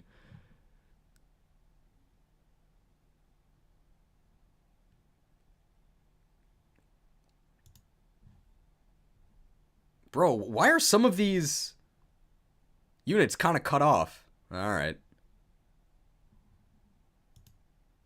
Yeah, Shin I'm also going to put at the very top of B. That's where I was going to put Shin.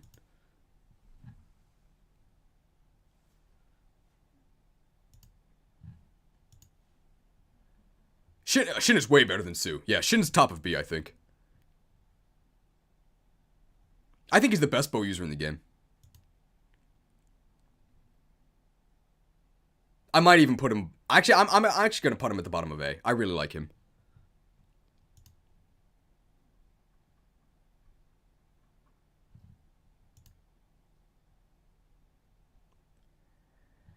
All right. Shin. You actually get way more than a Shin with this guy. He's got an entire body and a horse. So Shin is just Sue, but better. In fact, I think he's good. He's a bow user that I'm going to put at the bottom of A. B for bows, A for Shin? What am I even saying?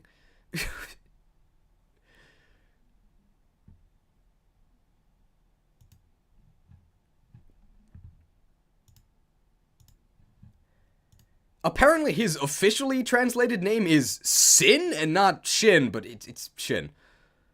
So these stats on Chapter 9, I mean, these are like, okay. Oh, just kidding, hard mode bonuses! This guy...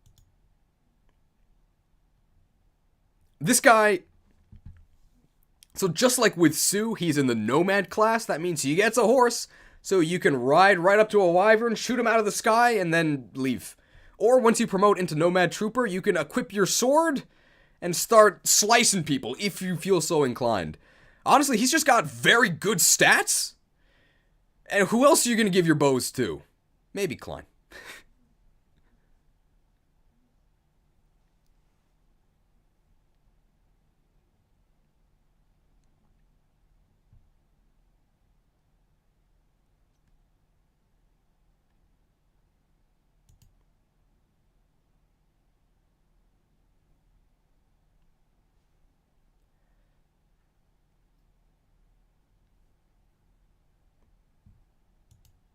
I honestly think he's the best bow user in the game.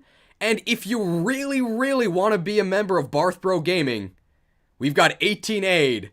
I think he's the only unit that can actually pick up Barth. So maybe he should actually be an S tier.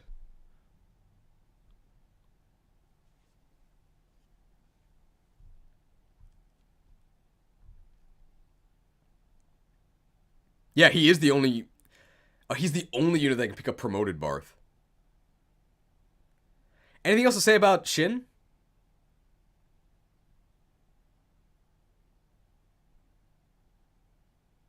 Oh, we gotta talk about the downside of Sakai, yeah.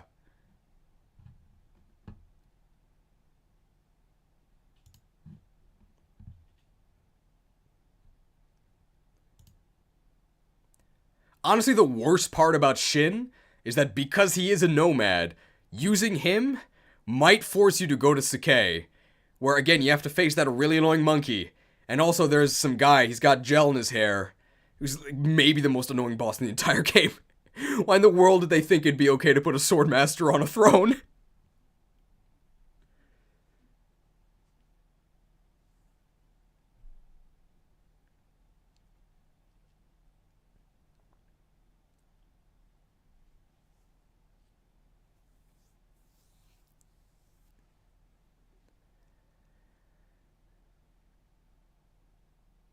I think that's it for Shin, right? Why does Cheese have a sword on my back? I'm Rutger, bro. What weapon does Gel have? I think he has a light brand.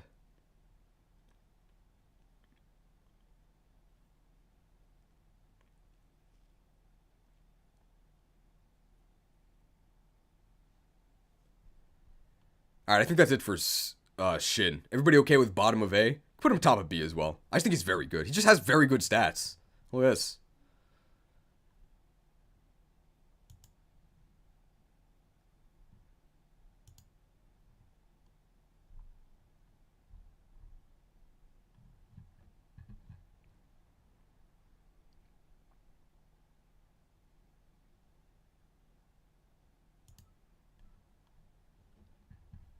Alright, here's Geese.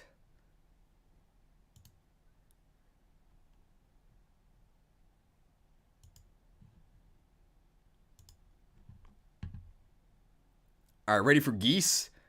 I'm thinking Geese, honestly, is gonna go, like, below OJ. I don't like Geese at all.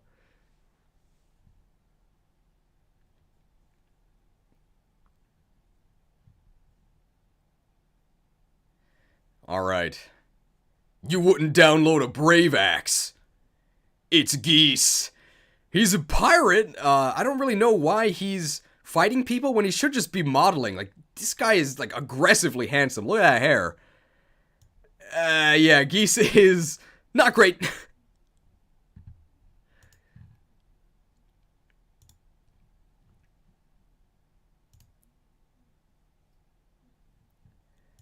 So he joins you.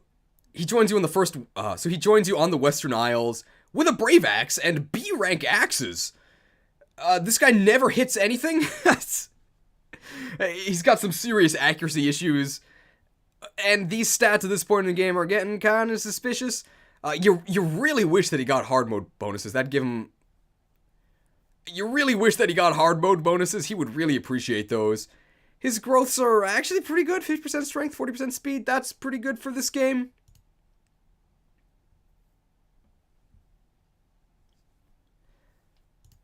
But 9 speed with 11 con and axes is...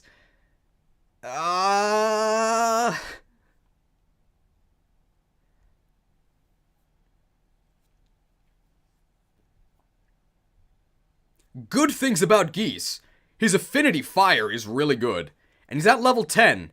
And his class is Pirate, which means you can instant promote him to Berserker. And Berserker in this game is insane. Plus 4 skill fixes his hit issues. Well, it doesn't fix it, but it makes him a lot better. And Berserkers, just like Swordmasters, get that crazy 30% base crit. So if you really like Geese, you can promote him and he's fine. He's definitely usable.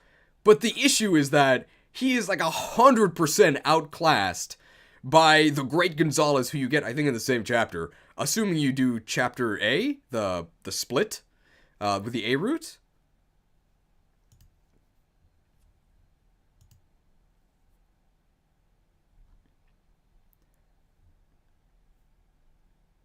I think one of the pure advantages he does have over Gonzalez, though, is the pirate sprite, which is hilarious. You got the little axes. I love it.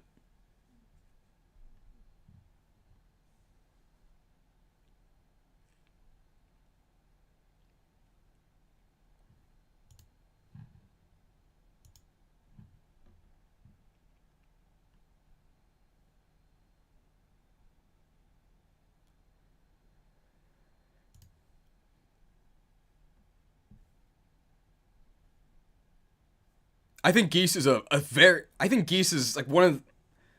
I think Geese, along with OJ, are the quintessential C tier units. Like, you can invest in them and make them good if you like them. Also, clearly a translation error. Why is he Geese if he's only one person? Should clearly be Goose.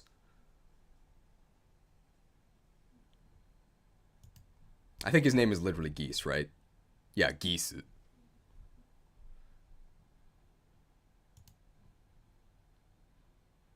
Your messages are invisible? I can see them. Oh, I missed a Tailored Muffin. Welcome to the Pewter Peon Club. I think you get 3 Fire Emblem emotes.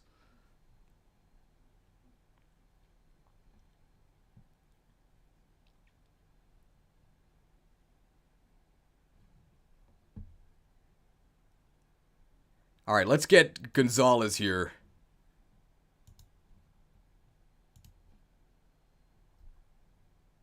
Gonzalez!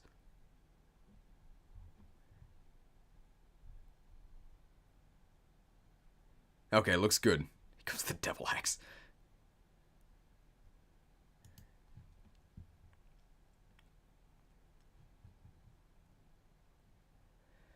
Alright.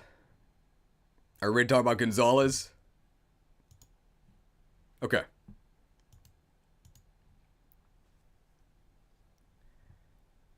The Great Gonzalez. I'm going to say right now, this is my favorite unit in the game. I love Gonzalez. I love pretty much everything about him. I love his character. I love his gameplay.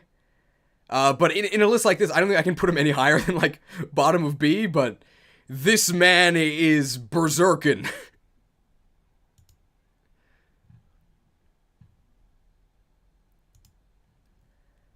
So Gonzalez heard that strength and speed are the best stats, and wow, 60% strength, 50% speed, pretty much the best mix of those in the game. But he forgot that sometimes you need to actually hit your opponent, My man, open your eyes. This guy cannot hit the broadside of a barn.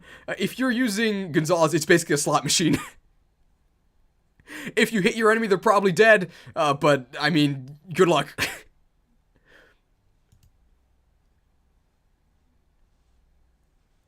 Now, Gonzalez has got a lot. Now, there's ways to mitigate his skill issue. And by ways to mitigate it, I mean promote him to Berserker. Plus 5 skill. Now, skill's usually not a very exciting stat, but it's exactly what he needs. So plus 5 skill is going to be plus 10 hit. It's going to be even more than that because of the true hit formula. And you can pretty quickly buy killer axes. So if you get this guy to Berserker, and you give him a killer axe, enemies are going to be getting their skulls cleaved. Shoutouts to the Brigand class. He's not the first playable Brigand. You were invited to the Marty Party back in Fire Emblem 5, but he's the first Brigand that's actually good. And by the way, we're not even looking at his good stats.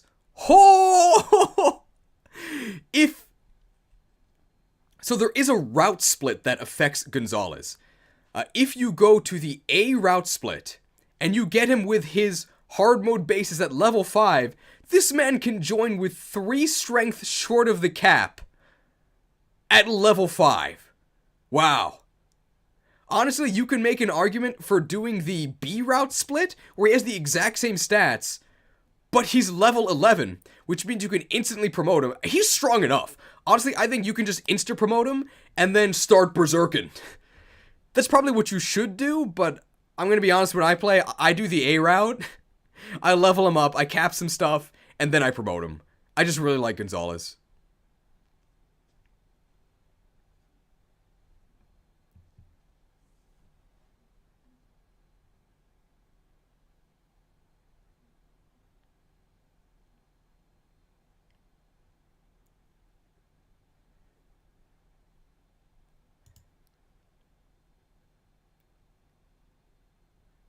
I also really like Gonzalez's character. So he's supposed to be this sort of gentle giant. I think he's supposed to be, like, really ugly, and maybe I'm too generous, but I don't think he's that ugly. Like, yeah, he looks kind of goofy, but this dude is buff. Wow.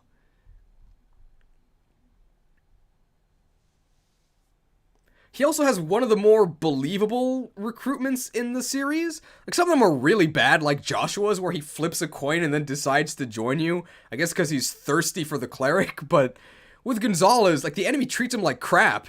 They treat him like Quasimodo, right? Lock him in the bell tower, keep him away. They treat him like a monster, and then he talks to Lilina, and Lilina's like, I don't think you're a monster, you should join us. Yeah, of course he's gonna join you. And he has some of my favorite supports in the series. I think there's one where a unit mentions they like this certain type of berry. So he literally goes to the mountains, rips up a tree with the berries on it, and gives it to them. Here, berry, you smile now. I really like Gonzalez. Speaking of going to the mountains, the Berserker does have some special traits where they can actually walk on peaks, which give crazy avoid bonuses. They can also cross rivers. Oh yeah. And we gotta mention that both the Brigand crit animation and the Berserker crit animations are amazing. The Brigand crit animation comes with, like, a scream. Ah! And the Berserker crit animation is awesome. You toss your axe up and then you chop their head off.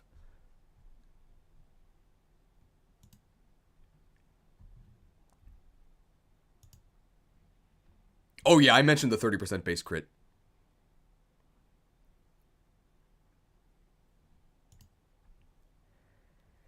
If you want to be super, super optimal, yeah, you can do better than Gonzalez, but I think he's a fine unit. I don't think you have to go that far out of your way to justify using him.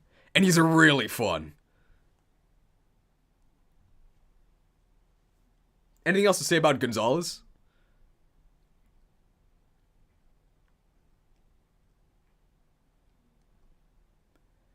Gonzalez is better than Noah?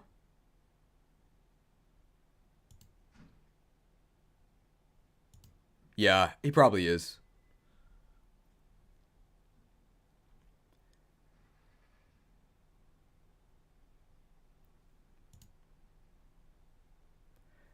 Yeah, honestly, I think we're going to put the Great Gonzalez above Noah here.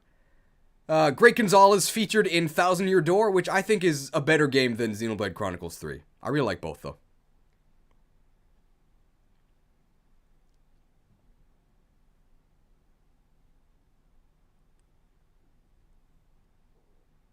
Okay, I think that's it for Gonzalez. How long have we been going? 5.5 hours? Yeah, seems about right.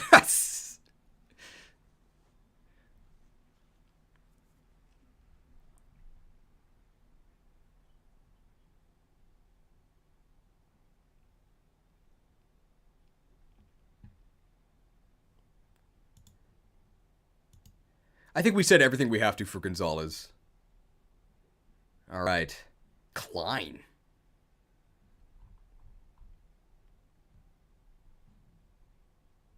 Boop. Oh, he also gets a cut. Why are some of these like these?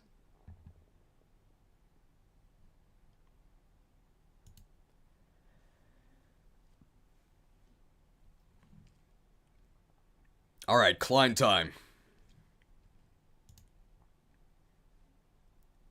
Are we ready? I think we are. Yeah, let's go.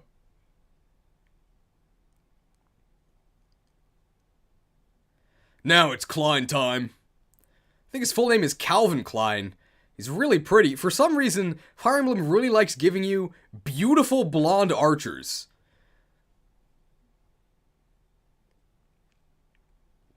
As far as pre-promoted snipers go, Klein's probably one of the best in the series.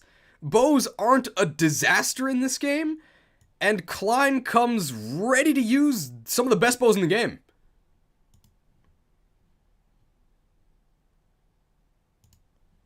So normal Klein here, he's a bit shy. Sorry about the formatting.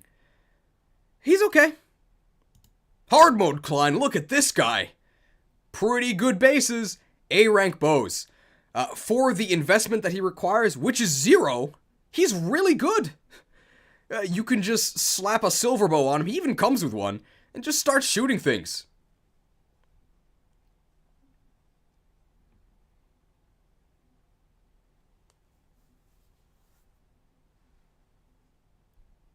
I don't think there's any.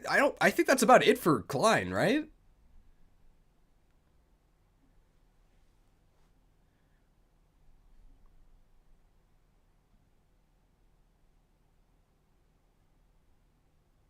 Oh yeah, we can talk about his growths. His growths, honestly, for a pre-promote, aren't even that bad. Like, there are unpromoted units with these growths, and his bases are very solid.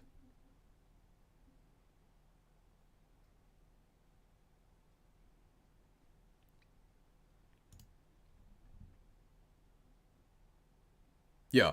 Klein doesn't need growths, but he has them anyway.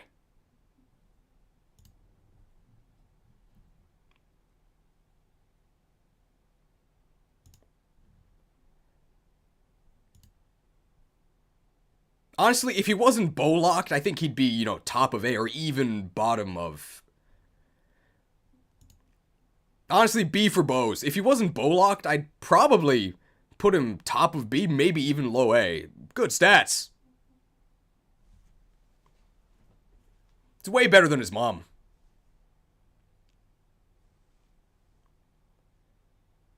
Oh yeah, we will mention that. If you train this Walt kid or Dorothy, they're gonna be worse than Klein. I think you could definitely use this unit if you feel so inclined.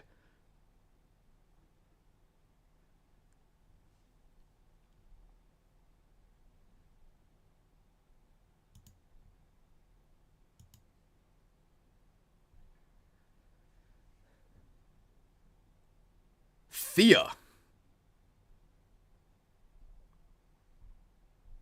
I'll put him above Lou. Better than Gonzalez? Nah.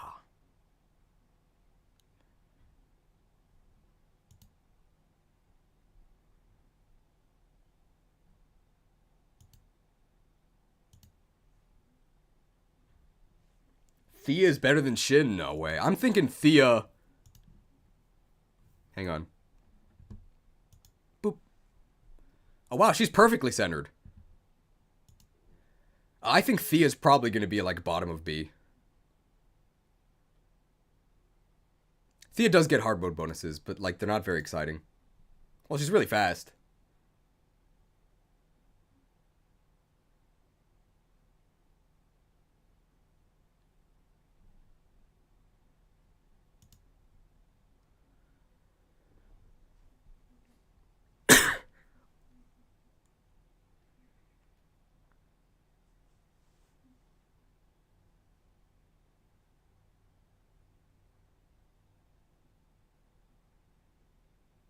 I think I'll put... I think we should move Klein up. Honestly, Klein's kind of Chad. I actually think he's better than Sue. He shoots things. Oh.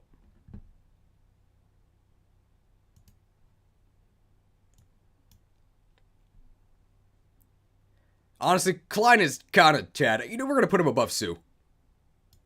He can shoot things.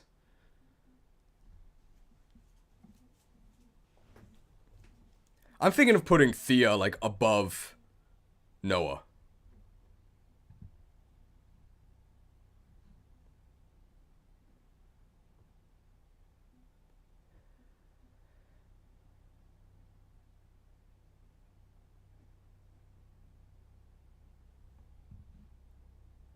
Thea is better than Shin?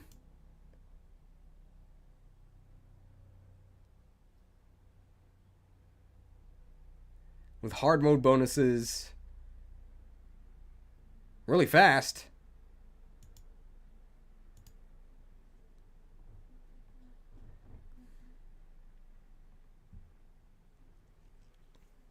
This one's pretty tricky. What do we do?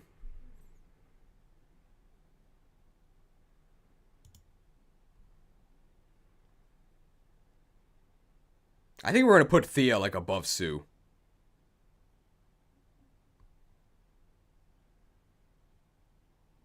There's no way she's better than Shanna. Let me ask you a question. What chapter does Thea miss that Shanna does that makes a big difference? All of them before chapter 11.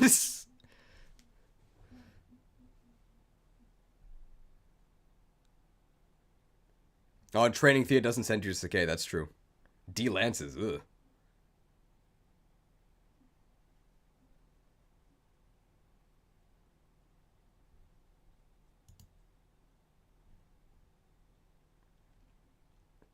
I think I'm going to put her above Sue. That's what I'm feeling.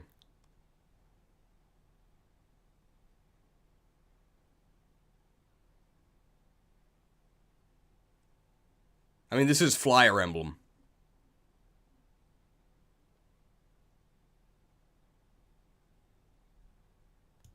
I think that's what we're going to do.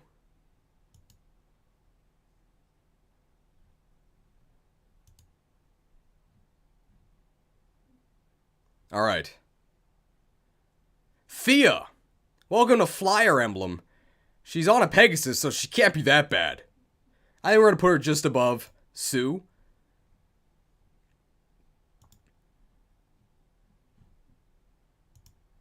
So looking at these hard mode bases, because you do recruit her from the enemy side, she gets some hard mode bases. They're okay. It takes less investment to get her able to fight than it would take to get Shanna able to fight, but you've had Shanna since chapter 2. She's been helping you for, at this point, 9 chapters. And honestly, if you've been using Shanna, which you should be doing, Shanna is probably promoted and just way outclassing Thea by this point in the game. But Thea, on her own merits, is not bad at all.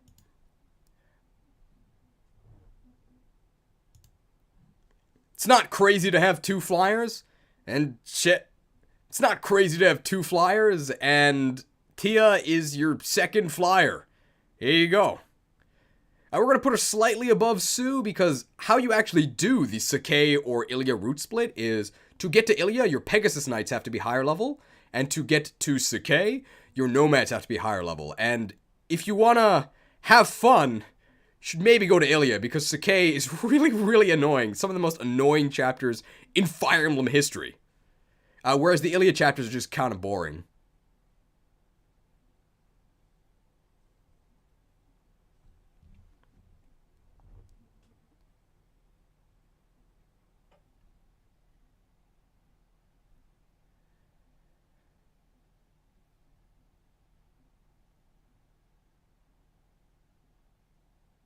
You were right, this is a mecha copy because people only started saying Shanna is better because of mecha.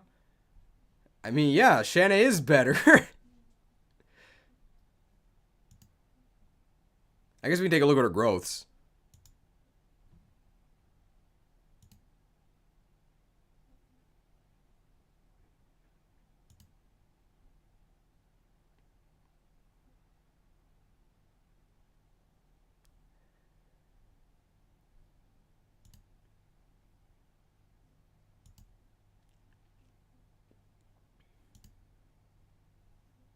Like, people used to think that Thea was way better than Shanna because, wow, 40% strength versus 35. What a difference!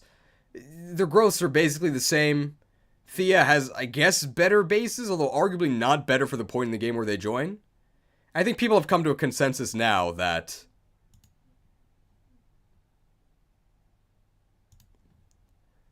Shanna is the better unit for her earlier contributions, but Thea is perfectly fine in her own right. Flyer Emblem!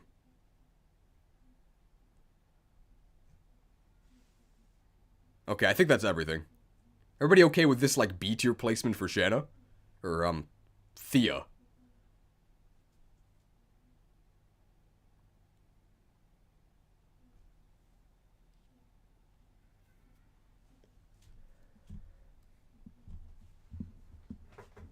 I'll be right back.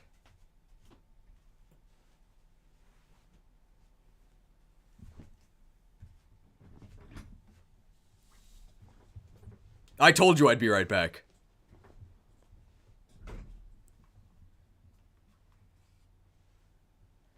Look at all these hair colors. Welcome, Brooklyn BJP. Hope you're enjoying the anime. You say, like, look at all these hair colors as we're about to do 2 units that have a very normal hair color.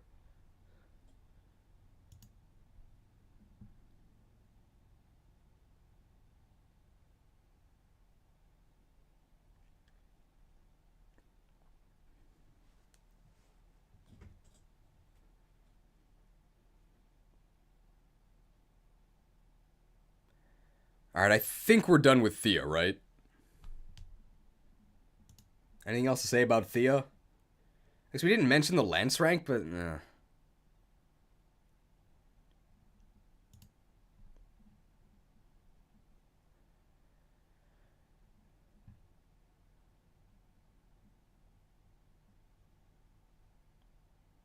Alright, so the question is, do we put the dancers in S or in utility? It's one of those.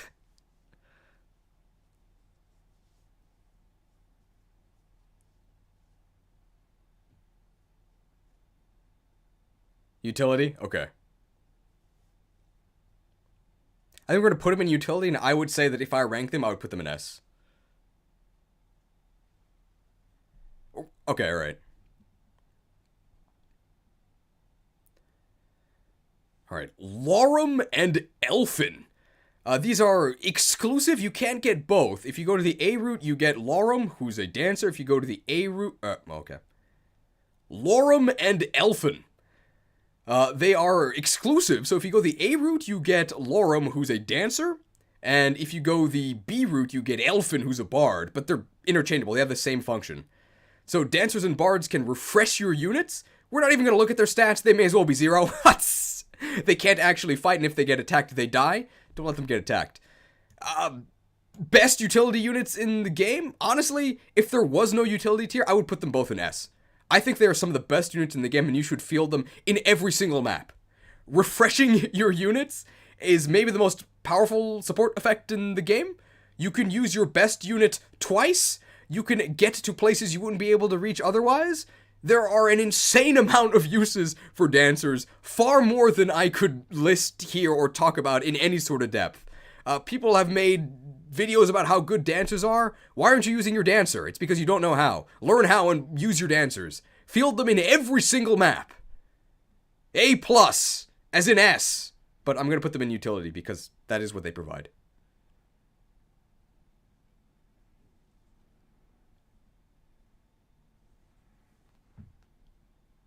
Any complaints? I don't think so. I think that's it.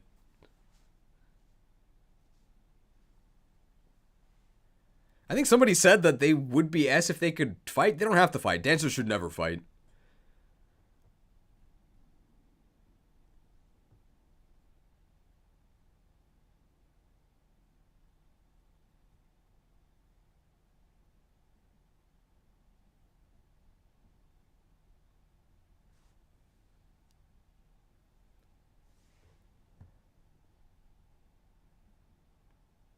Okay, people are talking about dancers in later games that are able to defend themselves, like Azura. Like, they should. There's pretty much no game where dancers should fight. Like, dancers defending themselves means that they maybe do 1 damage before they die. No, that's.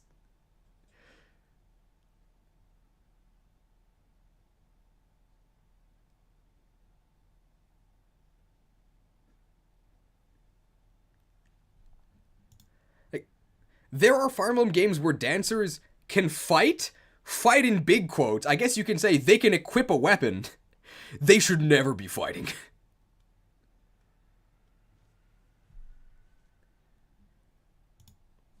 In this game, they saved you the trouble because they can't fight at all.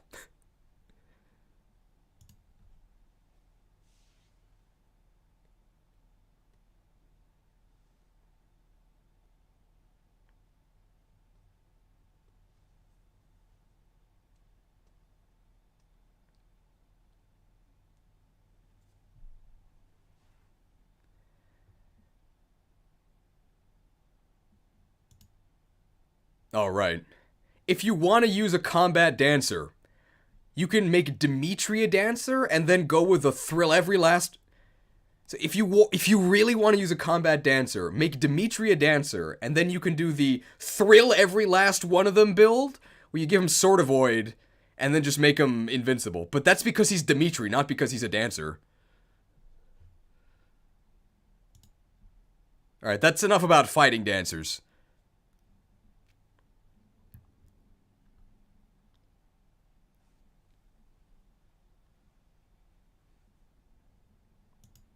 Are we ready for Knuckles the Echidna?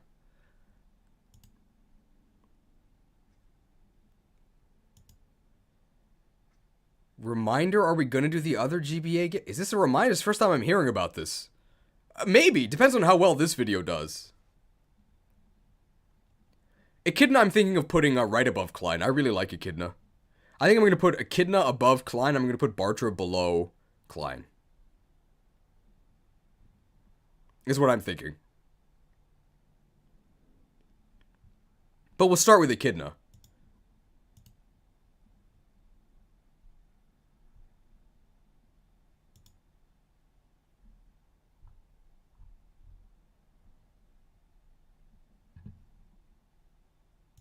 Here we go.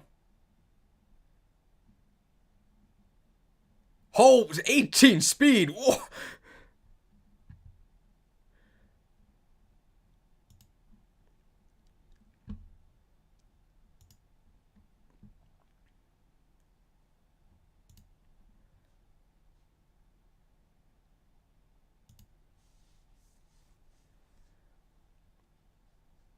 Echidna, the Knuckles. Really weird name, really cool unit. Not only is she a female hero, I think that's the only one in the series. I think in Conquest, Selena is a female mercenary. But Echidna is a female hero, and she specializes in axes. Really cool and unique design. Cool hair. I think I'm going to put her just above Klein. So her name is Echidna, but maybe it should be Sonic? 18 speed? 19 skill? Wow! 9 con. Why is con such a sexist stat? So she loses a lot of her speed from this impossibly heavy steel axe. Ooh, you gotta get this off of her as soon as you can. But I think give her like a killer axe and she's gonna be chop-chopping. Growths are... Alright, this is pretty bad. But these bases are solid. For a pre-promoted unit that takes no investment, I think I'll go ahead and play Fire Emblem 6 Sonic and Knuckles? This is getting away from me.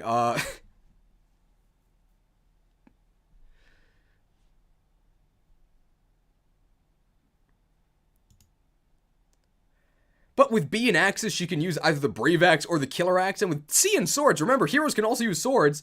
You just give her Killer Edge.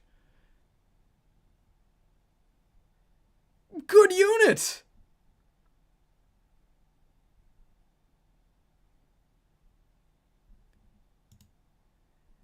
Anything else to say about Echidna? I think that mid B is good for her.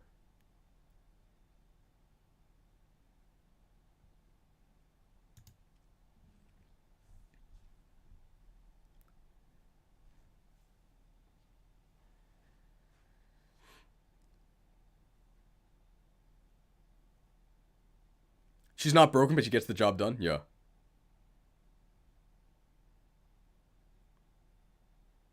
It's the Melody chapter? No, she joins way before that. Well, not way, but several chapters before Melody.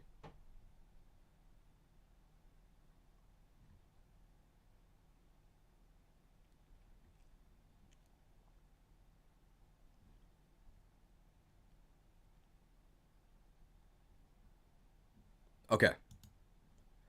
Bartra time?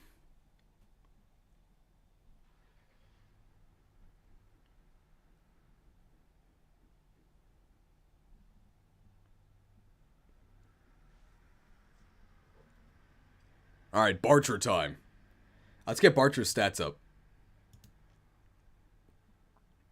Bartra.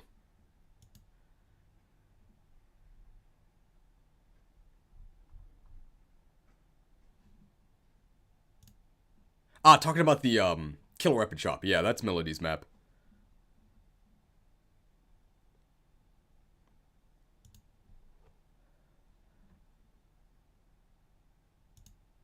Alright.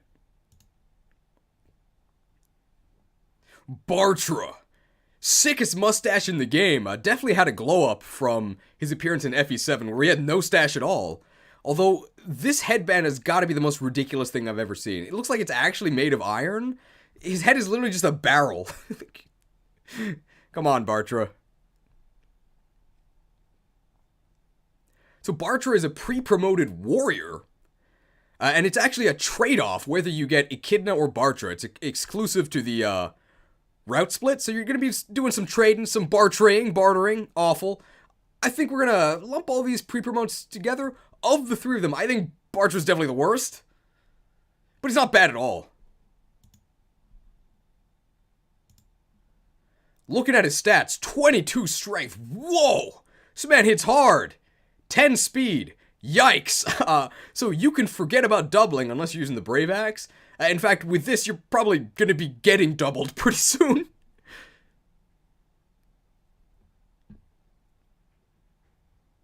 D-rank bows means you're not going to be using many bows, but I guess you can? You should probably just be axing stuff. And these growth rates are, I mean, what did you expect? Bad. That's just bad. But if you want a buff dude who can hit hard once, for free, you can use this guy. He's okay. He's Fear's dad. Fear's pretty good.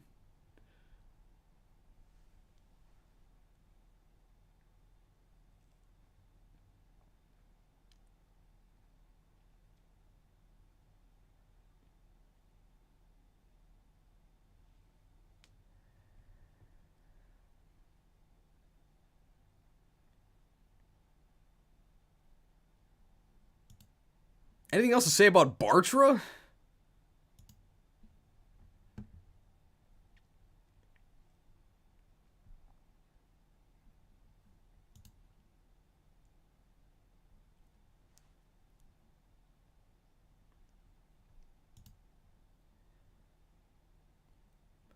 I think Bartra would be a lot better if he had C bows, which meant...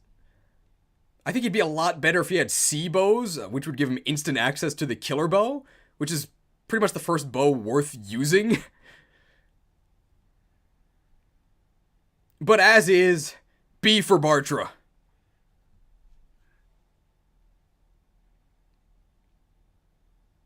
I think we said he's better than he is in FE7, right?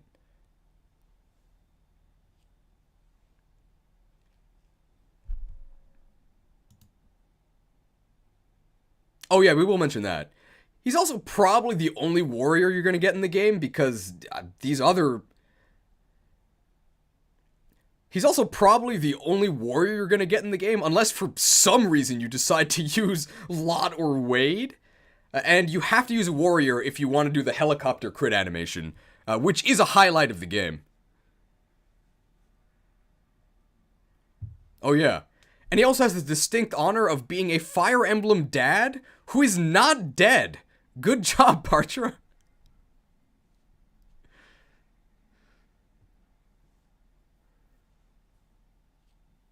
Is he the only Fire Emblem dad who's not dead?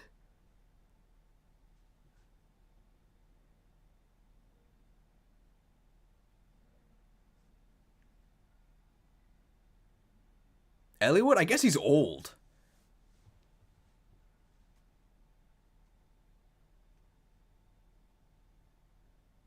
Oh, and Garcia. Garcia is also not dead. Douglas? Who is Douglas the dad of?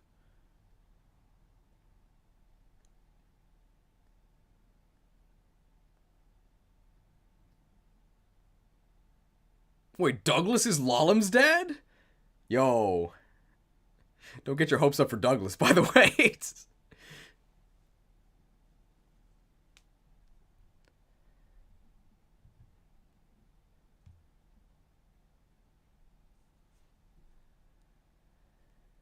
Alright, I think that's enough for Bartra. Let's go to Ray.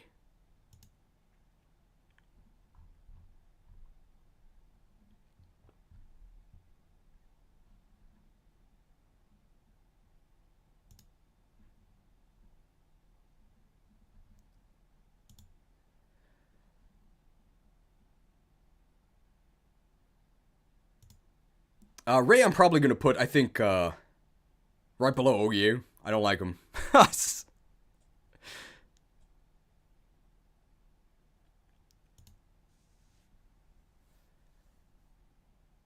Yeah, I honestly think he's worse than OJ. That's what I'm going to do. Yeah. He is neat. Yeah, we'll talk about that. Ray. Hilarious design. He's literally Lou, but they gave him angry eyes, which I guess means he's a dark mage. Like, come on, guys. You could have tried a little harder than that. Ray, unfortunately, is not very good. Notably, he's the first dark mage you get to use that's not actually like an evil guy. I guess in Fire Emblem 5 you get Saleh, who's, I guess, not a super evil dark mage, but he's kind of suspicious. Ray's actually just like a good guy that uses dark magic.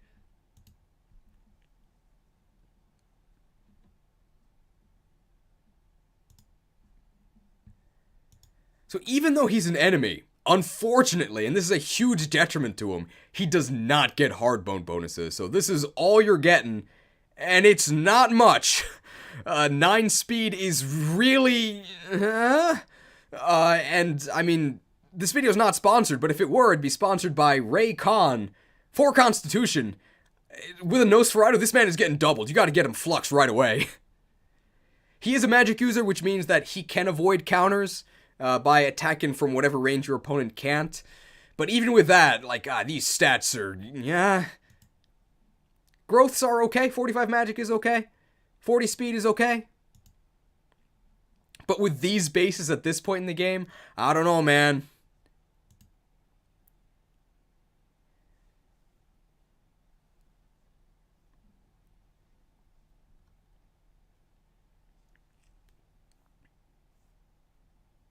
And there really isn't a point to diversifying your magic. Like, yeah, he's the only one who can use dark magic for a while, but you don't have to use dark magic. Right? If dark magic isn't good and the unit that uses it isn't good, why bother with it? If you want to use dark magic, I think there's another unit later on that can do it a little better than Ray.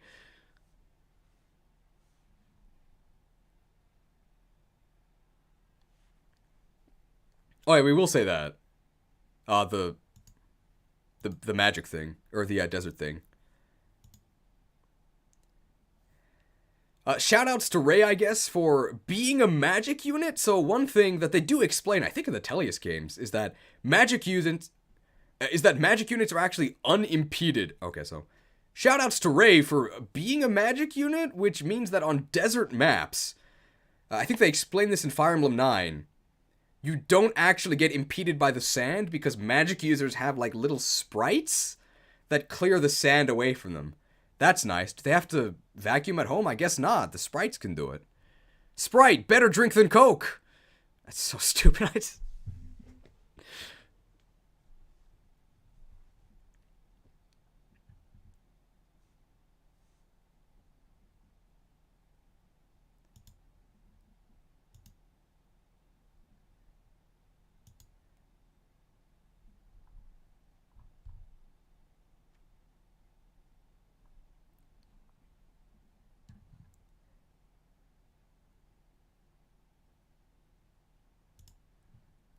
There we go. Okay, that's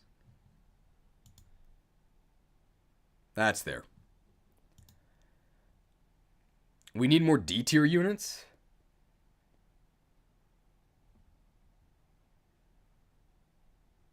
Yeah, I don't know if we're actually going to have any more D tier units. We might, like, move some of these guys down to D near the end. That's what I think we might do.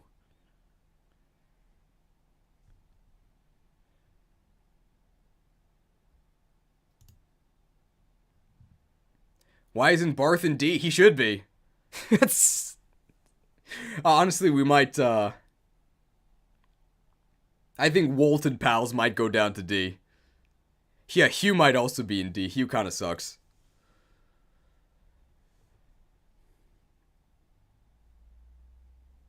Barth is definitely better than Bors.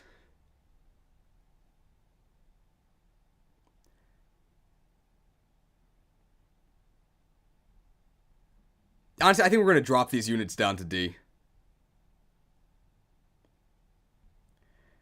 Alright, by popular request, we're going to add some D to this list. Sorry, Wolt and Pals. You're going down just to keep this list a little less cluttered. Barth, he's not escaping the D in the end. Sorry, Barth.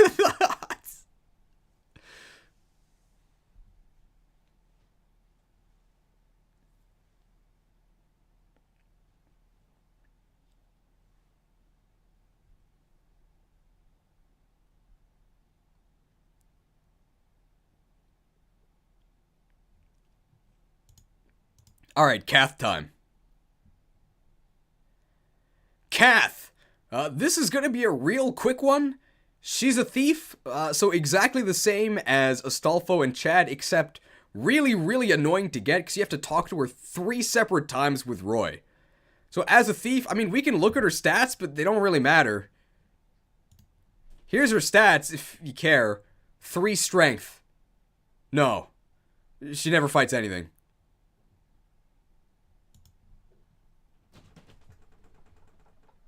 Okay, there's literally an earthquake here. Hang on. Okay. I'm gonna be honest. When I play FE6, I just kill Kath because I'm sick of dealing with her. And I always just use Astolfo or Chad. But if they die and you go through the trouble of recruiting Kath, yeah, she can do thief stuff. That's about it.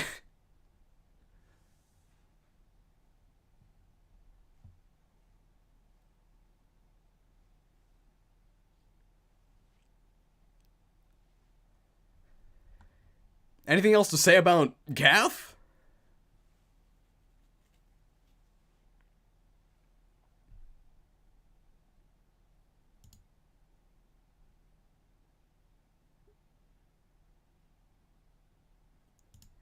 I mean, if you...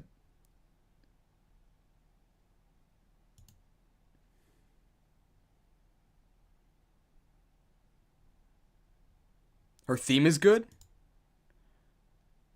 You might put her up a little bit higher if, you might put her above these two if you're a Catholic, but, not me.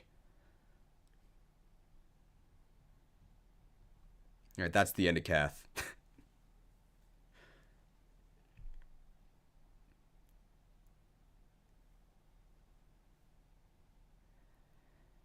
Alright, we've been going for 5 hours. I gotta go to the bathroom. So I'll be right back. But let's get Milady's stats first. I mean, you can debate... you can talk about Milady, but I mean, everybody knows where she's going. But we'll talk about her anyway.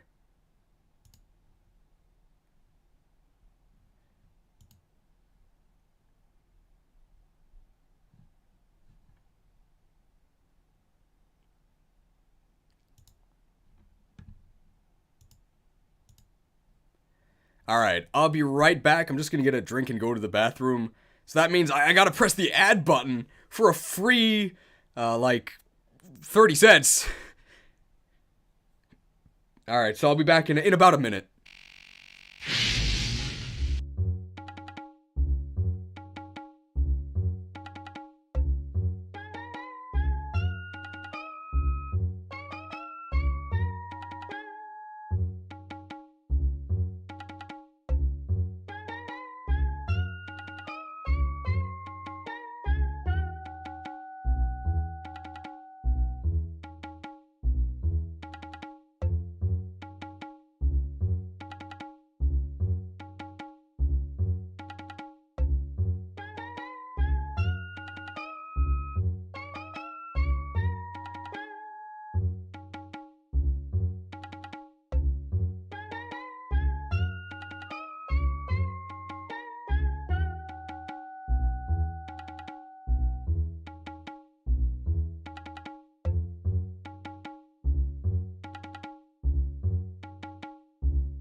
Alright, we're back.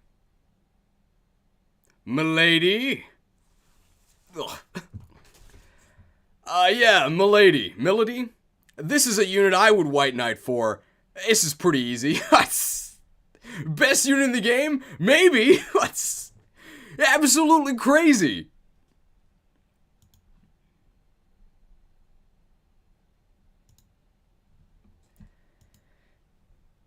So she joins you as a level 10 Wyvern Knight with these stats on hard mode. Wow, how is this fair? Probably from the moment you get her, she's gonna be your most useful unit. She can go anywhere because she flies, and she can kill anything because her stats are insane. Yeah.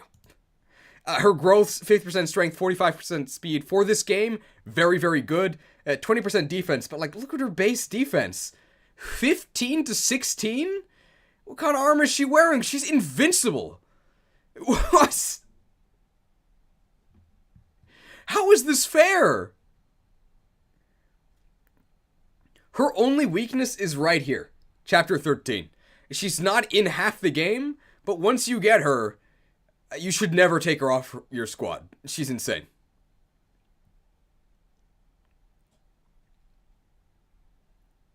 I guess she's technically weak to bows, but bow users are weak to getting killed by Milady. Just fly up to them and kill them. You can also get it's either the Delphi Shield or the Philly Guard. I don't know what it's called in this game, but you just give her an item that makes her immune to bows, or no longer weak to them. Busted unit.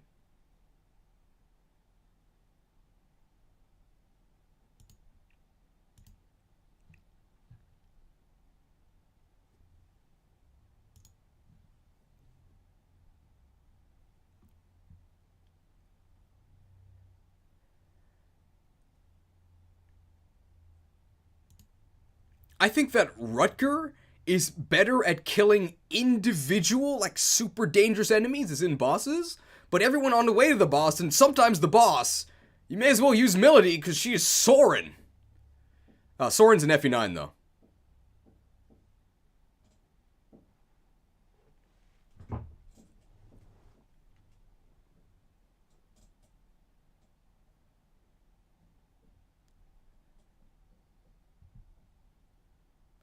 It's true, flyers don't get terrain bonuses. Anything else to say about Melody?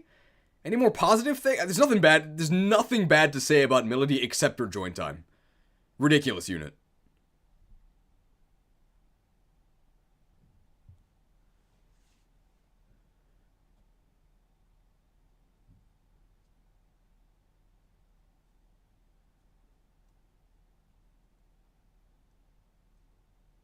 You think she belongs above Marcus and Rutger? I think she's better than them once she joins. But you've had these guys for like half the game more.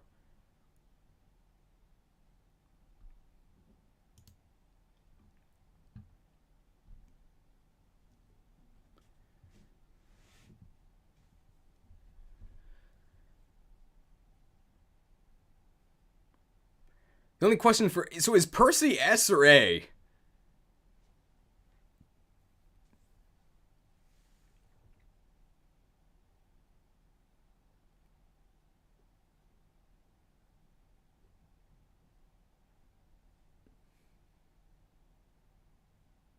S, okay.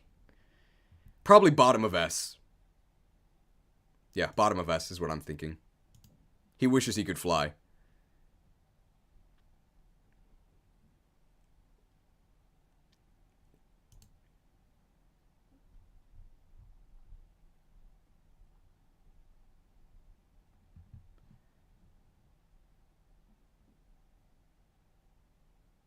Alright, is he centered? Here he is. Okay, yeah.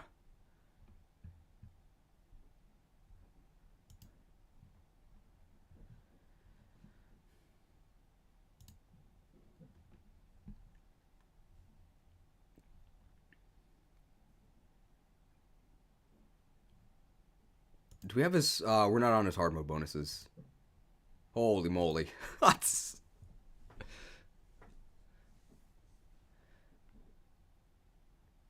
Alright. Alright, well, this is Fire Emblem 6. Well, this is Fire Emblem 6, but maybe it should be SS? Okay, well, I don't know how to say this. Well, we just did Milady. Here's Monsieur? That's terrible. I don't know. This is based on the true ending, so we are fighting Henning. Rutger's an S.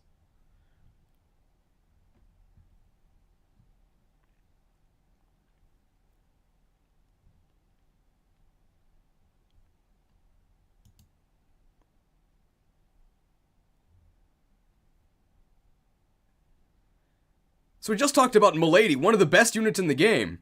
Let's talk about Percy, one of the best units in the game. This guy is insane. He might be one of the best pre-promotes in the series. So this guy is, I think, the Knight General of Eturia. And sometimes in games you wonder, like, how units get titles. So the next thing we're going to talk about Cecilia, like, wait, this lady's the Mage General? I guess the mages kind of suck. This dude's the Knight General.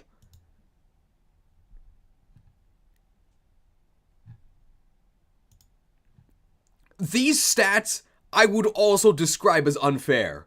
What? You get these for free? You can just have them? Yup. Level 5 promoted paladin with these stats.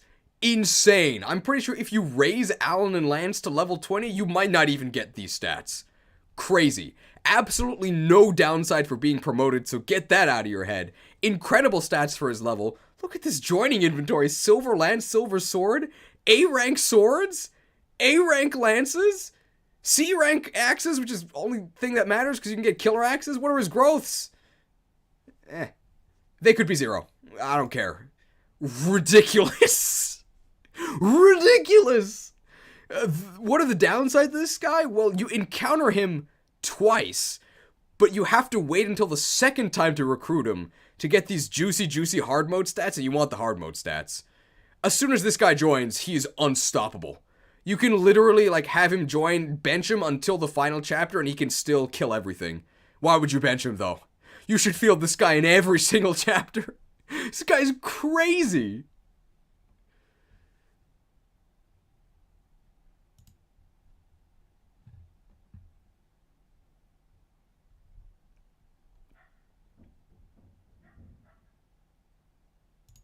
Anything else to say about Percy?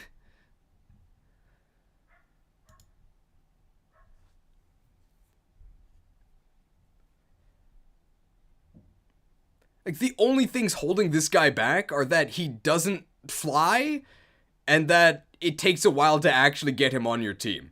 If he was earlier in the game, he'd be even higher up. Also, he's absolutely gorgeous. Like, it's not fair. Why did they make him so good?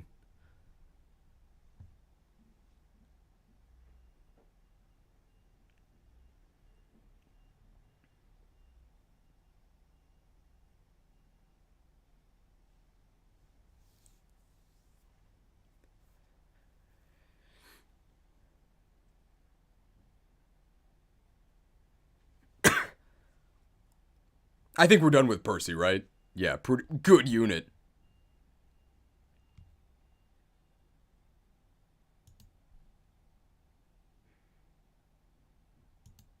Alright, Cecilia time.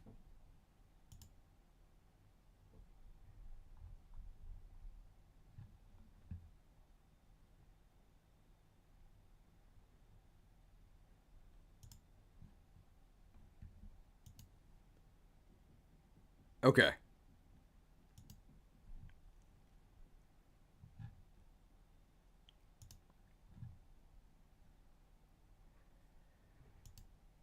Where do we put Cecilia?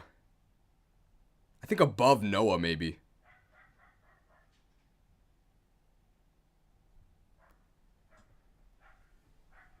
There's a dog barking outside, hang on. I think I mentioned that you have to recruit Percy in 15 for the hard mode bonuses.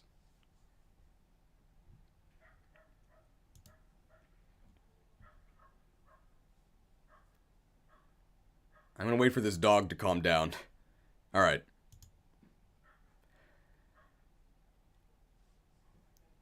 Cecilia. I'm just gonna echo a lot of what Mecha says in his very first waifu video about Cecilia. I think the big point is that everything is really good about her, except her stats.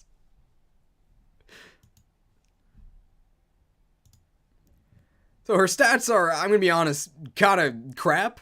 And she also has a really bad first impression, because she starts off by getting completely wrecked by Zephiel. And then in her joining chapter, which is the infamous Chapter 14 Desert Chapter, she's force deployed and she sucks. Because she has like 2 movement on her horse, and she gets targeted by enemies with status stabs. She just has a really bad start. But once you get past that awful first impression, she can actually contribute quite a bit in everything except fighting. 8 move, and C stabs. No, if this was higher, I'd be able to give her a better rating. But she's got a lot of utility, if that's what you're looking for.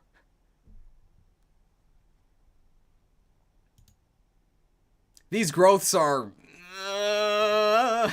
she's not fighting. She is not fighting.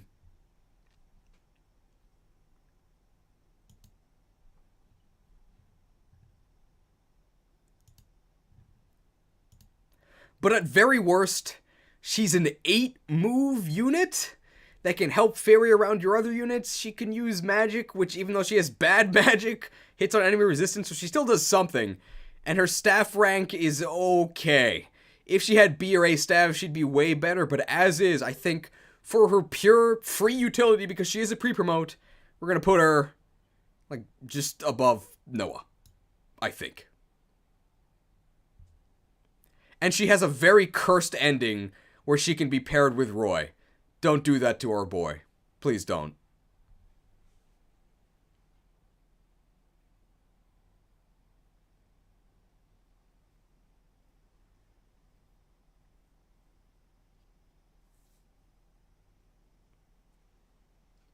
I think that's it for Cecilia.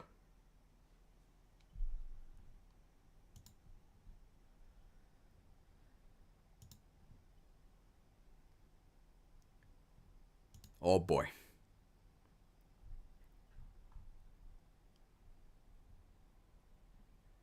Yikes.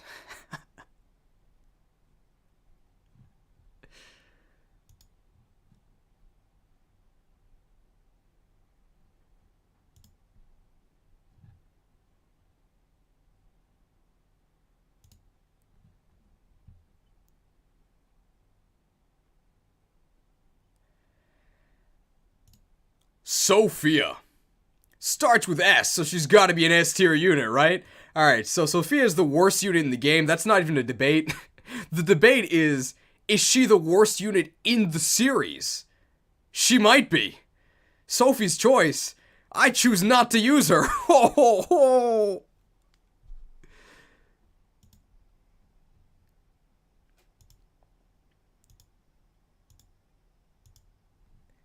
If she joined you in chapter 1 with these stats, I'd be like, I don't know, I think she's kind of bad.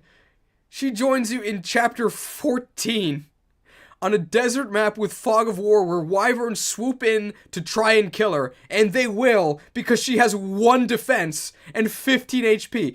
This girl is level 1. Dude, it is unholy how bad she is. I guess that's why she's a dark mage. Holy moly.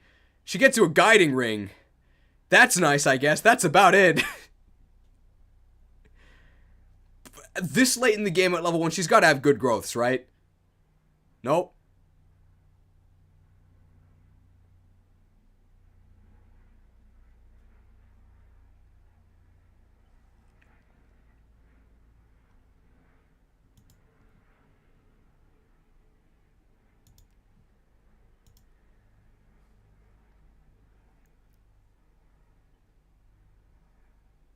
Is there a unit in this? The only units. Okay, so Fire Emblem 12 Bantu might be worse. Maybe. At least she's not an archer.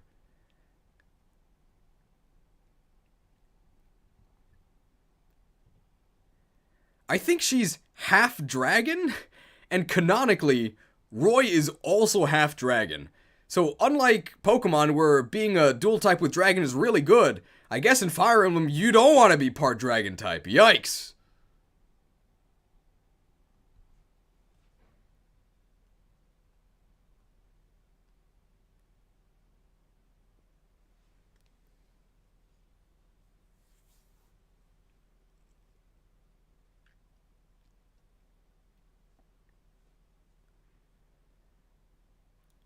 I think Sophia's the worst, the worst unit in the game. I think she's actually worse than Wendy.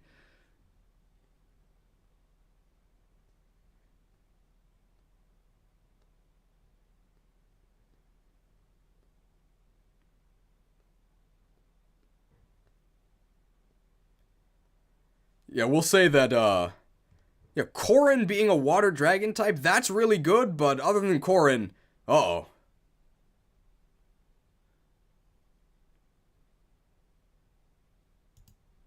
Alright, green time?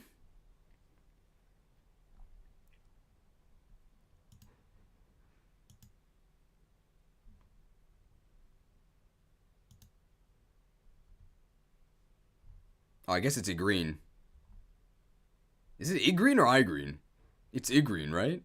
It's green? I don't know what it is. This says... Oh, this says Igren. I guess it's Igren.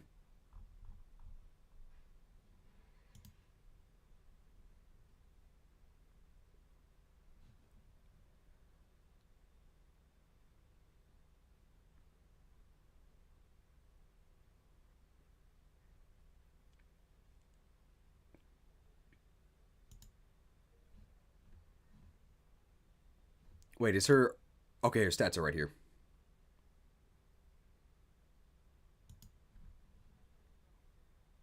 But... Yeah, a better basis than Klein, but a worse bow rank. That's basically it. Yeah. Igren, Hawkeye's daughter. Not sure how such a buff dude had a daughter who was a sniper. It's pretty far removed from her berserker dad, but she's fine. She's basically Klein that joins later, with slightly better bases, but a worse bow rank. So I think we're going to make a Bartra sandwich here.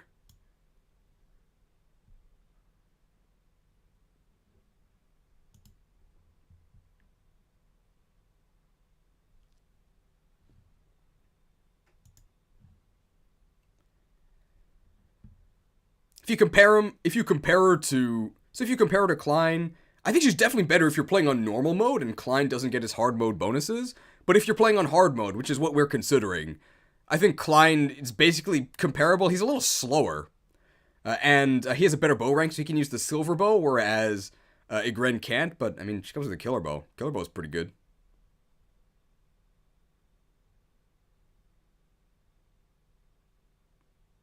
Wait, Hawkeye's her... Wait, is Hawkeye her brother or her dad? Hawkeye's her dad, right?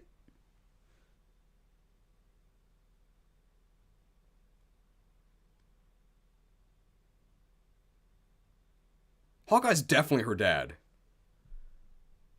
Yeah, he's her dad. Yeah, okay. That's what I thought.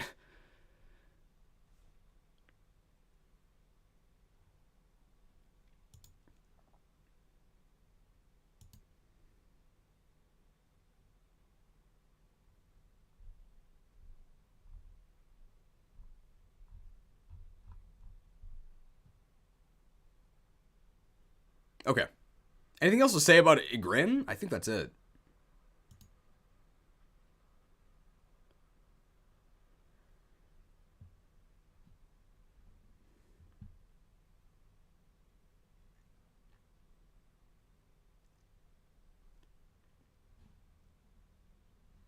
Her support with Astolfo? I don't know about that one. $5 donation from Blue Crimson. Why are all the promoted snipers better than regular archers in FE6? Because this game is really unfair.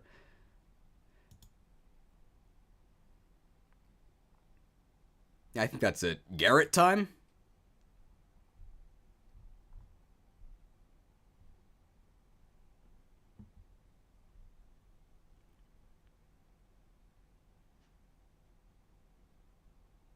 Oh, she was Astolfo's wife? Oh, wow.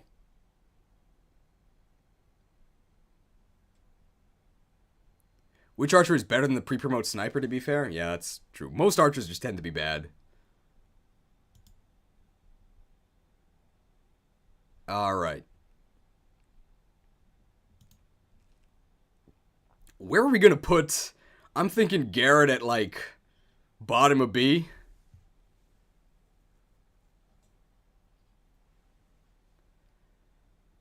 I think he's like, aggressively okay.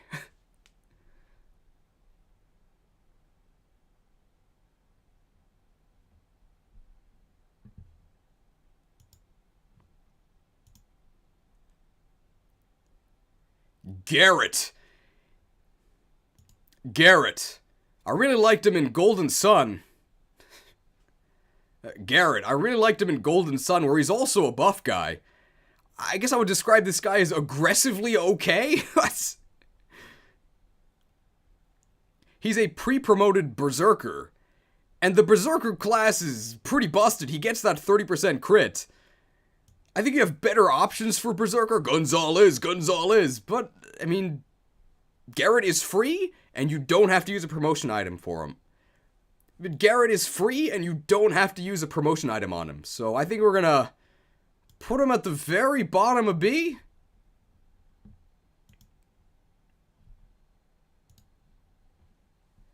He definitely has a lot more beef in hard mode, because he does start as an enemy unit, which means he gets those hard mode bonuses. Pretty good strength. Bad speed. Okay skill. Honestly, he's really carried by the Berserker class, because you can hand him a killer axe, and then if he hits the enemy, which I mean he probably will, they're probably dead. Look at his growths. He doesn't have growths.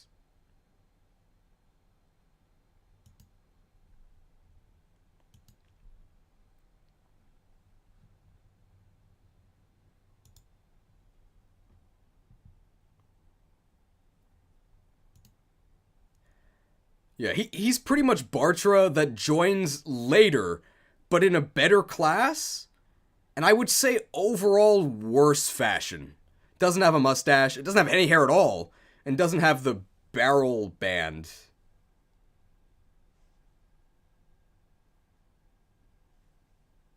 I think that's it for Garrett.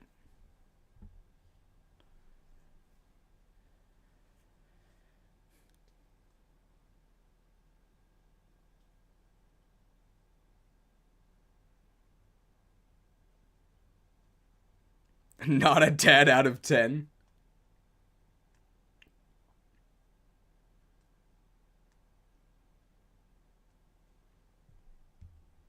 Faye, I'm thinking of putting right above Echidna.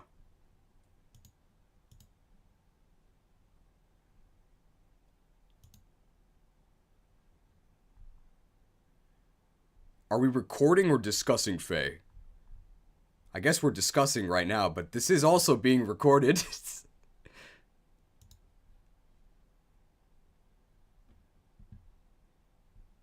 20 uses? Isn't it 30 uses? I think it's 30 uses.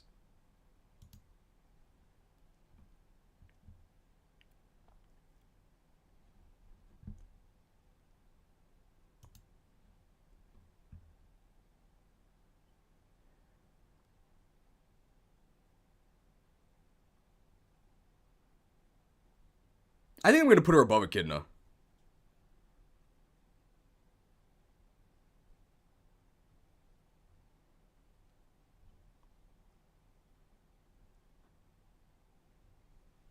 Some debate about Faye.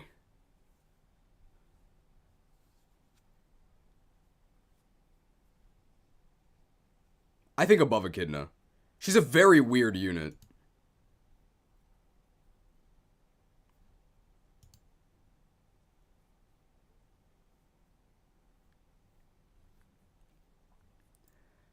Alright, Faye.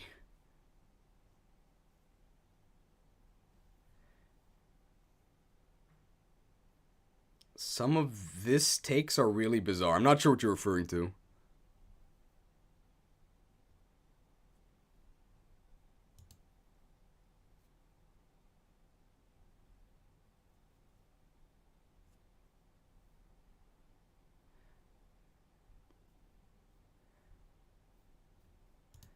Alright, Faye is a really weird unit. So she's a Manakete, which means that although she looks like a human, she can transform into a dragon. She turns into a shiny Blaziken. Hilarious Divine Dragon sprite. You should probably use her for that reason. She's got some very special traits about her that I think actually make her very useful. So I'm actually going to put her, like, above Echidna, is what I'm thinking.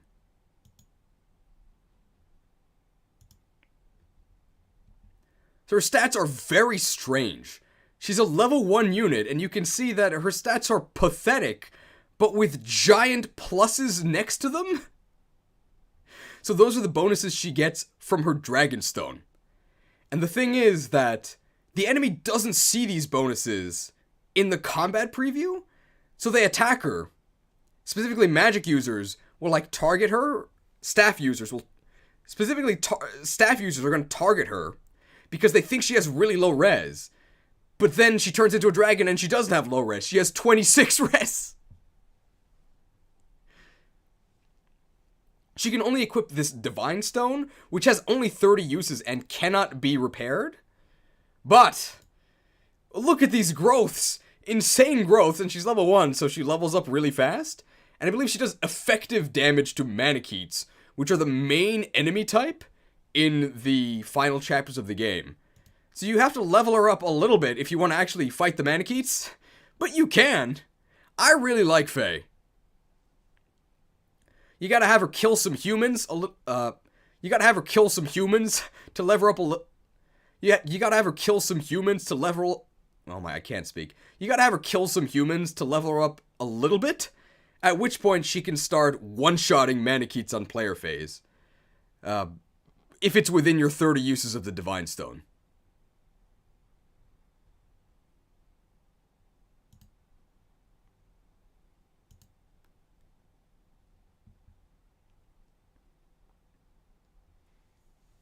I think she's got some... Oh, okay, I gotta make sure I'm on the right window.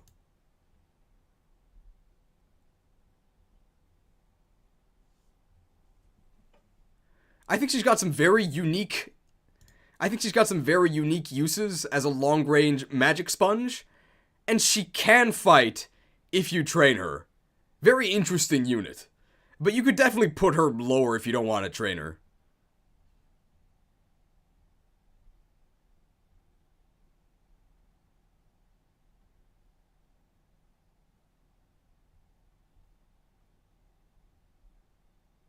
What am I reading? OJ above Ellen? Yeah, I think he's better than Ellen. The pre-promoted warrior above Igreen? Yeah, I think he's better than Igreen. Shanna over the Cavs? Yeah, I think she's better than the Cavs.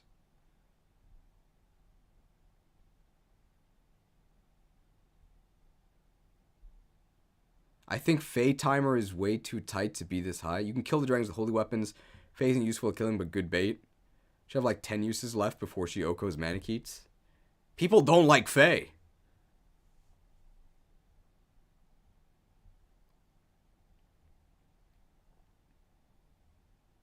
I think she's really useful.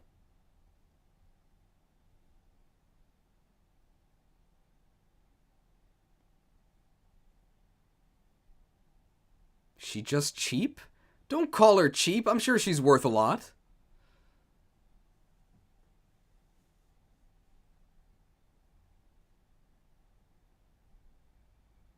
Alright, people really don't like Faye. You shouldn't bully people. I think she should go here, but we'll move her down.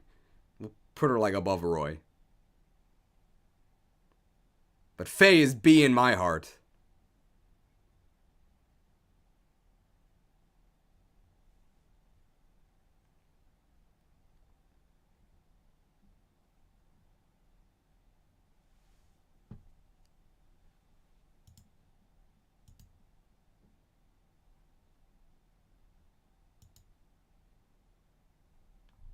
Hugh!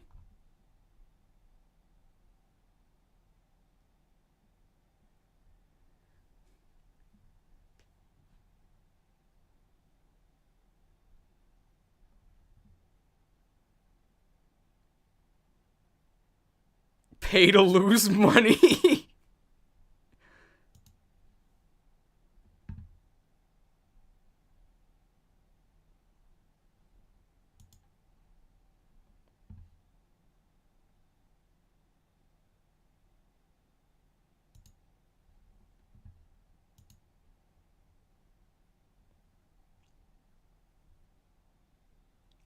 I'm gonna put Hugh in D. I don't think he's good.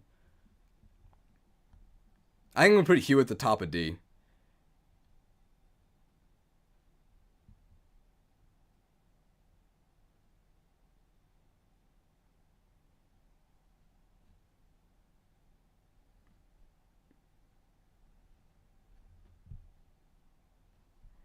Alright, member card.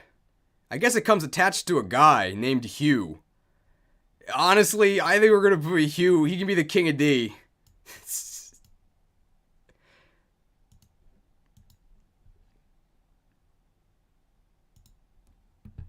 So the best parts about Hugh are that he comes with a member card, which you can just steal it and kill him, because I don't think you should recruit him. And that he's Kanas's son, and Kanas is cool. Not in this game, though.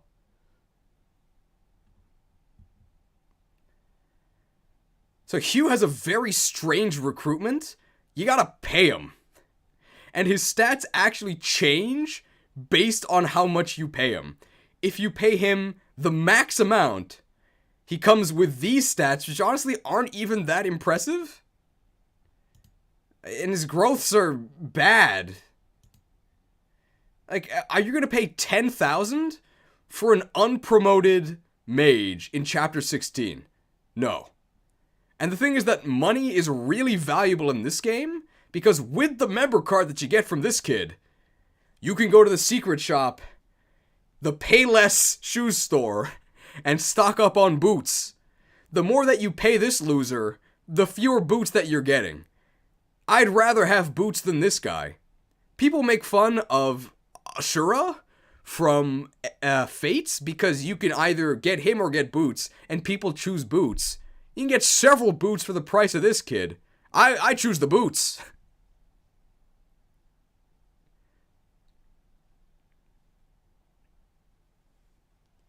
We're not arena abusing in this run.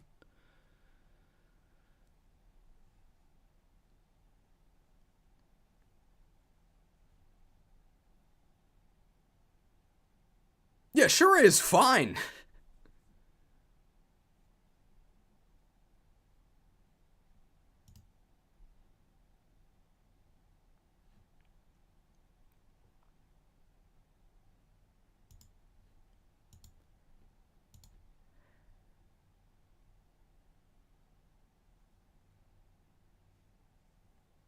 If this dude were free, I'd maybe move him to the bottom of C, but there's an opportunity cost to getting this guy. It literally costs you money. I say just steal his card and kill him. Should have been more like your dad, buddy.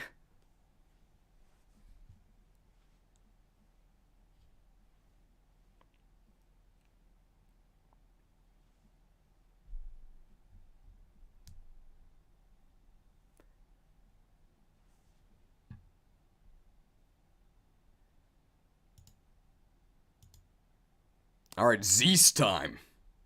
We're almost done.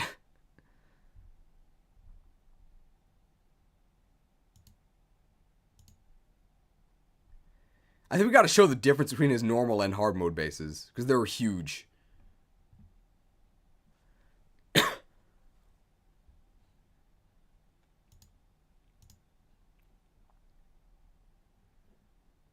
it Zeus or Zeiss? It's Zeiss. Okay.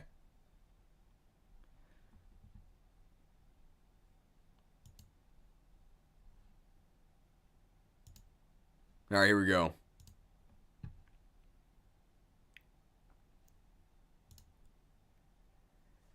Zeiss! Remember that units with the same hair color have a high chance of being related. So Zeiss is Melody's brother, I believe? He's the Est of this game, so he's a low-level unpromoted unit that joins at the end of the game. Happens to be a flyer. He has okay growths. The thing that really makes him, I think, way better than Est is... well, not these stats, because these are his normal stats, but he gets, like, an insane level of hard mode bonuses. He gets, like, 8 or 10 levels worth. What? Are these the stats of an unpromoted unit? I don't think so. He can literally join you with capped strength, and his low level means that he levels up really quickly? He's a Wyvern Rider, he can't be that bad. He is really annoying to recruit because he starts in, like, the corner of the map, like, behind a wall. You gotta go past Douglas to get him, break the wall, and then recruit him with Melody. You probably want him doing other stuff with Melody. And this Lance rank is, yikes. If it was C, he'd be way better, because he'd be able to use Killer Lances right away. Look at that strength growth, 60. Wish he had more speed, uh-oh.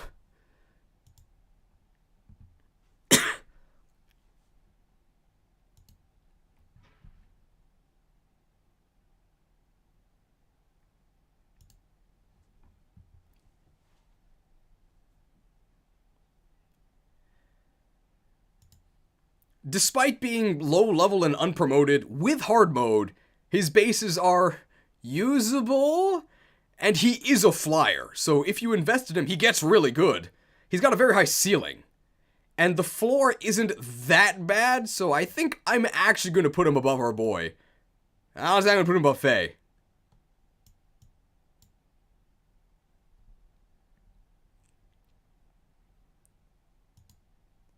Zeiss, he's no Melody, but he can get there.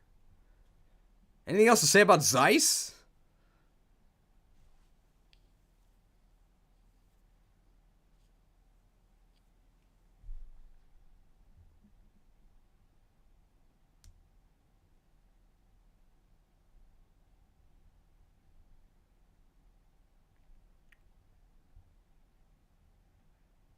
Budget Melody? Yeah, I guess that's how we'll say that. Zeiss, I don't know if I'd call him nice. He's a budget Melody, but hey, Melody's pretty good. The Melody at home. I guess the same home because they're related. Alright, I think that's it for Zeiss.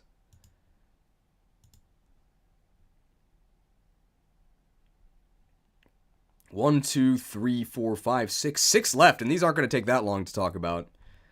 Oh, God, Douglas. I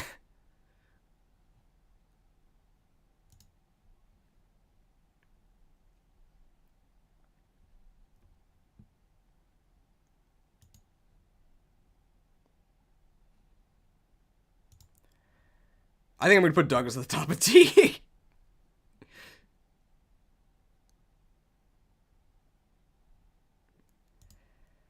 Douglas. Well, Percy is the Knight General. Cecilia is the Maids General. Douglas is the General.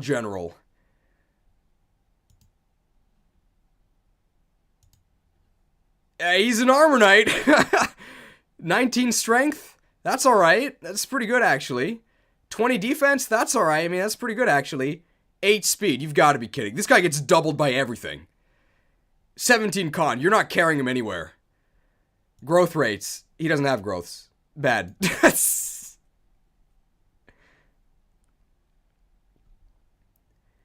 A rank lances, A rank axes, so he can do something. Give him a good weapon, he can hit hard? Maybe? But really, no. He never fights anything because he has 5 movement and you can't pick him up.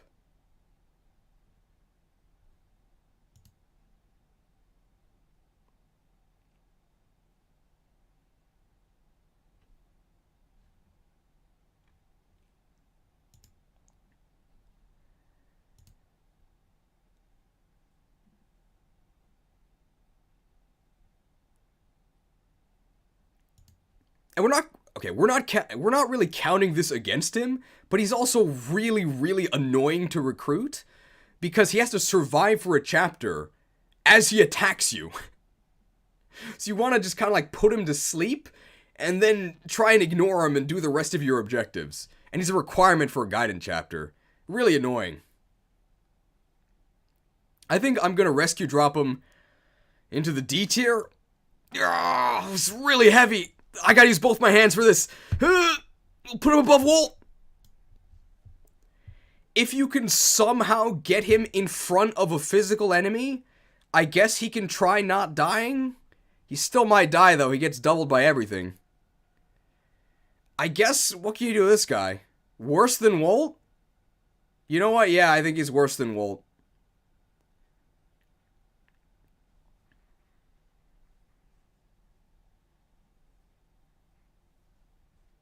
Best thing you can do with this guy, open up Photoshop, clone this guy, and make a Doug trio.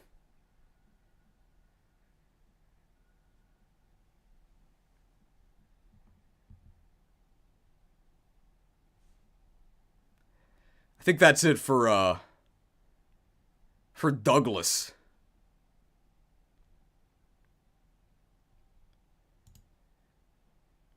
Other stuff you can do, you can put Douglas next to Fear, and then you get Douglas Fir, which is a type of tree.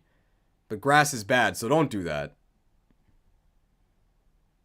Oh, we can do that here. Other stuff you can do this. So now you have Douglas and Fear, And Douglas fir is like a type of tree, but grass is bad. Don't do that.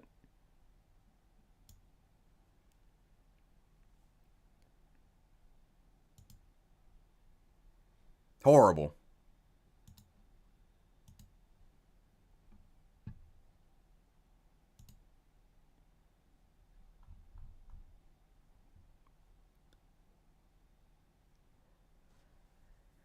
If Douglas didn't attack, he'd be easier to keep alive. Yeah, that'd be way better.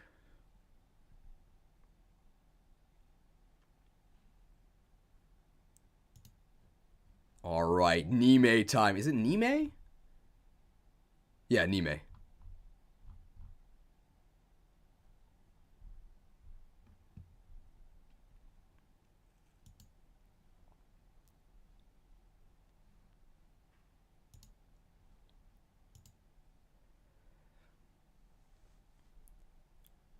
Alright. People complain that Fire Emblem is just endless waifu wars, you know, supermodel teenagers against evil empires. Well, here's Nime. She's an old hag. You're gonna use her. You're gonna love it. A tier. Nime is so good.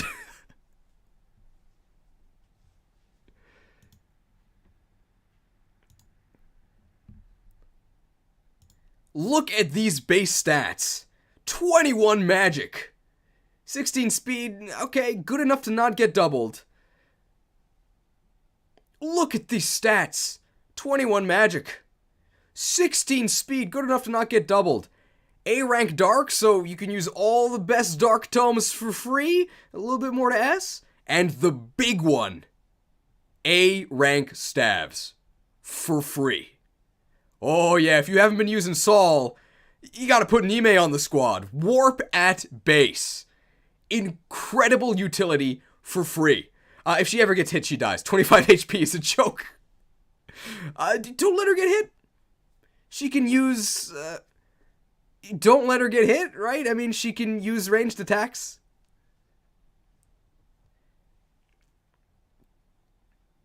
Her growths? You didn't see those. Don't worry about that. She's level 18 anyway. She's not gonna level up. She doesn't need to level up. These stats are more than good enough.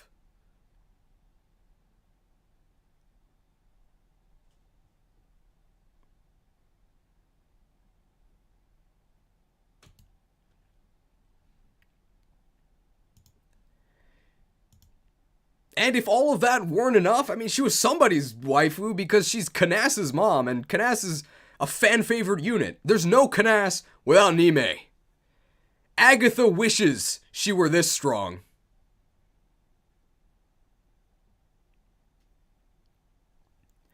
Everybody okay with Nime at bottom of A?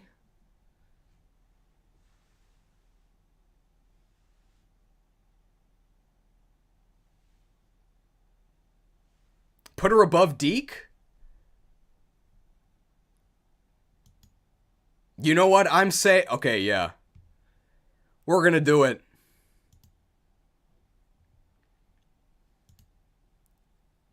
What do we say as we do this?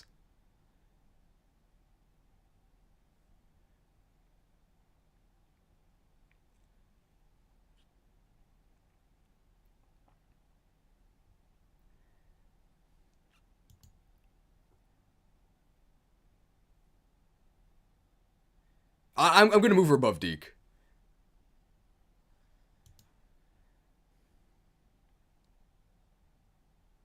Here we go.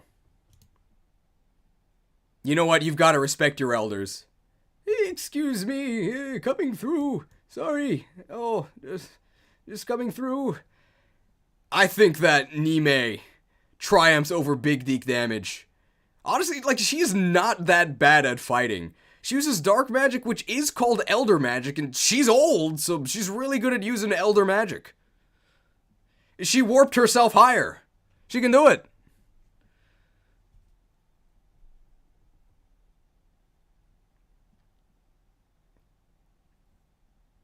Okay, I think that's a good placement for Nime. She's really good.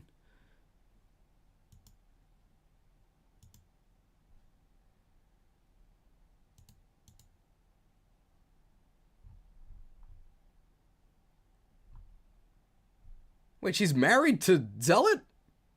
Oh, yeah.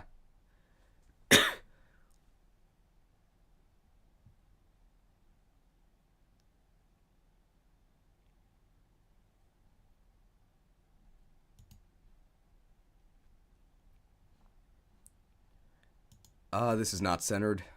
Boop. Yeah, like, she flies. This is about it.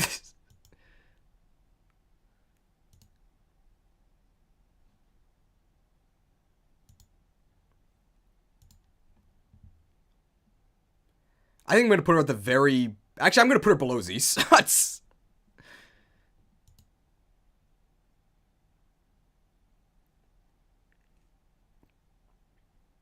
Juno. She flies. That's about it.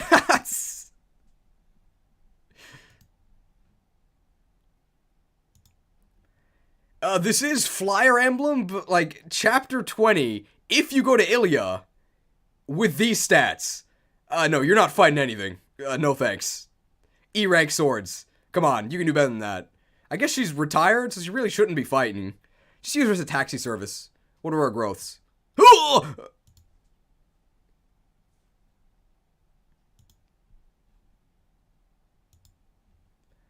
On hard mode, especially, she's actually worse at fighting than the unpromoted Zeiss or Zeiss, and Zeiss doesn't have a problem getting his promotion items. So I think we're just gonna put Juno right below Zeiss.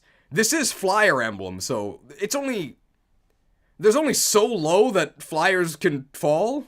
At the very least, just throw someone useful on her Pegasus and bring him somewhere.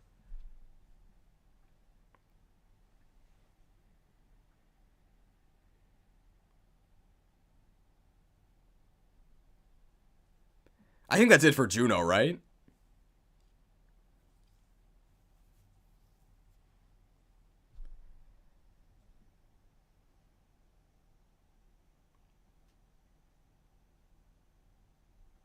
Oh, yeah. Good point someone just brought up. So Juno is retired. Still looks like this. I mean, she's pretty young. Meanwhile, Marcus... Look at this. Marcus is still trooping. That's what you get when you don't get up. So, good point that somebody brought up. Juno apparently retired. How old is she? She's like 30? Meanwhile, Marcus, he's still fighting. He should be in a retirement home. Instead, he's sending enemies to an early grave. Don't give up. Be like Marcus.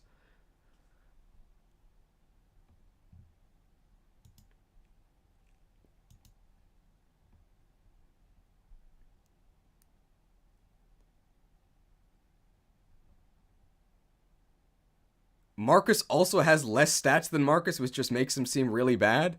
I'm assuming that's a typo, unless you mean old Marcus versus young Marcus.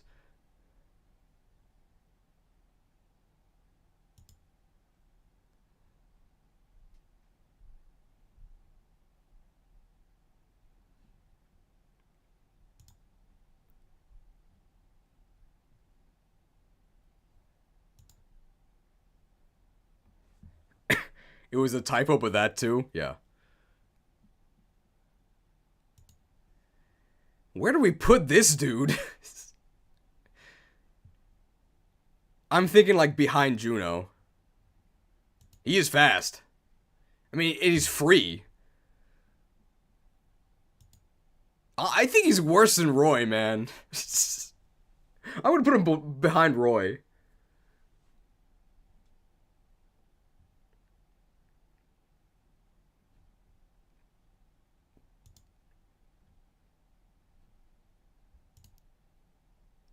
Dane is a unit that exists if you go to Sakai, so my apologies if you actually have the chance to use this guy.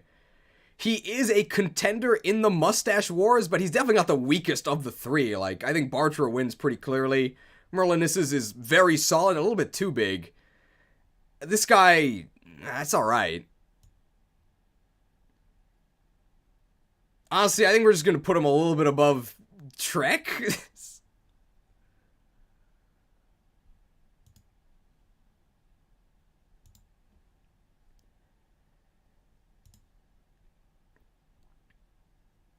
He's not bad at all. Notably, this 20 speed is actually quite good, and a lot of the enemies you're going to be fighting from the point where he joins are wyverns spammed by burn that are like defending the Shrine of Seals. And he can shoot them down real well, A-rank bows.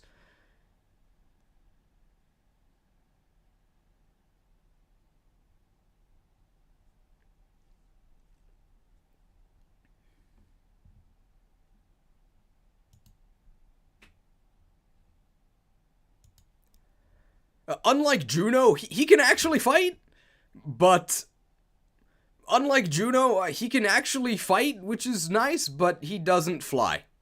Whoops.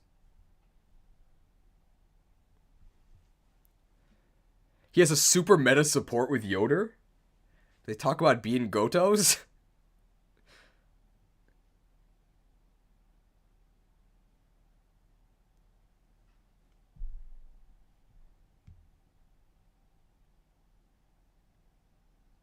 You made a Doga trio? I'm gonna make one for the premium edit, but if you already made one, you can submit it on Discord. Link in the description. Oh, they talk about their affinities, right? Well, he talks about how he knows he has an anima affinity, because, like, the people of Sakai are attuned to their affinities. I guess we'll mention that.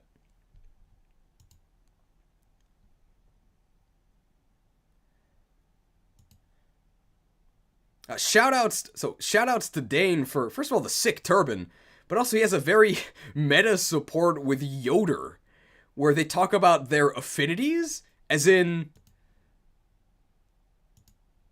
their support affinities. And Dane mentions how, like, the people of Sakai are attuned to, like, their spirit, so they know their affinity. So he knows that he's an anima affinity. This is kind of weird.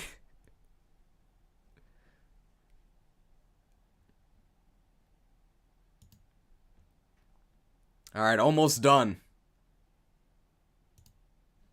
Yoder.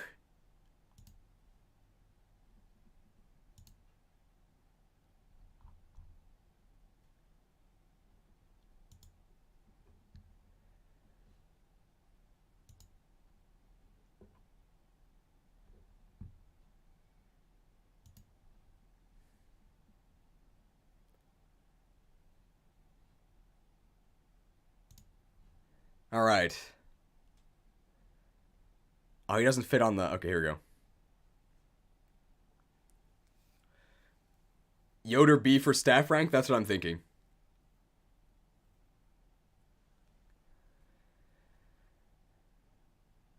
I think I'll put him, like, bottom of B, maybe? It's basically not in the game.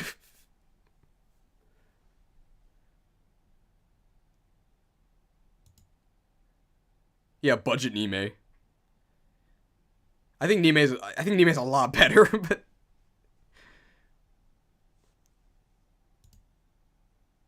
Alright. Yoder. Yodelay-hee-hoo. So he's the Goto of this game? So Goto... he was an... Goto... Alright, so... Yoder. Yodelay-hee-hoo. He's the Goto of this game. Goto is a really strong old dude who joins you at the very end to make sure you can actually finish the game. I guess that's his job.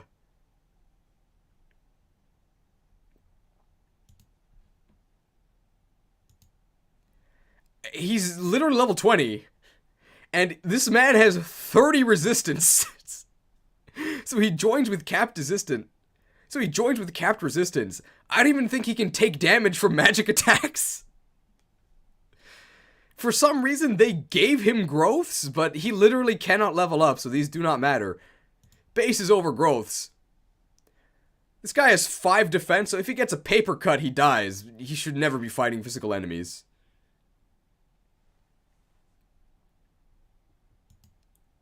Notably, he comes with S-rank staves, and he also brings you the S-rank staff, Staff of the Saint, which is a global heal and also status cure. Really powerful. 3 uses, and you don't need it for the true ending, so you can go ahead and break it. If you weren't using Nime, you could definitely use this guy. He also comes with either the Murgleis bow or the Maltet spear. I think you get the one that you don't get from either Ilya or Sakai.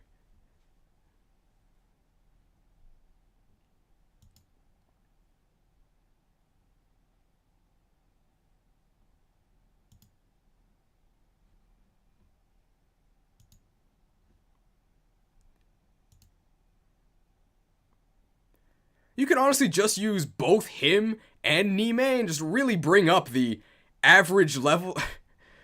You could just use him and Nime and just make your entire army into like a retirement. Oh, I guess you could honestly just use both Yoder and Nime. Just make your entire army into the senior squad. Honestly, Yoder joined so late that I don't think I can really put him higher than, like, B, but he's pretty useful for the time you have him. Marcus, Nime, Yoder. Move aside, younglings. We'll show you how it's done.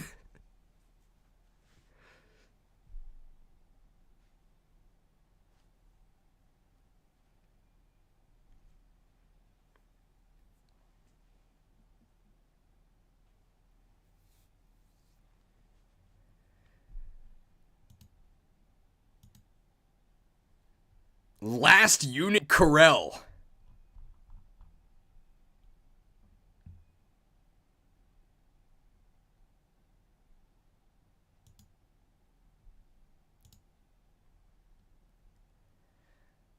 I guess we'll mention how he does Sake for you so you don't have to. So if you go to Ilya, shoutouts to Yoder for soloing the Sake maps and getting the sacred weapon so you don't have to. What a bro.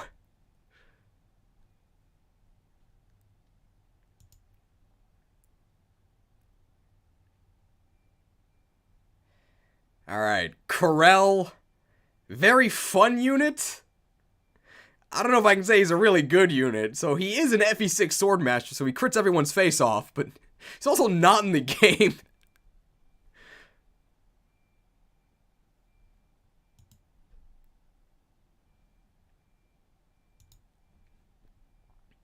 So looking at his stats, he's level 19. He's really fast. 23, you're probably going to double most things. Because you're really only fighting Manichees from this point on. Skill is 28, he's never going to miss. Strength is 20. He can kill the Manichees if he's using a sacred weapon. S-rank sword, so he actually can use Durandal at base. But the reason why everybody knows Corel is this. I think he has the best growths in the entire series, and 1 level to use them. So because he's level 19 and there's basically not really any game left, you're probably not going to see his level up, but what a sight to behold if he does actually get that level up. Something that Mecha mentioned that I think is true, if he joined with 1 higher in every stat and 100% lower in every growth, people would think he's worse, even though he would actually be better.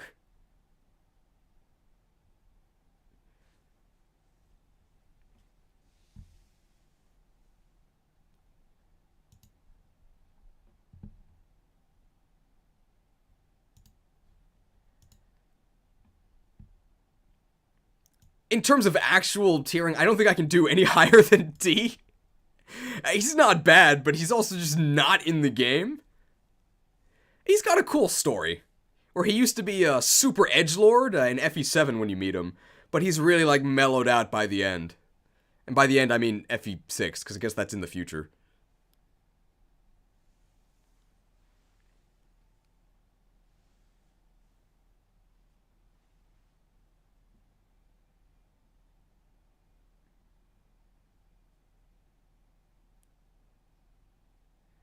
Worse than Hugh and Wolt? I don't know. I don't think he's that bad.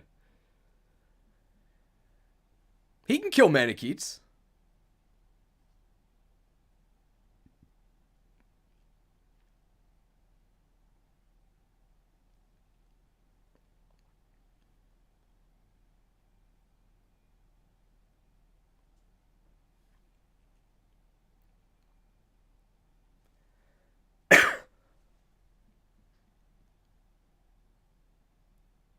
He's here if you somehow don't have a good sword unit. You do, though.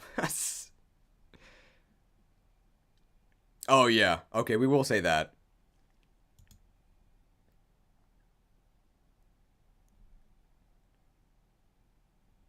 One big downside about Corel is that he's kind of like Corrin. He doesn't have shoes.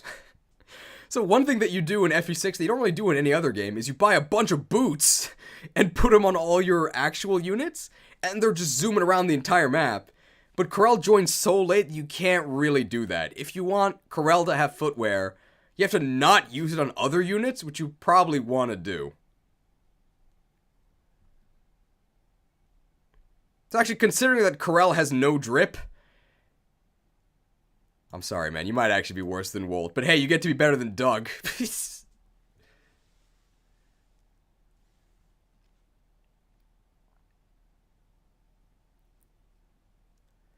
Alright. Is it time for the award ceremony?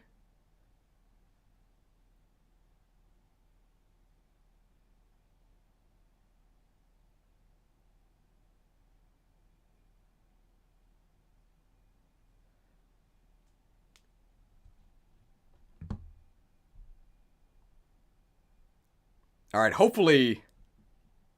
Can we move Zealot up to the bottom of A?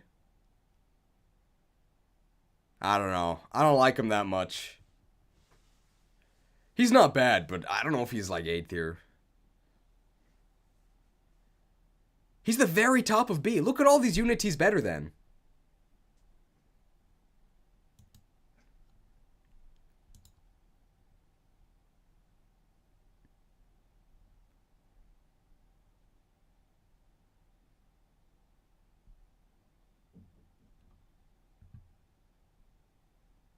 He's really good in the Western Isles? I guess so. Yeah, I think top of B is good enough for Zealot.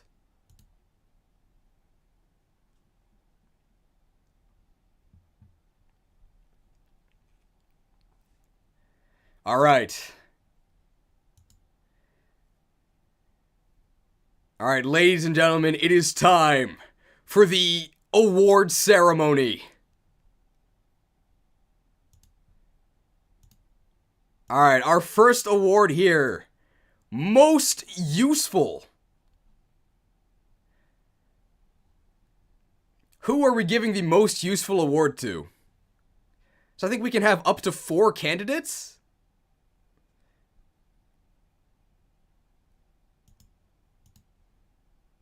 Let's see here. I want to start a poll.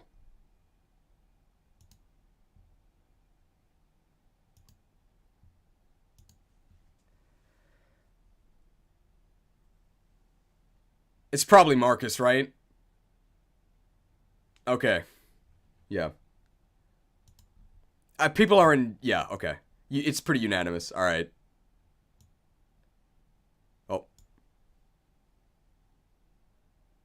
Wait, did I end up moving somebody? There we go. Well.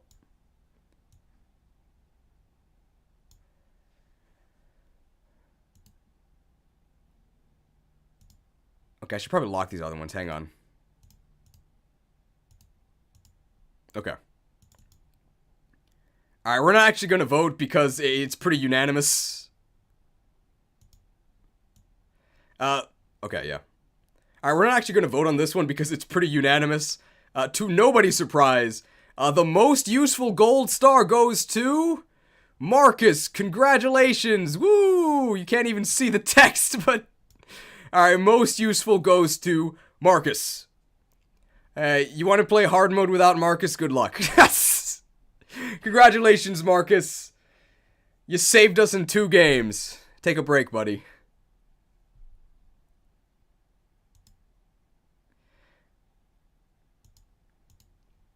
Alright, second award. Probably more contentious. Best Combat. I think we can put the top 3 units in S on this poll. So I'm going to do that. Best Combat.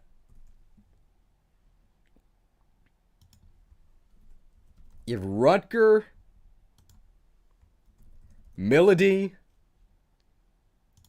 and Percy.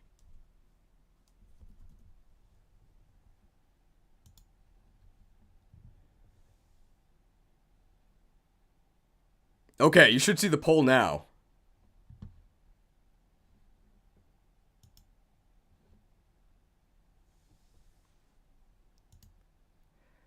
So, best combat, your candidates are Rutger, Milady, or Percival. Vote now on your phones.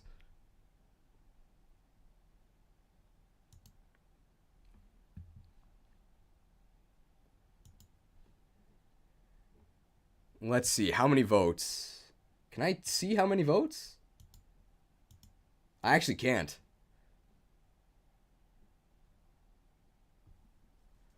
I see 13 votes out of 24 viewers.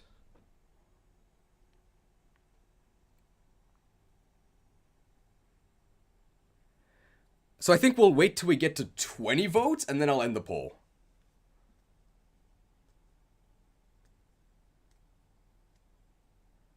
Three more votes to go.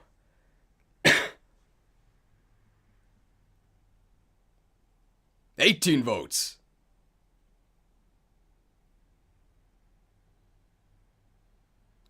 I want to see an Elite prequel with Marcus in his youth. That's a good idea. Has anyone made that?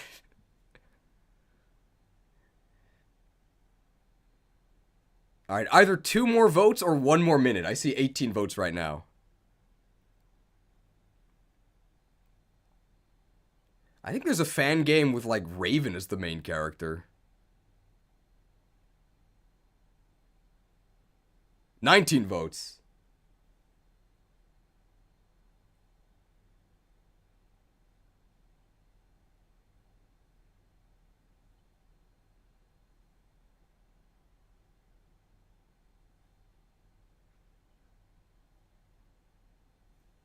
Alright, 20 votes. We're closing it.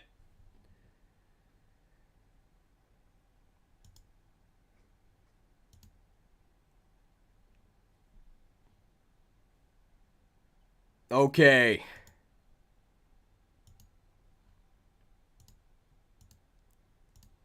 Where is it? I'm trying to go to here, right?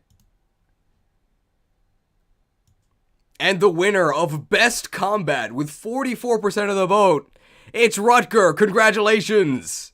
Wow. Rutgers University. You get a gold star. Congratulations, you did it.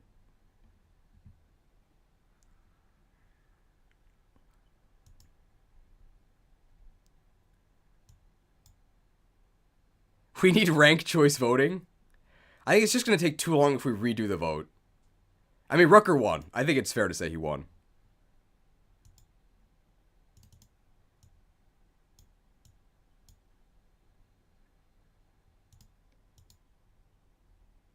All right. Most fun. What units get to be the candidate for most fun? Definitely Gonzalez. That's my pick. Other suggestions for candidates? Merlinus? OJ? Alright, we'll put OJ. Gonzalez, Shanna. Merlinus? Boars? Fear? Okay, Fear.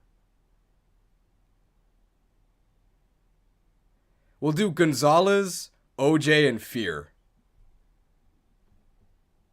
Those are your 3 options.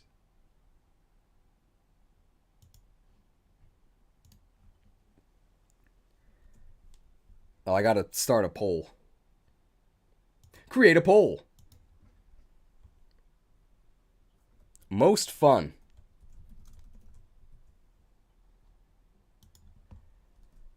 Gonzalez, OJ, or Fear. All right. Boop. Okay, you should see the options now.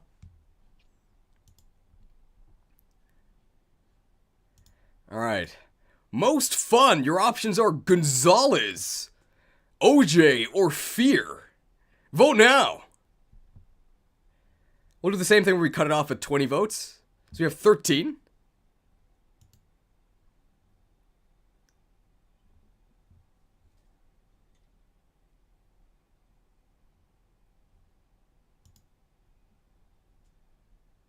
$14.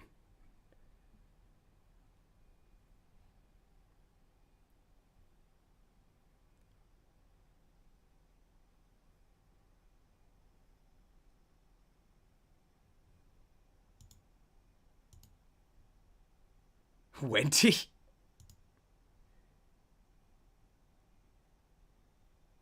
Alright, 18 votes. 2 more?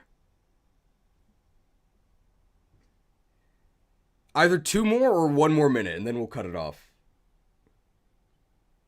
Although I think at this point, Gonzalez can't lose. Yeah, I think Gonzalez wins.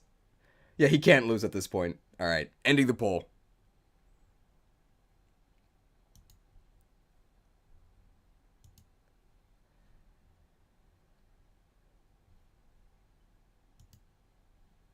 Alright, and the winner with 66% of the vote, decisive victory for the great Gonzalez. Good job, buddy. The people love you.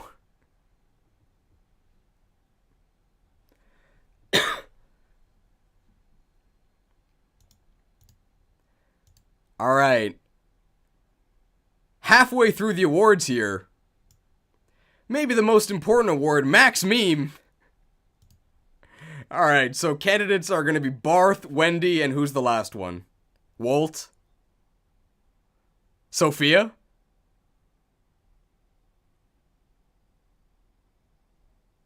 OJ's not a meme. Boars? Okay, yeah. The unholy Triforce is where we gotta do it. Okay, sure.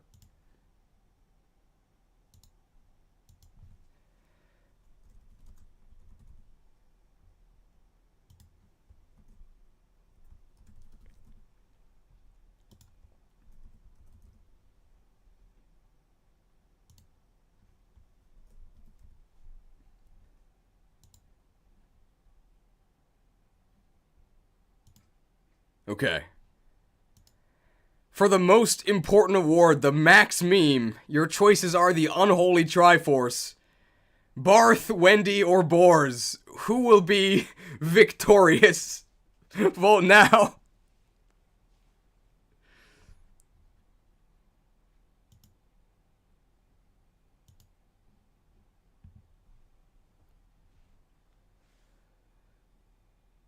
I'm looking. 15 votes? Just a couple more?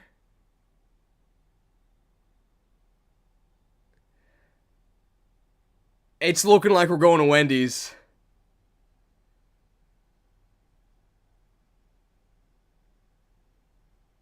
Oh no, Barth just pulled ahead! Finally faster?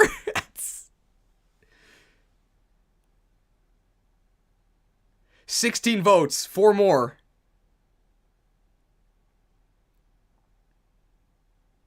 17 votes.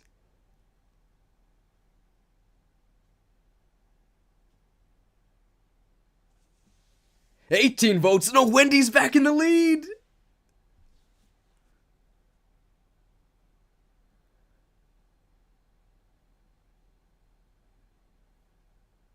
Two more votes or 1 more minute?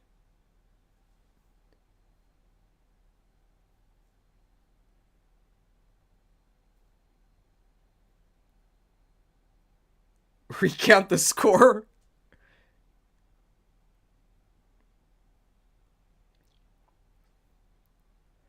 $18 votes. It's looking like Wendy.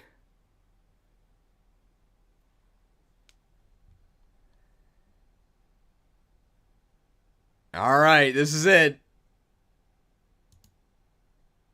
Oh! At the last second! 20 votes!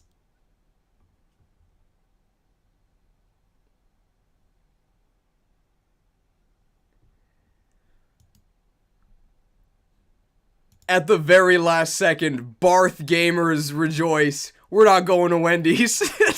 With 40% of the vote, Max Meme goes to our boy Barth. Oh, where's Barth? There he is. There you go. Good job, Barth. You beat Wendy. Congratulations.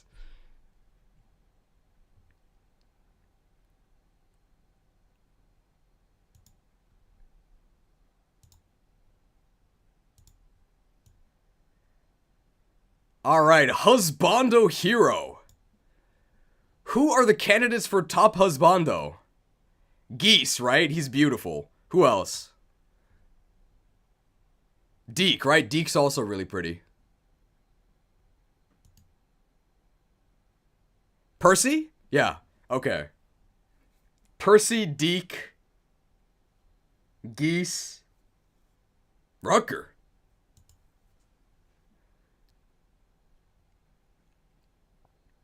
Okay, we'll go Percy, Geese, and Bartra.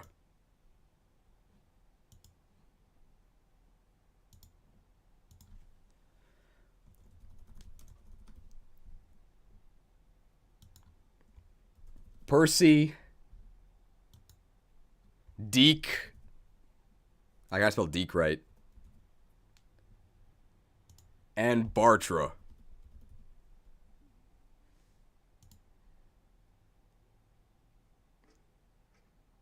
Okay.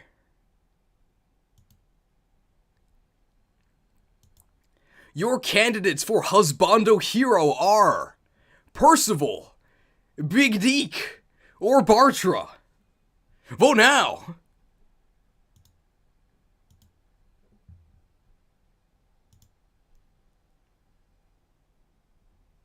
R.I.P. Klein, sorry.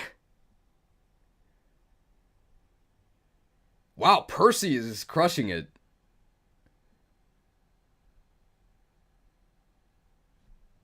"13 votes.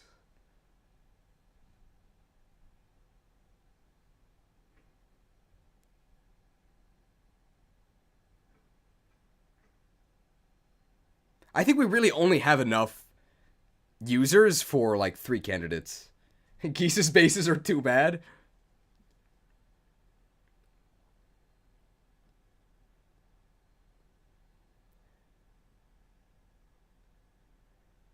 Alright, 15 votes. Imagine being carried by Percival. Must be fun.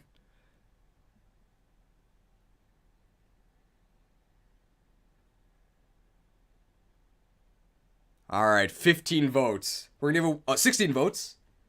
Percy's still in the lead. Then we're gonna give it 1 more minute and then we're gonna close it.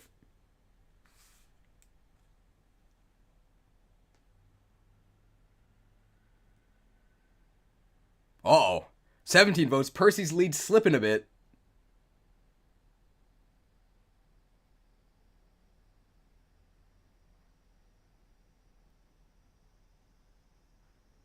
Alright. I think I'm gonna end the poll now.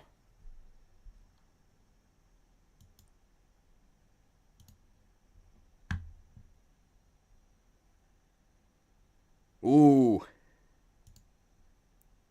And the illustrious Husbando Hero with 58% of the vote is actually Percy. Good job, Percy. So the S tier currently has 3 of the 6 awards. Maybe not that surprising.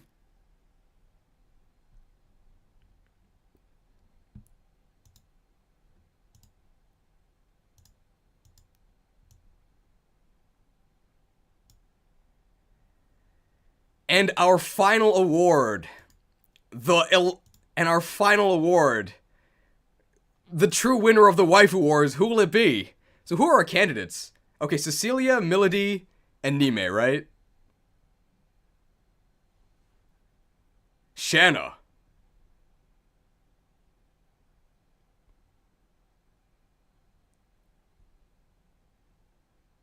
It's gonna be Milady, Nime, and who else?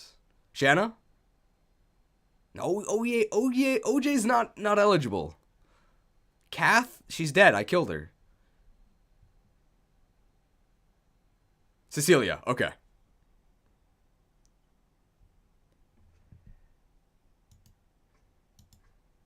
Alright, final poll here. Create a poll. Waifu winner. Milady,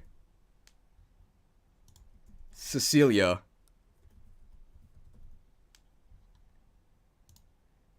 or Nime?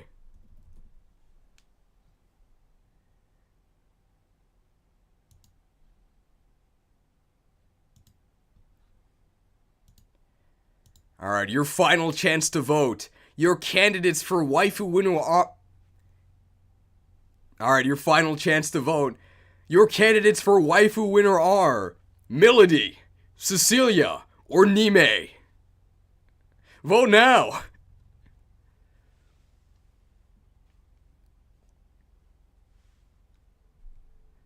Alright, I see 15 votes. Melody is winning.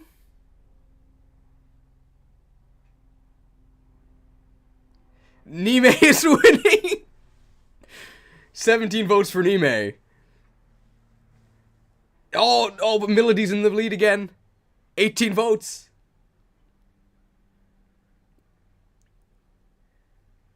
$19 votes. Melody winning.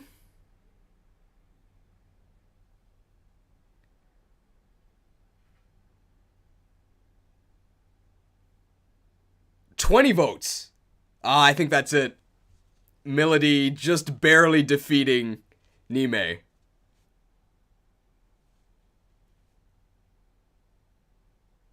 Yeah, 21 votes. Melody is in a decisive lead.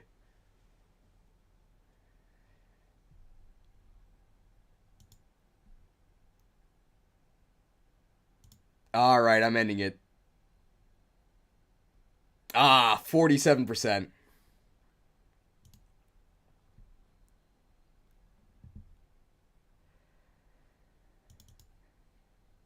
Ooh, it was a close race. Nime put up a good fight, but I think her best days are behind her because our waifu winner is, in fact, Melody. So every single member of the S tier managed to win a gold star. Congratulations. Maybe Roy can have a post-production best boy star, but he didn't actually win a real one.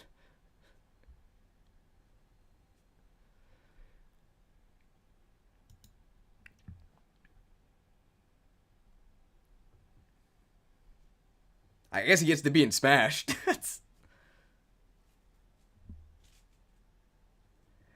Alright.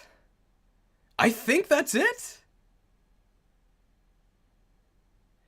Roy is a good noodle. He deserves a best boy star. Put Melody in Smash? I think she's like a sticker, right?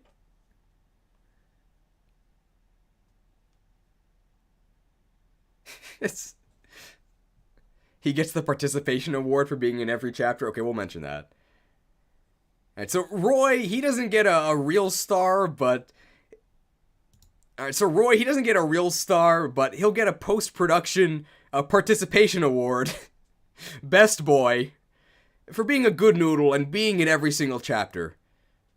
Good job, Roy. You did your best.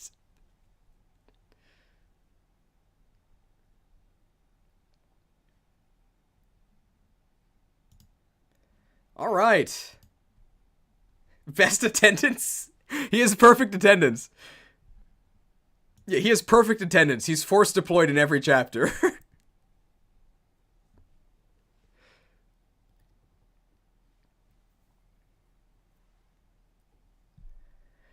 And I think that's it for our Fire Emblem 6 tier list. It's called Fire Emblem 6 because it took us 6 hours.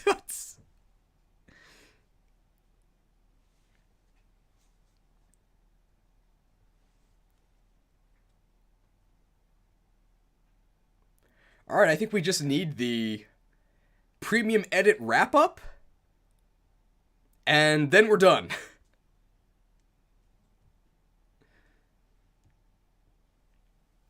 6 hours? I mean, that's not that much longer than the Pokemon ones, right? The Pokemon ones also go for like 6 hours.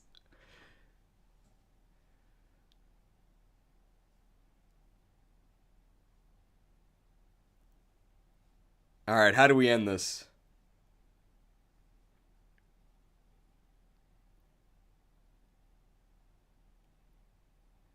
Oh, Oogier's our boogie? Alright, people are getting carried away.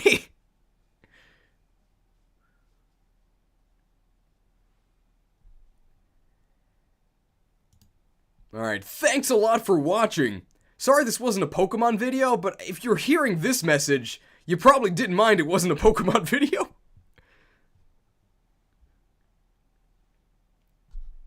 I thought this was fun to make. Hopefully you thought it was fun to watch. If you did, we might do another one.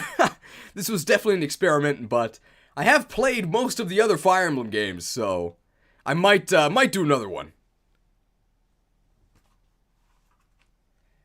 Alright. Hope you all enjoyed.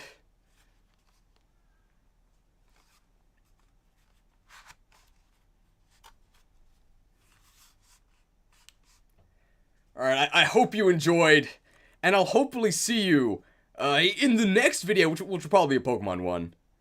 But until then, let's seizing, let's critting, let's Fire Emblem turns, let's subscribe, let's like, let's end the stream.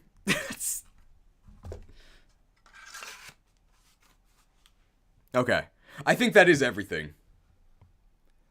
So thank you to everybody who participated. I hope you had fun.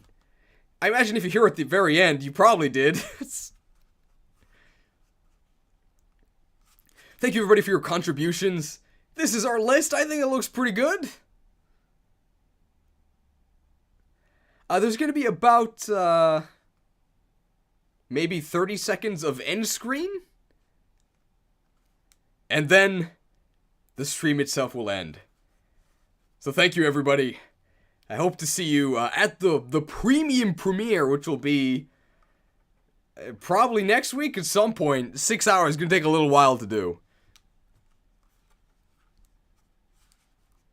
Alright, farewell. Thanks for stopping by.